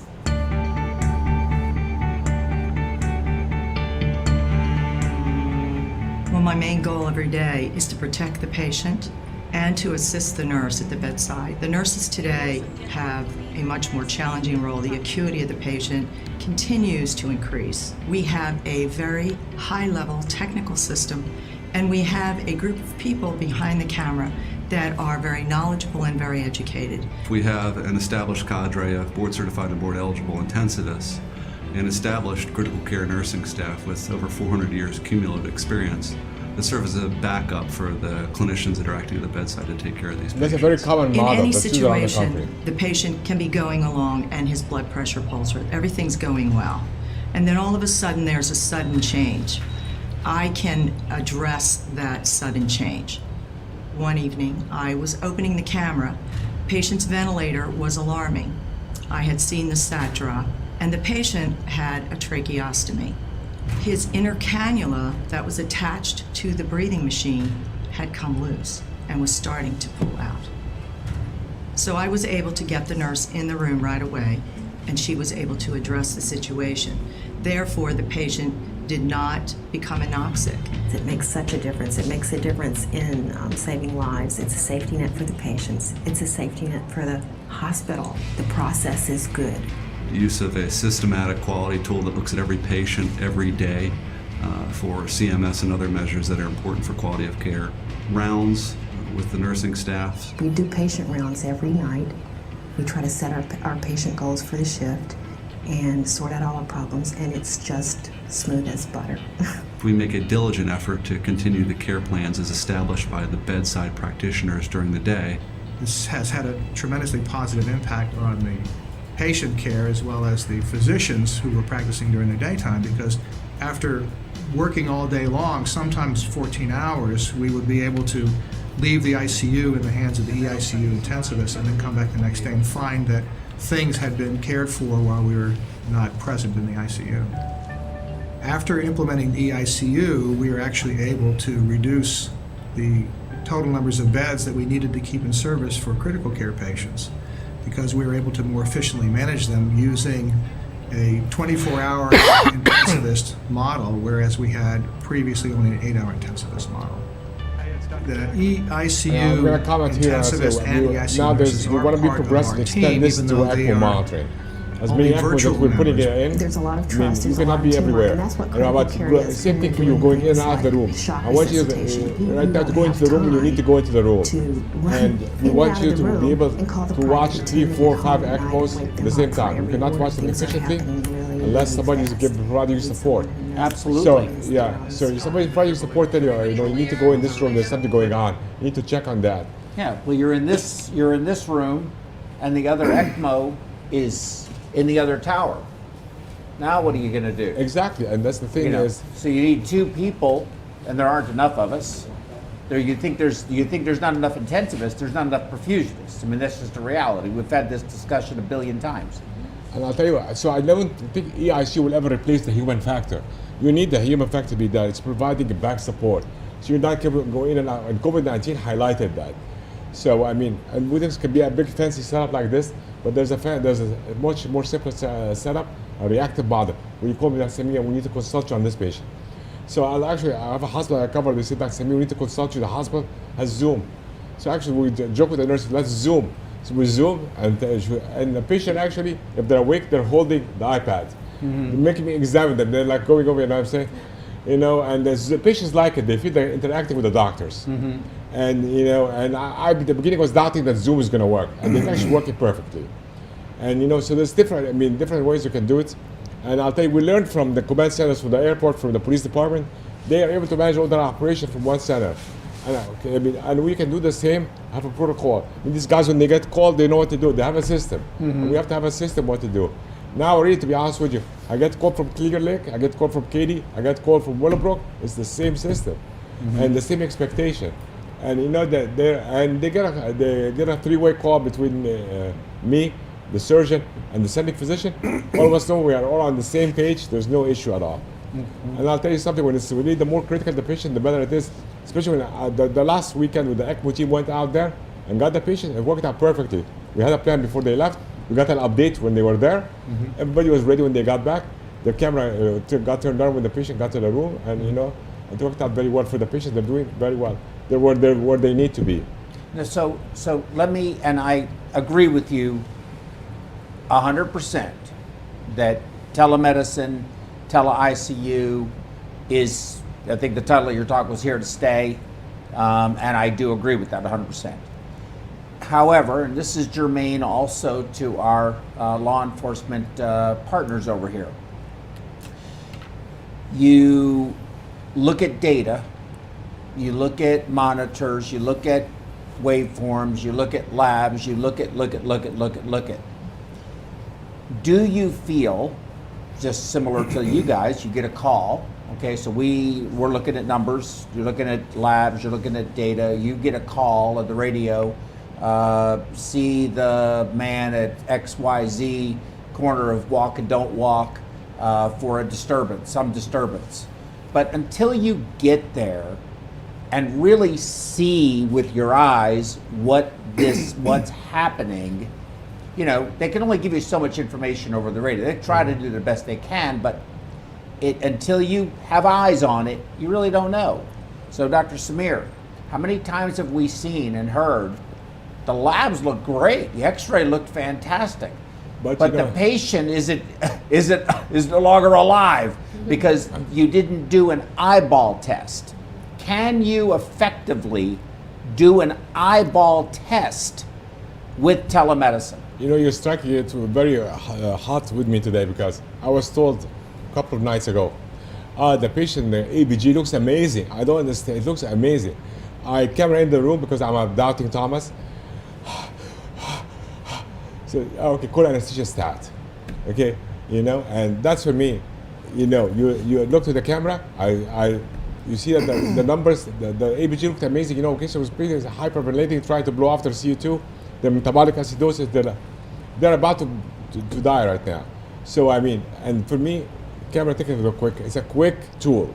And you know, to see and examine the patient. Does it have the clarity you need to really see? Absolutely. I'll tell you what, for me, the patient, their color, their pallor, their... I was covering a hospital with the you know, the cardiologist, and I hope there's nobody waiting for outside to beat me up. Serious, that we got you. They don't want to. They don't want to come in the middle of the night read an echo. I mean, you know that the situations happen. So for me, I asked the echo tech, please turn the screen towards me. She was like, you really can do that? Yeah. So I zoomed the camera to I'm reading an echo now. And I can tell that the patient has a PE because the RV was like totally dilated.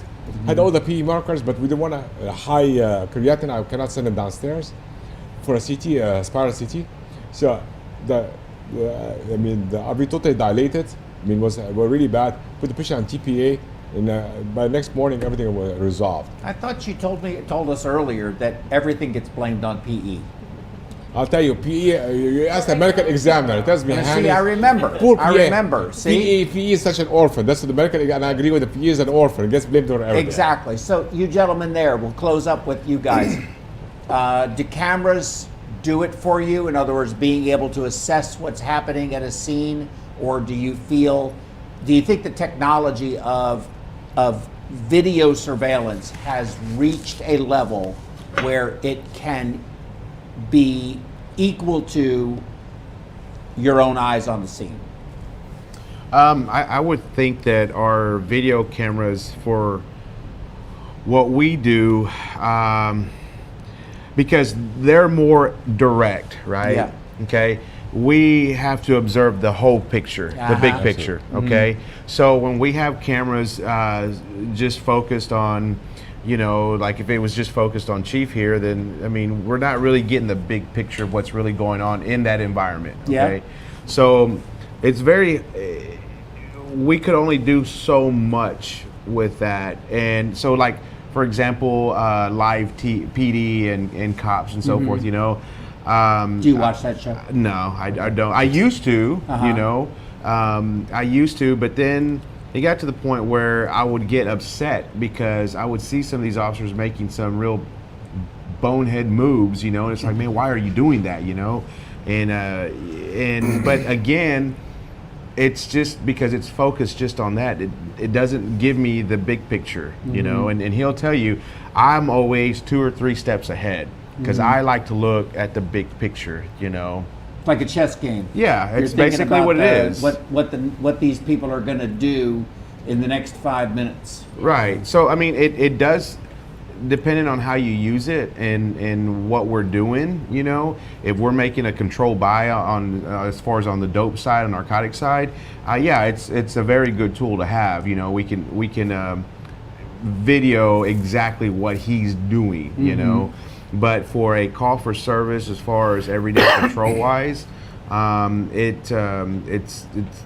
it it doesn't give us everything. So, you know, body cameras have saved a lot of officers as far as complaints goes, you know, but again, that's, you know, one-on-one interaction, or could possibly do a group, you know. Right. You see it on social media right now, you know. They tried to, you know, obviously the recent, you know, incident that took place where all these riots, right? But nobody got anything what happened prior, or what the other officers were doing on the other side, right? Yeah. It's just one angle of it. Right. So No, I think you bring up a very good point. And Rodell, I'm going to bring this up to you and also to you, Daniel, because I think both of you have this experience, and I have this experience myself. Even though I'm listening to what he's saying, and this is what happened. I have had this happen to me, where I have been in a situation with a patient who was just nothing I was doing or anything, whatever we were doing was not only not working, it was hurting them somehow, and we couldn't figure out. And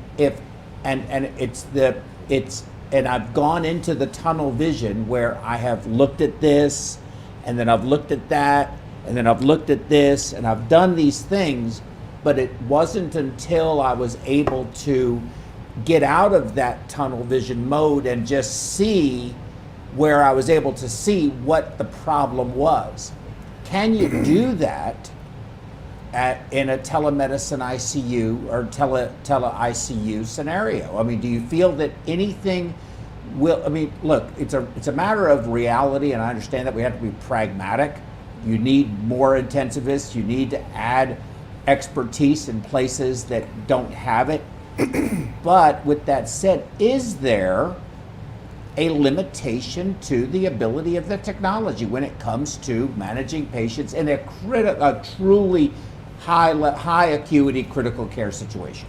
I'll tell you, I mean, somebody said, and I'm just being controversial. No, and I'm gonna, as usual, but I'm gonna give you my answer. Somebody not from here, from the state of Texas, sent me a case to review. I do a case like reviews, and when they sent me the whole picture. I don't think they realized how much they sent me. So when I read the whole clip together, I can see cardiac index and output and its continuous motion, hills and valleys.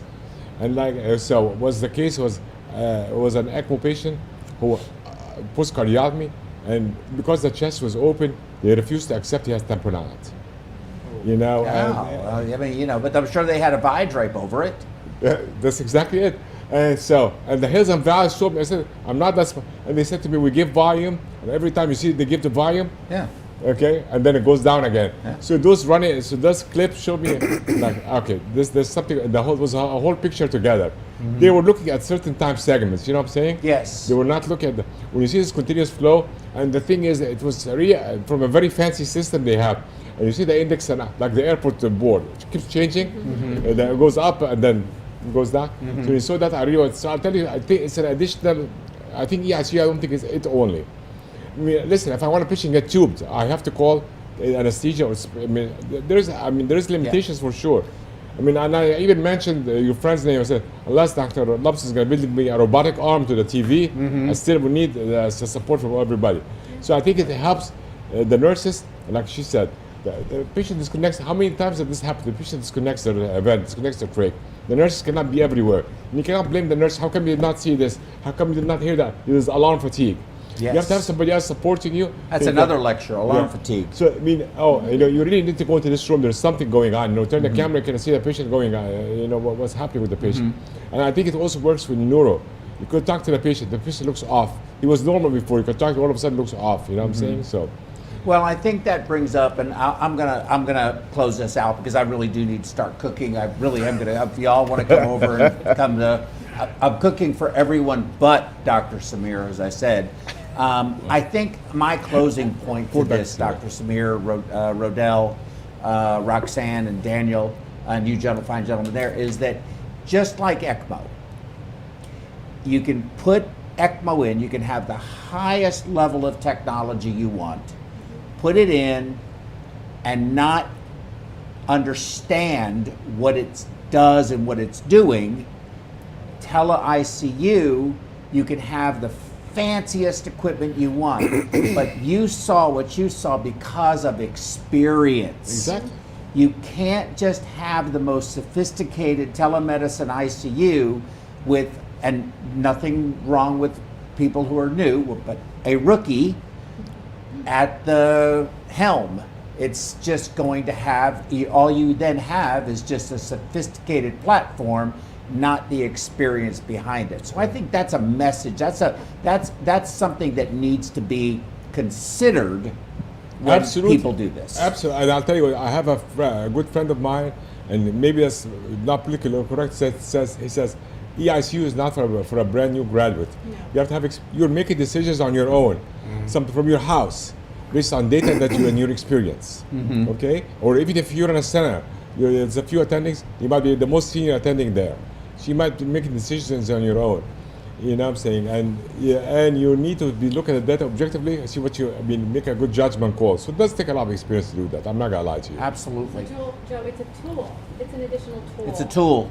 With it's a tool. With limitations? Everything has limitations, but you have to have the right person. You have to have an experienced operator, no matter what the tool is. Doesn't make any difference. Exactly. You know? The tool is not going to resolve things for you. And that's why I don't care how sophisticated the system is. I like actually the reactive model, the consult model. I go talk to the nurse, talk to the APP, and I contact the consultant, and make your own assessment. Yes, I like the data coming in, that's great. But making my own assessment, I enjoy it. Okay. Well, I'm sure everybody here in the panel, and I'm sure all of you out there probably know that I ask some of the best, most insightful questions. Just ask me, I'll tell you. And I appreciate everything. This has been an incredibly rewarding program for me. I just can't thank everybody enough. Magic, can I ask, just out of curiosity, what our numbers were for viewership?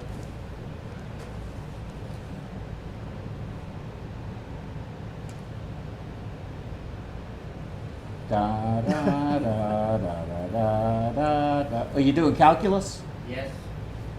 About 2,200. 2,200. So 2,200 participants today. That's very good. I appreciate that so very much. It's very, it's wonderful. Again, it's rewarding to be around all of you. It's rewarding to be in all of your offices or mobile devices, maybe wherever you might be. I appreciate everything. Please check our website out, perfweb.us, for our upcoming schedule. We have it, I think, scheduled through September. So more programs to come. Some haven't even been added yet. So Dr. Samir, I'll have to talk to you, and Roxanne, who makes your slides. I don't cook your burger, and she makes your slides, thank God. We'll talk about a couple of programs that we might want to do coming forward. I've got some stuff scheduled through September, but I'd like to add, I can add to that. So check it out. You can get all of your CEUs that you need for your recertification through us. And our websites, of course, perfweb.us, perfweb.us, and perfusioneducation.com. Thank you all very much. We will see you next time. And thank you all again for an incredibly, as I said, rewarding experience. So thank you all very much. Can I ask one thing? Can we take a picture together? You want to do it now? Yes. All of us. But you want to do it online, or you want to wait till we go offline? Okay, whatever you decide. Okay, we'll go offline and do it. We'll take a picture. We want to take a picture of everybody offline. You all take care of yourselves. Enjoy the rest of your weekend. Thank you for letting us into your lives, and we'll see you next time. Bye-bye. Mixed cannulae, expanding performance standards. High performance cannulae for direct and femoral cannulation in minimally invasive cardiac surgery. LivaNova's complete range of mixed dedicated products allow easy and reproducible procedures. The portfolio includes the sutureless aortic valve Percival, Memo 4D for mitral valve repair,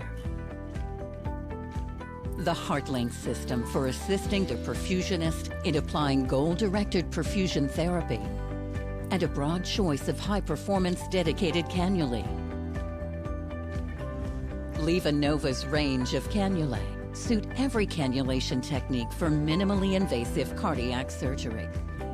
Venous and arterial femoral cannulation can be performed using the WRAP venous cannula and the EZ-Flow Duo. For arterial direct and venous femoral cannulation, the EZ-Flow aortic cannula and the WRAP are available. For venous femoral access, the LivaNova WRAP cannula features a dual-stage configuration for optimal drainage of the inferior and superior vena cava without interfering with the right atrium. The high-flow dynamics of WRAP improves the capability of drainage with a low pressure drop. An optional Sellinger dilator kit is available to perform percutaneous insertion. The LivaNova EZ-Flow Duo cannula is designed for a safe and smooth femoral arterial cannulation. Its conical dispersion tip design allows a more gentle flow in the femoral artery, and its red cap avoids blood backflow during obturator removal. A dilator kit for percutaneous insertion is also included with the cannula.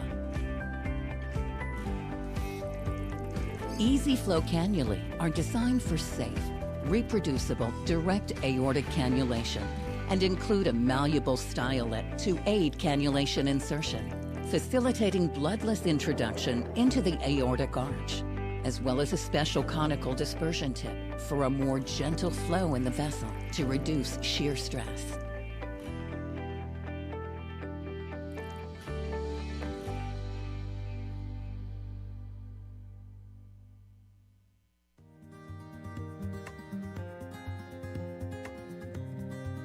The point-of-care program at Huntsville Hospital is approaching its 20-year anniversary. As we began to grow as a hospital and provide more complex services to our community, the need for point-of-care testing became very clear in our organization. Many of our departments consider the EPOC device to be crucial to their ability to quickly move their patients from entry to the hospital to procedural room. It helps them monitor the patient's status during their procedures and post-procedure, so it's very integrated into our entire continuum of patient care. If you have any patient population where blood management is crucial, then a point-of-care device is very useful in those types of settings. It can provide a quick result on a very small amount of blood, and that is really important in some of our patient population. We are starting a new process where we're going to screen our patients on the floor for sepsis. The patient can look and actually feel okay. They will show us signs and symptoms of sepsis. So what we do when they show these signs, we get a lactate level. Lactic acid is a product of the sepsis cascade. So with sepsis, the inflammatory light switch goes on, the cascade starts churning, and unfortunately, once it starts going, we have to stop it. It will not stop on its own. The faster the lab draw, the faster the lab results, the faster you can act on it. The process in the lab is what the process is. It just takes a certain amount of time for the instruments to run those tests. I mean, we're talking 30 minutes even on a stat because that's the process. That's just how long it takes. There's not really anything you can do about that. For every hour you wait to give an antibiotic, the mortality for that patient increases 8%. So now that we have the handheld device, the nurse can get those results within a few minutes, and we know how to treat that patient. If a patient is going into septic shock, we do not have minutes to spare. We have got to get it done quickly. So when you get the little beep from the EPOC that says your results are in, you go with it. You don't even think twice about it. You're like, this is good. This is what I'm going to do for this patient. The next steps are clear. I think our mortality on the initial floors dropped by almost 50% in the first 3 to 6 months. At this point, we're about hospital-wide. I think we'll be hospital-wide another 2 to 4 months. So this has become a huge program within our system. Without the EPOC device, it would really be hard for us to get everything done in the timely manner. So it's really helped us to get our program going. I mean, whether you're a surgeon, whether you're a medicine doctor, whether you're a dermatologist, you want to be able to do things in a timely fashion so that you can be most effective. This really makes a difference in patient outcomes.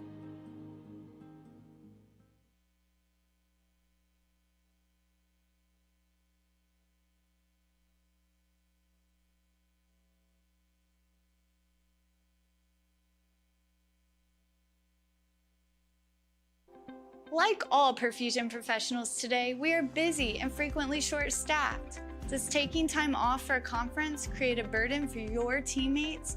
Has reimbursement for your continuing education dropped? Have you priced the cost of going to a meeting lately? Registration fees, airfare, transportation and parking, hotel, and meals out? This totals up to having an out-of-pocket expense of over $2,500. And then you hope the content is good. Perfusion Education has heard your concerns. They have a simple and seamless system that works on any platform, computer, tablet, or even your phone. You can chat during the program or even phone in and be live on the air. The content, second to none. Perfusion Education is by perfusionists and for perfusionists. Create a free account and check us out today.